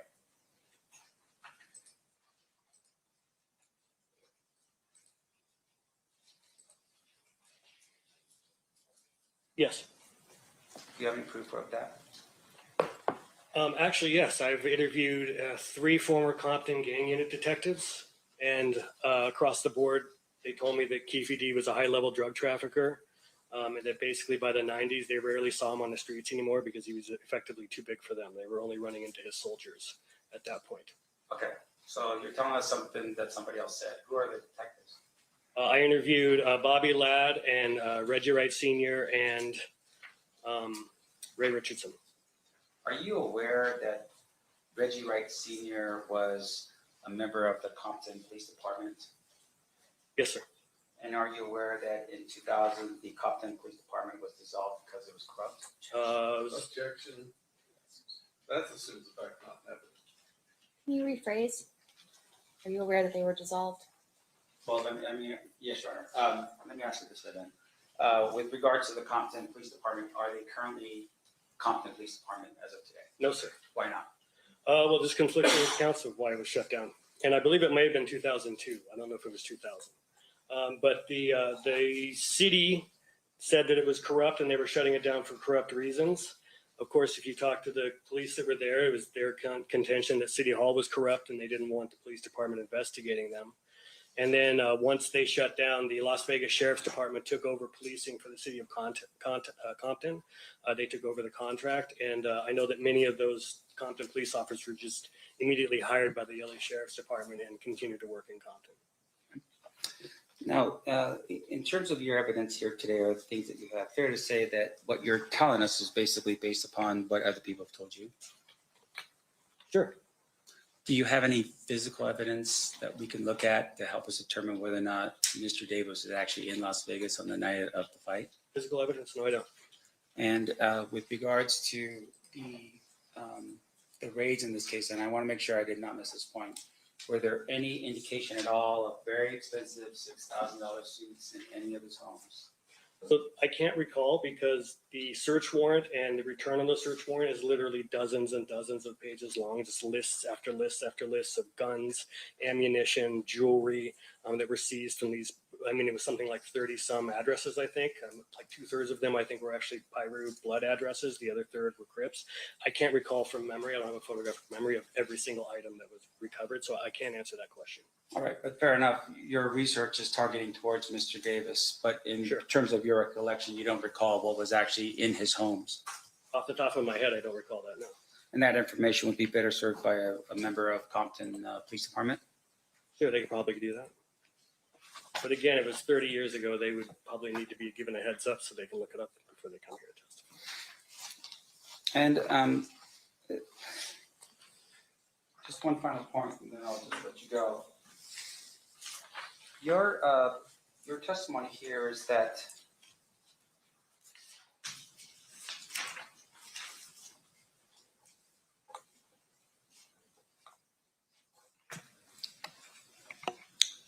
let me pick up here, make sure I'm clear. In your review of the Death Row Chronicles book, is there anything at all in your reading of the book? And once again, you tell me you read every page of that book, right? Death Row Chronicles book? Yeah. The one by Greg Cady? Murder Rap. Murder Rap book. I'm sorry, Murder Rap. Yeah, there you go. Did you read this book? Yes, sir. Cover to cover? Yes, sir. Is there anything at all in the book that says that, you know what, I don't know for sure if anything in this book is true or not, take it for, like a buyer beware or reader beware in this book? I don't recall. It's been many years since I read it.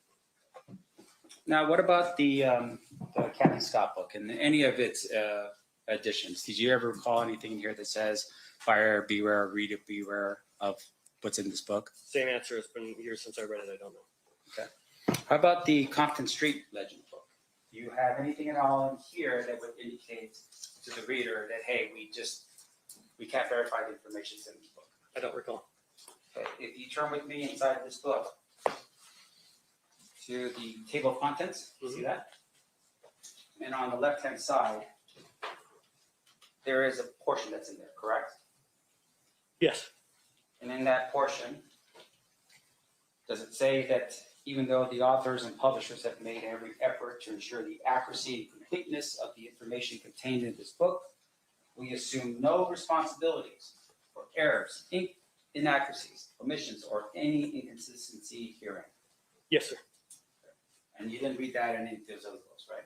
Again, I don't recall. It's just typical legalese disclaimer. Do you know how much Mr. Davis was paid for his interviews with the project that you were on? Death Row Chronicles? Yes. No, sir.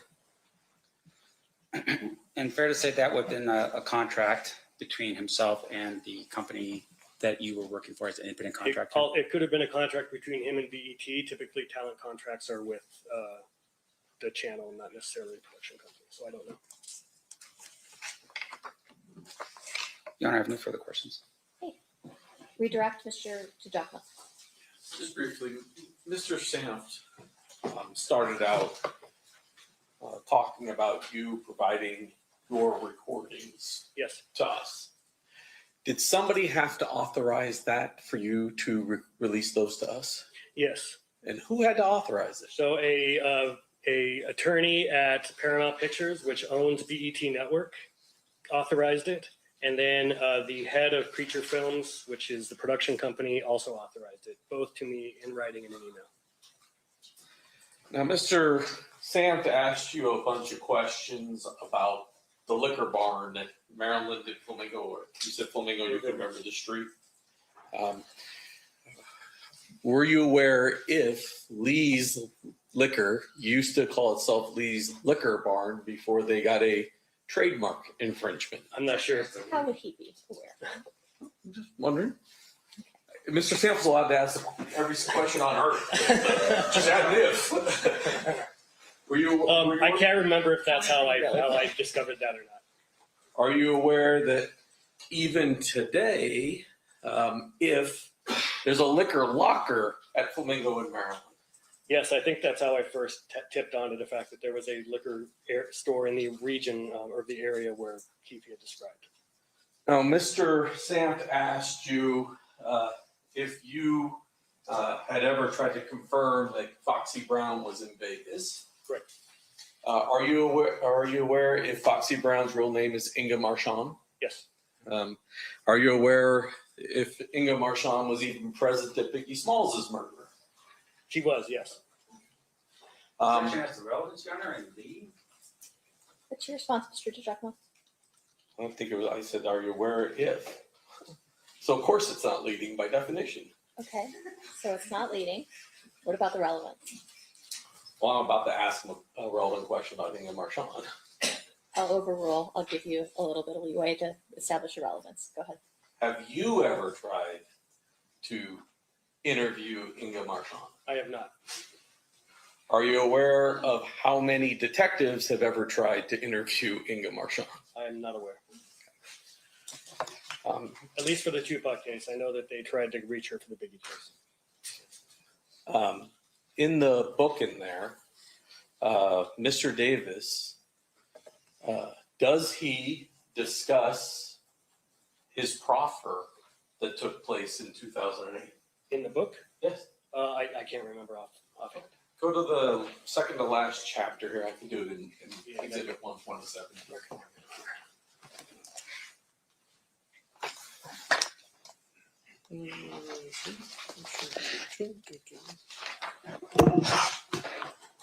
Sorry, I gotta get to the page.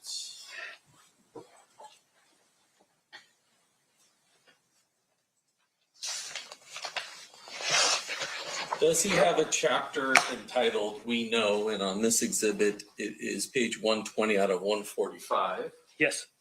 And if you briefly review, I don't know, maybe the first 4 or 5 paragraphs.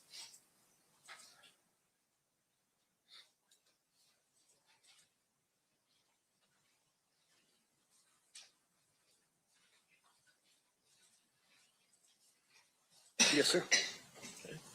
Have you got another part yet where he talks about the decision to go down and speak with the police about this event? Not quite yet. 1 second.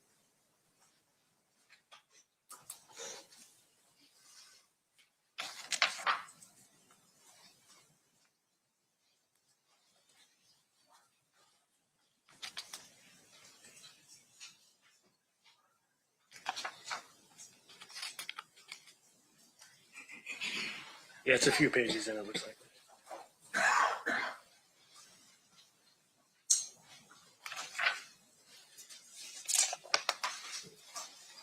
Yeah, I mean, you can keep reading, but that paragraph is talking about that subject matter. Is that fair? Yes. Or that chapter, I should say. Correct, yes. The task force and how they got him.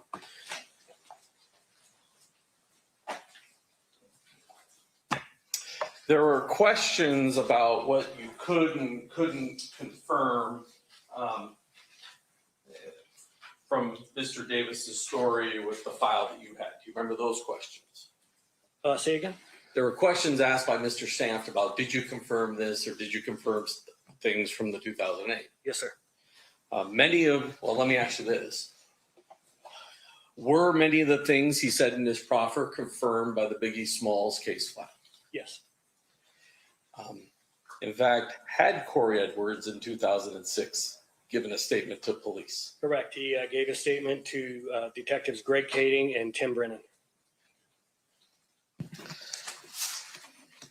Finally, going back to that 2008 statement, I just want to make sure we're clear that as far as you know, the first time the word sea breeze or sea bring the girls in the car, the actual model of the car came from Mr. Davis. Public. Objection, Your Honor. Say yes or no. Overruled. In the 2008 proffer? Yes. Yes. Thank you very much. Recross. Sir, just based upon your investigation as a civil investigator in this case, did you ever speak with Suge Knight? No. No further questions. Anything further based on that, Mr. DiGiacomo? Ladies and gentlemen of the jury, any questions for this witness? Okay. All right. Thank you for being with us for these 2 days, Mr. Dorsey. You are excused. Thank you so much. You're welcome. Will he be subject to recall, or is he released from the subpoena? No, let's keep him subject to recall, Your Honor. All right. Anybody else to present today, Mr. DiGiacomo? No, Judge. All right. So then we are going to recess for the evening. At this time, you're admonished you are not to talk or converse amongst yourselves or with anyone else on any subject connected to the trial, or read, watch, or listen to any report or commentary on the trial of any person connected with this case by any medium of information, including without limitation, newspaper, television, the internet, and radio, or form or express any opinion on any subject connected with the trial until the case is submitted to you. We'll see you guys back here at 9 a.m. tomorrow. Please rise for the jury.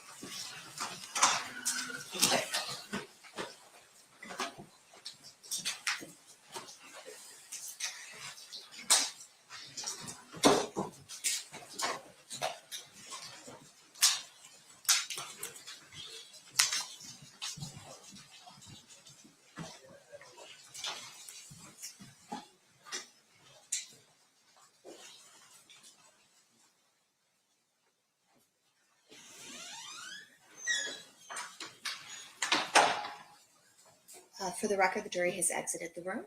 Anything we need to address outside the presence?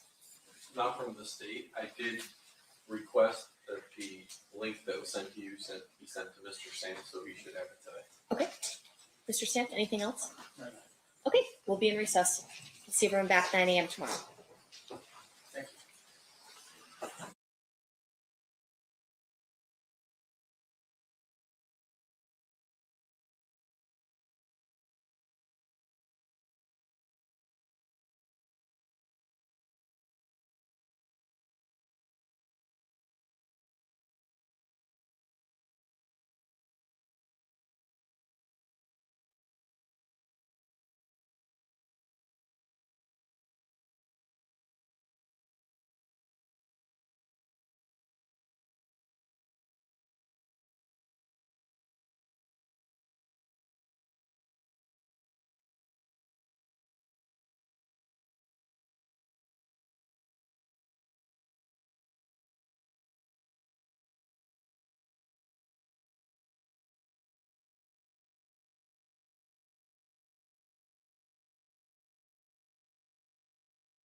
he still grew up in LA. I don't think he's lied yet.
Court Part 2 is now in session. The Honorable Judge Curry presiding. Good morning, everyone. You can all be seated. We're on record in State versus Davis, C-377-407. Welcome back, everybody. Anything we need to address outside the presence? Your Honor, I do have some concern with regards to the state's current presentation of evidence in this case. Okay. There was some discussion, I believe, that was on recording. That was something that I did not believe should have been included. Some prior bad act that was in the first, I don't know, maybe 5 or 6 minutes of the recording that we listened to on Friday. I did not make an objection to that particular point because I was trying to figure out whether it came in under some motion practice prior, and I don't believe it does. And specifically, what bad act is that? Is that Mr. Davis is talking specifically about criminal history, and he mentioned something along the lines that he was involved in a shooting, and it was also because of drugs. We've always known about drugs as in his criminal history, but with regards to his reference to a shooting, I think it's highly prejudicial in this case. And I don't know where it's at in there. I was trying to figure out with my people over the weekend where it was exactly, but we don't have this exact recording. Okay. So in my motion regarding the bad acts and regarding essentially all of the evidence that was going to be admitted in this case, there was a caveat that there would be certain things that would be excluded, that could be redacted out. Was this something you were familiar with in your previous listenings, or it just kind of took you by surprise when you heard it this time? Well, we don't have the proposed redacted version of this. There is no redaction done to this whatsoever. There was no request made to redact it, but our motion specifically addressed that his first criminal conviction was a misdemeanor for shooting into the occupied structure. Can I finish with Mr. Samft real quick, Sure. and then I'll turn to you, Mr. Giacomo. Mr. Samft, go. You may finish. Oh no, I was listening to Mr. Giacomo. So I mean, to me, Okay. I mean, to me, the bigger issue is that we have this recording now. I mean, obviously, if there's things in there that is potentially going to be a problem, there would be, at least from the state, some effort to reach out to me and say, hey, here are the things that we think that still falls under the purview of what the court order was in this case, and maybe there's some things in here you want to discuss. I would think that would have been a discussion prior to the publication of it. I just presume that what we were hearing up on the with this particular witness on Friday was the stuff that we had already heard. The problem is, like I said, there's reference to a shooting in here, there's reference to another, I can't remember what the other act is that's in there, but once again, it goes back to the fact that there was some motion practice done on this, and I agree with the court. The other part of the problem is that, we've had reference to the Biggie Smalls murder. The state in their own motion practice had indicated that they weren't going to, that the Biggie Smalls murder had nothing to do with the Tupac investigation. And to me, I think with Mr. Dwayne Davis had no involvement in the Biggie Smalls. And we've admonished the jury that there is no indication that he has anything to do with that at this point. But ultimately, the nexus of this investigation was such that they were investigated together, for better or for worse. Right. And I mean, we could sit here and talk words all day with that jury waiting outside, but I think what we're proposing the court to do, what I would propose the court to do, is just have some type of limiting instruction to the jury, in indicating to them you may be hearing other things that are not the focus of this particular investigation of Tupac's murder, something along those lines. Just a limiting instruction. Sure. Mr. DiGiacomo, do you have an objection to the limiting instruction? No, I actually think before every witness, maybe you just read that Tavares instruction to them Okay. Each time. So just to remedy what we're talking about now, I'll have Mr. Samp propose a limiting instruction, and then I'll, from here on out, given the party's dual request, I'll read the Tavares instruction unless it's a witness that has nothing to do with, if it were, for example, the gentleman who'd taken the photo, he wouldn't have anything to do with the bad acts that we wouldn't have to read. But if it were anybody else, probably law enforcement at this point, I can read it. Yes, Judge, and that, just so that there's complete candor to the court, we did a motion on his prior shooting. It sounds like to me it's not real clear. We didn't do a motion on his 2015 conviction. I didn't realize until it was rolling and you hear it's actually being spoken that he does reference some police contact in 2015. And I do realize he was convicted of that. I didn't know or recognize that was in there. If the court wants to, since we're past that portion where he talks about it, we can have somebody redact the audio so that the one that goes back to the jury removes the reference to the 2015 conviction. Because he talks about the last time I was in the feds or the last time I was in prison, and then he mentions 2015. Okay. And that has to do with an event that's completely unrelated to our investigation. I just didn't realize, I didn't tie those two together until I heard the audio being played with the transcript. Well, Okay. So we'll have that redacted when it does go back in case they spend more time with it. Mr. Stamp, what is the proposed instruction that you would like at this time for me to read to the jury when they walk in? You're asking me to put words together? Yeah. That's your job. I That's know, what you're good at. It is my job. Here's my famous people. Okay. Your Honor, I'll let Colleen make a proposal. Yes, Your Honor, I would think it'd be something along. I'm going to let him propose it. Yeah, let me propose it. All right, then we can have some discussions about what it actually is. Okay, let him propose it and then you can object. But I think it's cleaner for the record if he proposes it. I don't know that it matters for Tavares, but okay. Huh? I don't think it matters for the purposes of Tavares, but okay. This isn't a Tavares instruction. The Tavares instruction's already been determined because this isn't something that's being let in for the purposes that I let in bad acts. This is something that they're asking just to disregard. That's only the 2015. Yeah. The Correct. shooting should still come in because the court ruled upon that. Yeah, that's what I thought we were talking about. So what is the shooting is there for credibility of the statements of defendant, motive, and identity? Yes. In his book, he starts off with, my first criminal conviction is shooting into an occupied house, and describes the event. That comes in. What shouldn't come in, and if he wants a limiting instruction on, is the 2015. I don't know if they would want a limiting instruction since we're going to redact the audio before the jury gets it. We'll also redact the transcript before the jury gets it. So I don't know if he wants to draw attention because they may not have caught. I'm going to let them talk, and then I'll let you guys weigh in. I do have one other further matter, Your Honor. Okay. We're done with this stipulation. The other issue is this: with regards to Mr. Dorsey's testimony, we have a record from Detective Mock, who interviews Mr. Dorsey prior to his testimony. His testimony, though, on the stand really made things a little bit more easier to understand in terms of how his relation is with this case.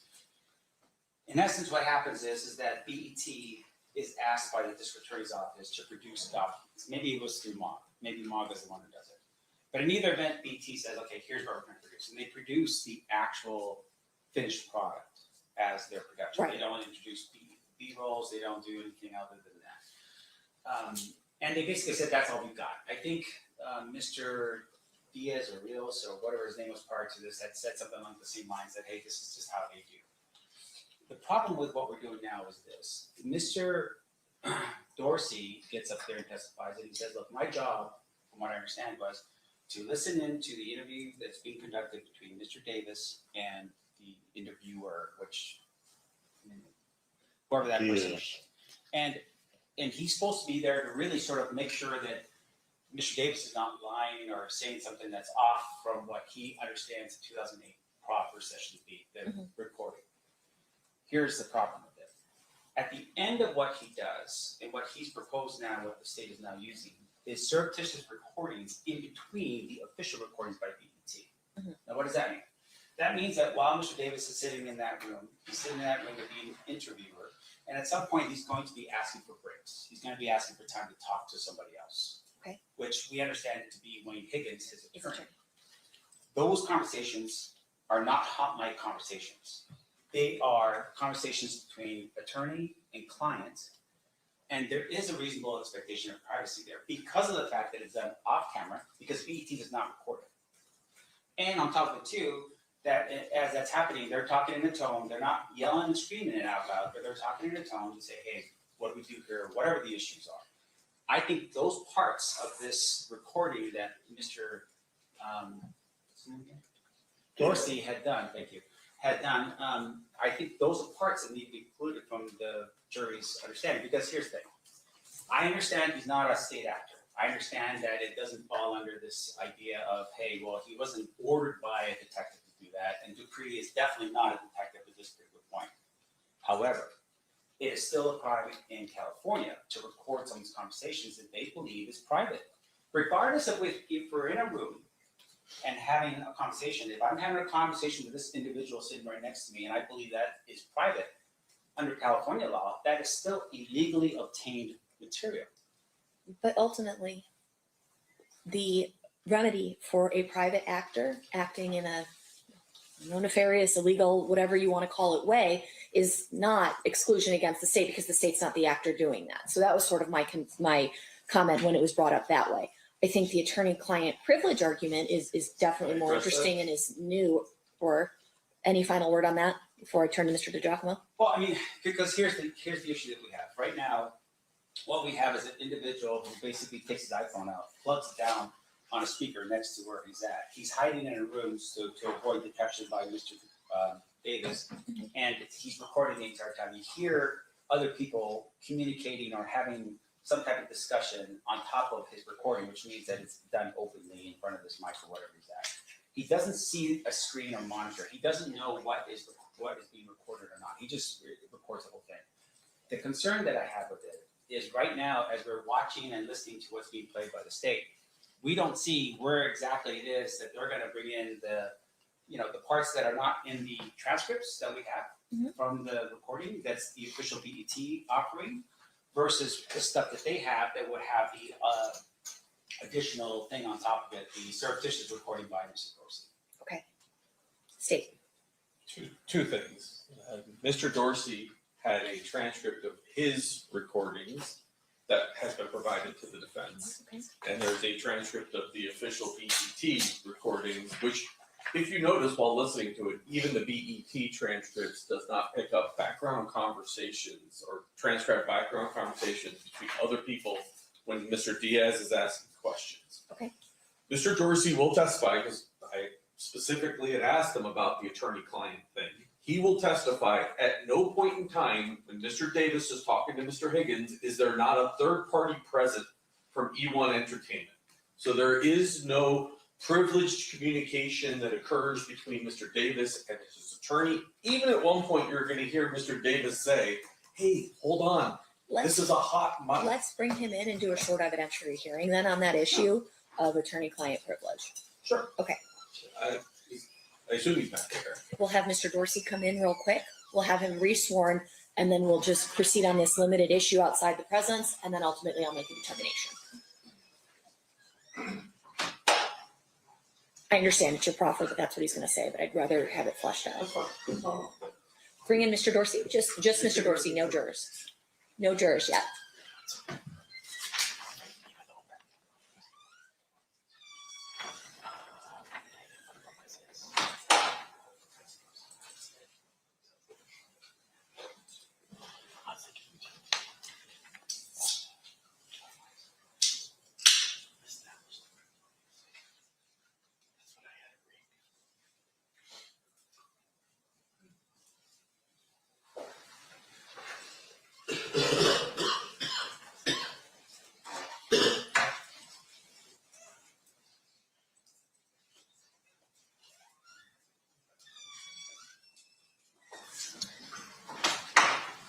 Okay, Mr. Dorsey, we're going to have you sworn real quick. Raise your hand. You do solemnly swear the testimony you're about to give in this action shall be the truth, the whole truth, and nothing but the truth, so help you God? I do. You may be seated. May I have you state and spell your first and last name for the record? Yes, it's Michael Dorsey, MichaelDorsey. All right, thanks for coming back, Mr. Dorsey. I hope you had a good weekend. We just needed to do a quick outside the presence sort of hearing so I can determine the legality of some things that are coming in, okay? Or not, potentially not coming in. So I'll let Mr. DiGiacomo ask some questions about the issue brought up. Mr. Dorsey, I know there's times on this recording where you capture conversations that involve the defendant and Wayne Higgins. Yes.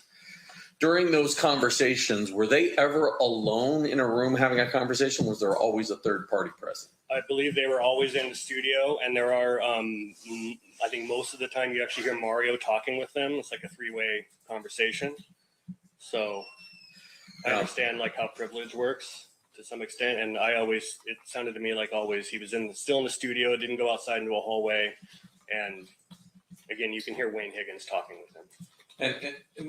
And not just Mario Diaz. Isn't there a number of people Yes. to do this production that have to be in that room? Correct. There would have been another producer. There's the sound recordist. There's at least one videographer. There's probably at least a lighting person in there. There's at least a good half dozen people in that room with them. And at one point, does Mr. Davis make some comment about, hey, careful, this is a hot mic? He does, yes. He's kind of whispering, this is a hot mic. So at no point where you're capturing or recording there's not other people within, and describe the size of the studio. Sure, it's a very small studio. It's probably a quarter the size of this courtroom. So it's a very small room with 4 or 5 people in it where he's having this conversation. That's correct, yes. And Mr. Dorsey, where are you when these conversations are taking place? I was in an office down the hall. Okay, and so you had eyes on the studio the entire time? I did not have eyes on the studio, no. Okay. You could hear people speaking as to everything that was being said in there? Yes. And how were you recording again? Remind me. I had a pair of headphones and I had my phone and I just hit record. Okay, and so it's essentially the studio audio that you're using. Exactly, the live audio coming right from the studio. Yes. So it's a room. Do you know if the studio has signs that they're recording at all times? Like signage that says something like, this is a recording studio. You are it seems like that. Yes, I've recording seen- studios typically have the signs up like that. Plus, of course, he would have signed a release, so he knows he's being recorded. Okay, got it. Anything further? Sorry, I sort of hijacked that a little bit, Mr. DeJochmo. Not from the state. Mr. Sam, you may cross. Okay, Mr. Dorsey, you've never met Mr. Davis before. We've never met. We've seen each other before. Okay, so on the day of the recording, you made it a point to not run into Mr. Davis, fair? Correct. You were actually in this other room. That's correct. And you're there just with headphones on. Yes. So. And I saw him walk by. I know Right. he's disagreeing with me right now. I watched him go by.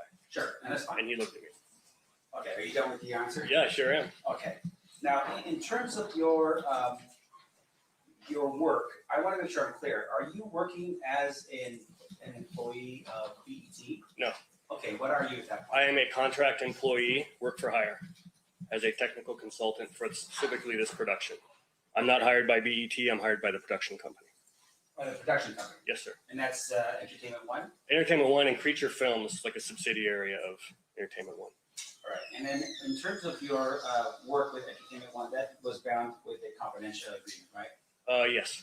Do you have proof right now that you're no longer bound to that agreement? I do. I have a letter from an attorney at Paramount Pictures, which owns BET, approving me sharing my information. And then I also have an email from Mark Ford, the head of Creature Films, also saying he had no objection. Okay. So in your work with Entertainment One, what you basically do is you have your phone or whatever recording device down Yes. next to the monitor in which you're listening to a conversation. Correct. You cannot tell us who's where in your recording, correct? Correct. You just hear noises, right? That's right. Now, in terms of the actual recording itself, as the individuals sitting there, are they sitting with mics on their lapels as they're sitting there being interviewed by that person? What you mean, the person conducting the interview, is he wearing a mic? Is he wearing a mic, and is the person that is interviewing wearing a mic? I don't know if the Mario Diaz, for example, is conducting the interview. I don't know if he was wearing a lapel mic, but there would be 2 mics in the room minimum. There would be a lapel mic on Keefe, and then there would be a shotgun mic over him that is kind of capturing everything else in the room. Right. And so in terms of what you're recording, you don't know, for instance, if the cameras are on and off because you're actually just listening to sound. That's correct. And in terms of the interview, you understand that Wayne Higgins was in the room as well as Yes. Mr. Davis. Yes, he was there for the entire first interview, and then he was like 10 minutes late to the second interview. All right. Now, before we were listening to this, are there any moments at all where Mr. Davis is talking loudly during what you would think would be a private conversation? Loudly. He's just using a normal indoor voice is what I would say. Okay. And then when you say that there was this statement that this is a hot mic, yes, fair to say that that was a reminder to whoever he's talking to that, hey, this should be kept private. Correct. All right. Yeah. So there were times where there was an understanding, or at least an idea that what they were going to have a conversation about. There was one time, that was the only time. Now, after you had recorded what you did in this Yes. case, which is the entire thing, Correct. you never had his permission to record all of it, right? I didn't need his permission. Why? Because he's there to be recorded. He's got mics on him. He has lights and a camera pointed at him. He's in the production studio. I'm officially hired on as a crew member. I'm allowed to do whatever I want. No. And- Let's back up here to make Okay. sure I'm clear. Sure. You're a crew member, but you don't own the rights to the production itself, right? Correct. And you don't own the rights in terms of what the camera angles are or anything along those lines. That's correct. I could Now- not put this on YouTube and profit from it. Okay, well, back up here again. I want to make sure I'm clear. Did you take that audio recording that you made and give it to either Entertainment One or any of the subsidiaries in this case? No. Okay, so you basically took something that you didn't have permission to take. That's not true. Okay, well, back up here. Tell me who you got permission from. I didn't need permission. Do you understand? There's no permission needed for that. I'm there to do it. I made the recording because he showed up for the first interview, not ready for his interview to be conducted. So I knew it was going to be broken up into 2 days. So I said, I'm going to make a recording of this so that I can make sure we ask the correct follow-up questions when we come back. That's the only reason I made this recording. But you're not the contract person. You don't have a contract. I apologize. We're way afield of the issue that the court needs to rule upon, and this sounds like cross-examination for a jury. Oh, I'll get back into it, Jerry. I'm just saying as of right now, Judge, we have a problem with this. Thank you. And just to make sure I'm clear, you take that recording and that's the recording that you're now publishing here for the jury, right? Publishing, no. Playing for the jury, yes. Publishing it suggests publicly. I'm not putting this out to the public. That was a legal terminology, but you're playing that for the jury now. Yes, sir. I have no further questions. Anything further, State? Not from the state. All right.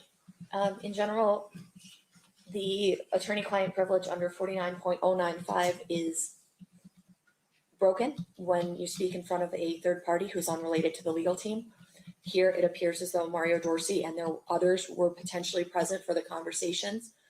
Additionally, the setting of the interview itself does not lend itself to a belief that the conversations would be privileged and or private. It's a recording studio.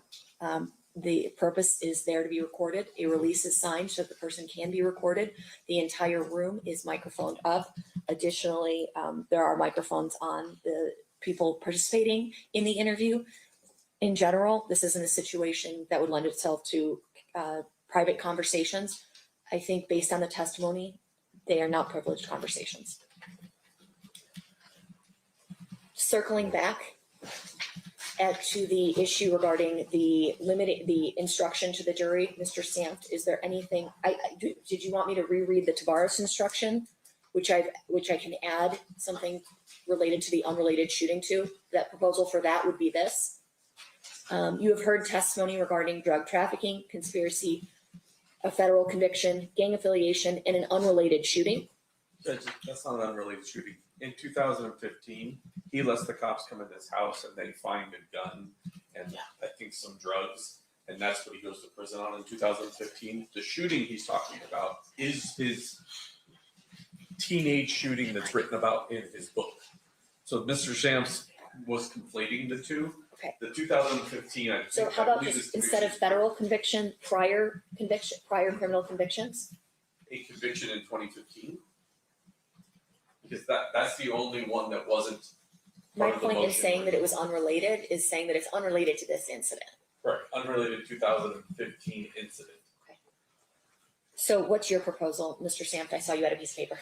Yes, Your Honor, myself and the defense team worked on a Tavares instruction that says you are instructed that any testimony and or evidence introduced about any unrelated shootings and or murders is not admitted and should not be considered for propensity purposes, but instead for the purposes of motive, intent, or to establish the credibility of defendant statements.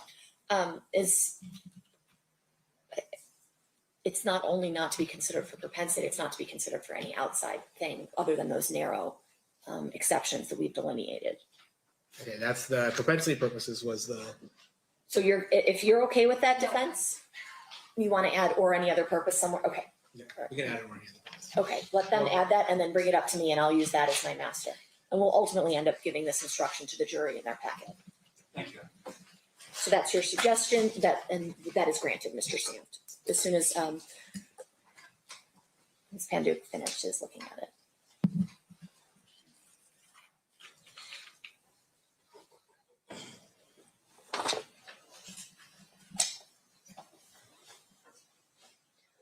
Almost there, Mr. Dorsey.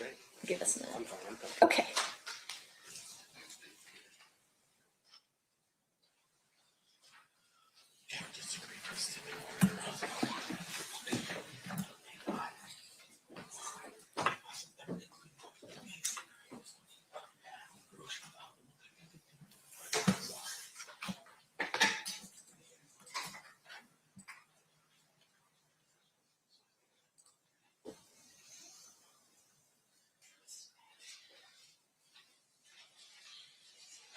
Any testimony and or evidence introduced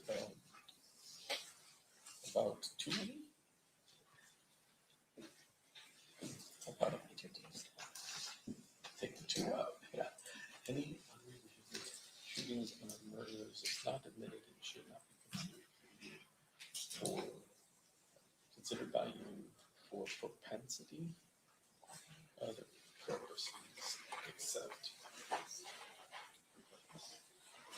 for the purposes of motive intent to establish the credibility of defendant's statements. Yeah.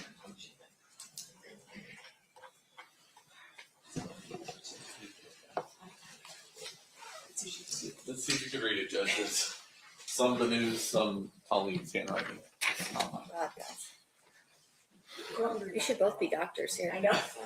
I'll rewrite it. No, it's okay. You sure? I think I got it. Okay. Have a little.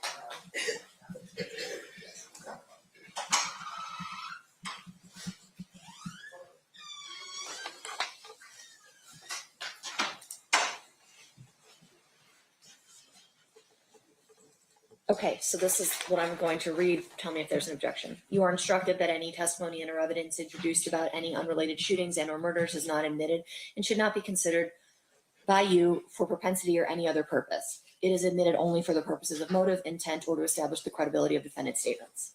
Any objection? No. Perfect. All right, I can read it. So as soon as we bring the jury in, I'll apologize for being a little bit late, my fault, and then I will read them the limiting instruction and we'll get going. Should we leave Mr. Dorsey on the stand? Yeah, I think so. Okay. All right, so as soon as that jury's ready to go, we'll go.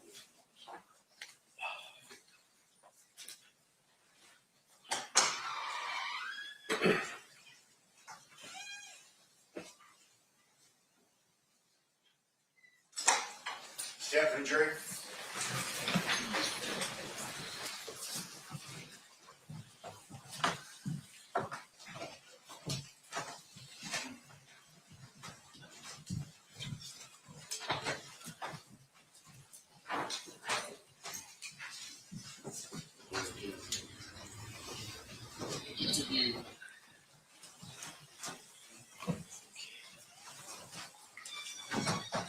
To the party stipulated to the presence of the jury. Yes, sure.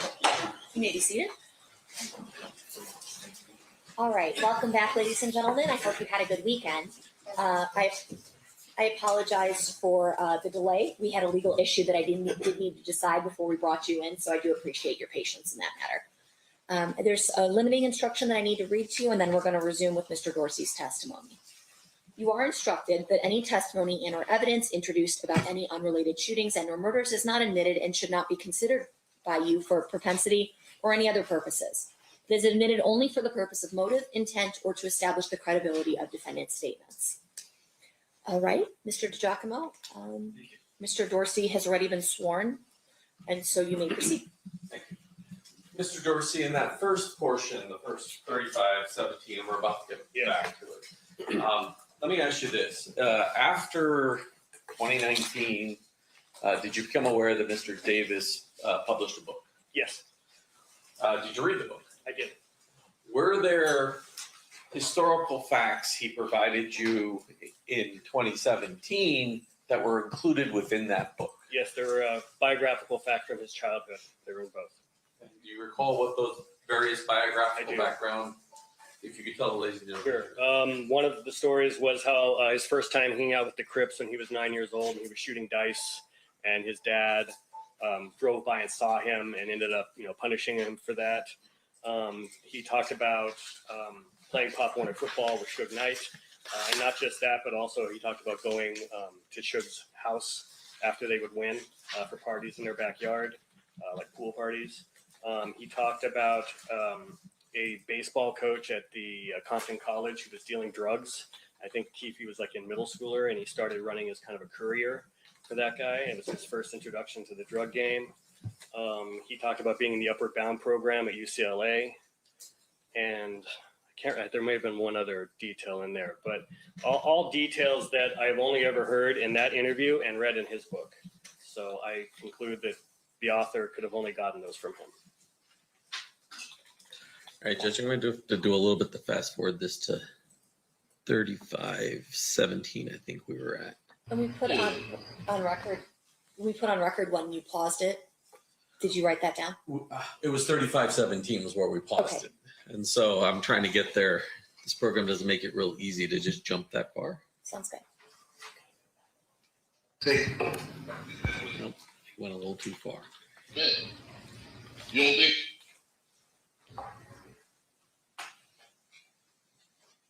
Man, my boy Dick was rolling up, he's going to the club tonight, rolling up weed in the neighborhood.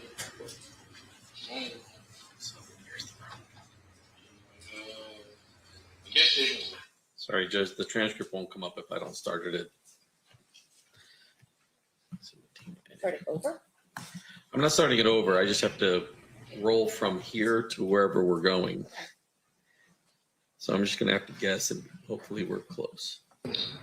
No, we had ran into him at the House of Blues. Sorry. One more time here. We may just have to listen to a little bit more than we.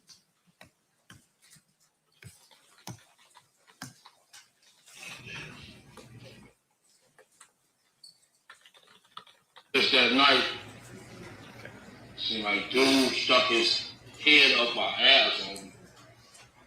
Yeah. He's a special agent in charge of the major crime.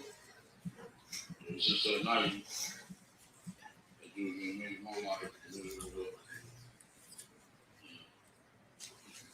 You know, I did a 5.5. He came up here at least 10 times. I'm going to stop this. Before his interview in 2017, had you ever heard of Special Agent Holiday? I don't think so. I don't remember hearing much about the federal investigations into him. That was new information to me.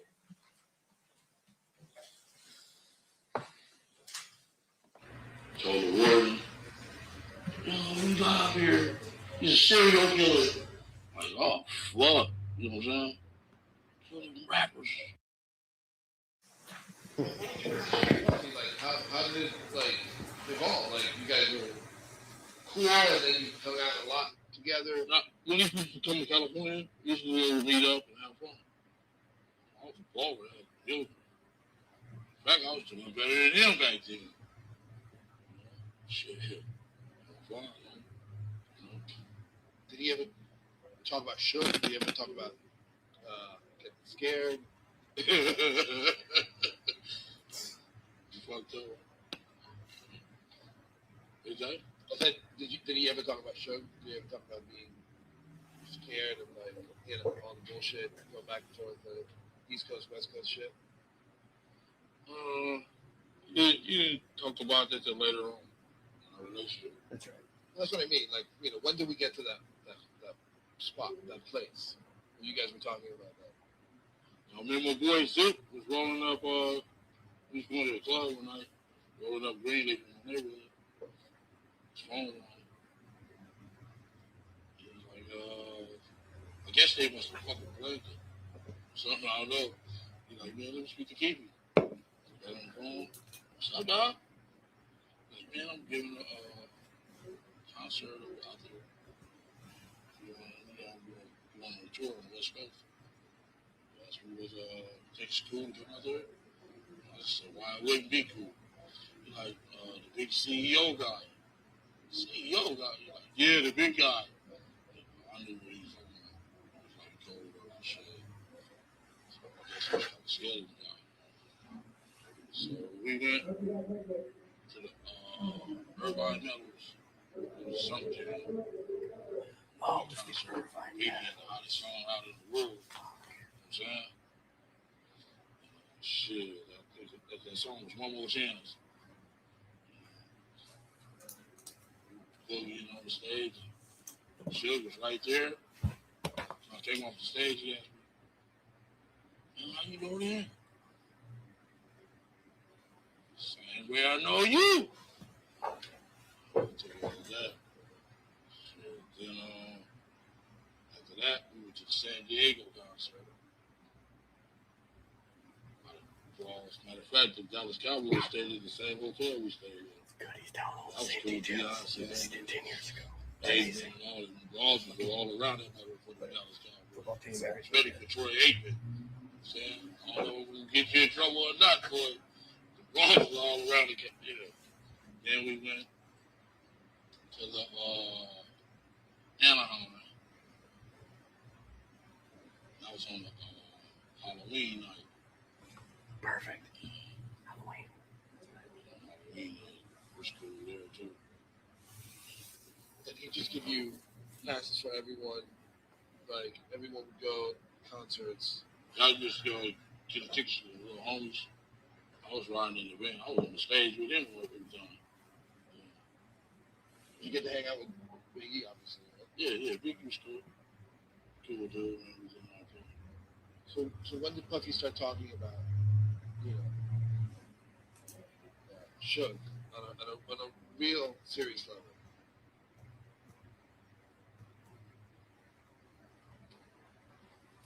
He was back there.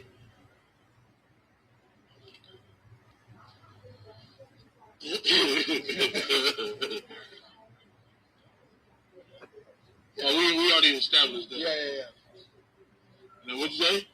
I said, when did he start talking about Suge, like on a real serious level? Puffy. Oh, being scared of Suge? Well, or doing something more than that.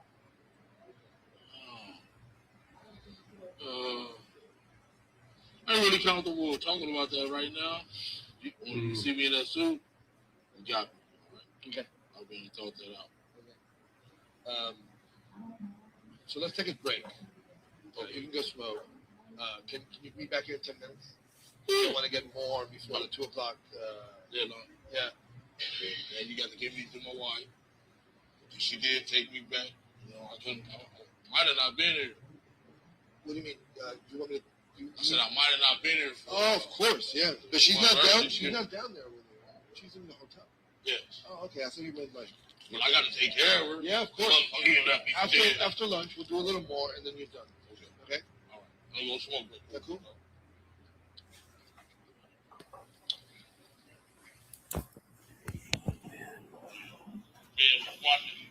Man, just watch it.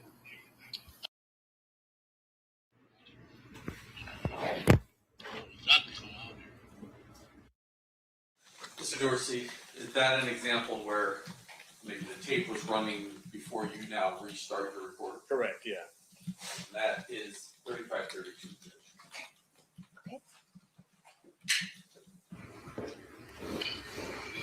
Get rid of this problem. Can you tell me what he told you? Like those exact words? Do you remember? We're gonna do that on the next one. I have that pretty soon on. All right? All right. Hold on. So say it in your own words then, not his words. What did he ask you to do? To say it in your own words then, not his words. What did he want? I guess he wanted to get rid of them dudes, his problems. We get rid of his problems. Yeah. And who were his problems? CEO, the big guy. Yeah. And when did? Yeah, because you said hit him up was a big deal for him, right? Like that was that was too. Man, that was totally disrespect. You don't think so? Yeah, I told you. Yeah. Yeah. I mean, I think he said something about us. To me, he didn't say our name, but he said whoever down with him, fuck them too. I'm like, yeah. And so you guys were cool with that, with helping him. No, we had ran into him at the House of Blues. This is Pop. Ran into him at the House of Blues. Him and the guy Big Sight, the Outlaws. And he had just made that record. Long Beach and Rose fan. One of the homies went up there and Shut the fuck up. put him in a little thing right here, saying, "Man, you know what the fuck that mean?" Homies a Rose Granny. He's like, "No, I'm just rapping." Hey, we always appreciate the support, and if you guys want to do so, you can use the Cash App or PayPal links. They'll be in the description box below this video or pinned at the top of the comments. The top donators will be announced every month. All right, you guys, hope y'all enjoyed the video. Like, share, and subscribe. Make sure y'all cop the merch, and make sure that you get the weight loss formula. The links to that will be in the description box below this video. Check out our next video coming up right now.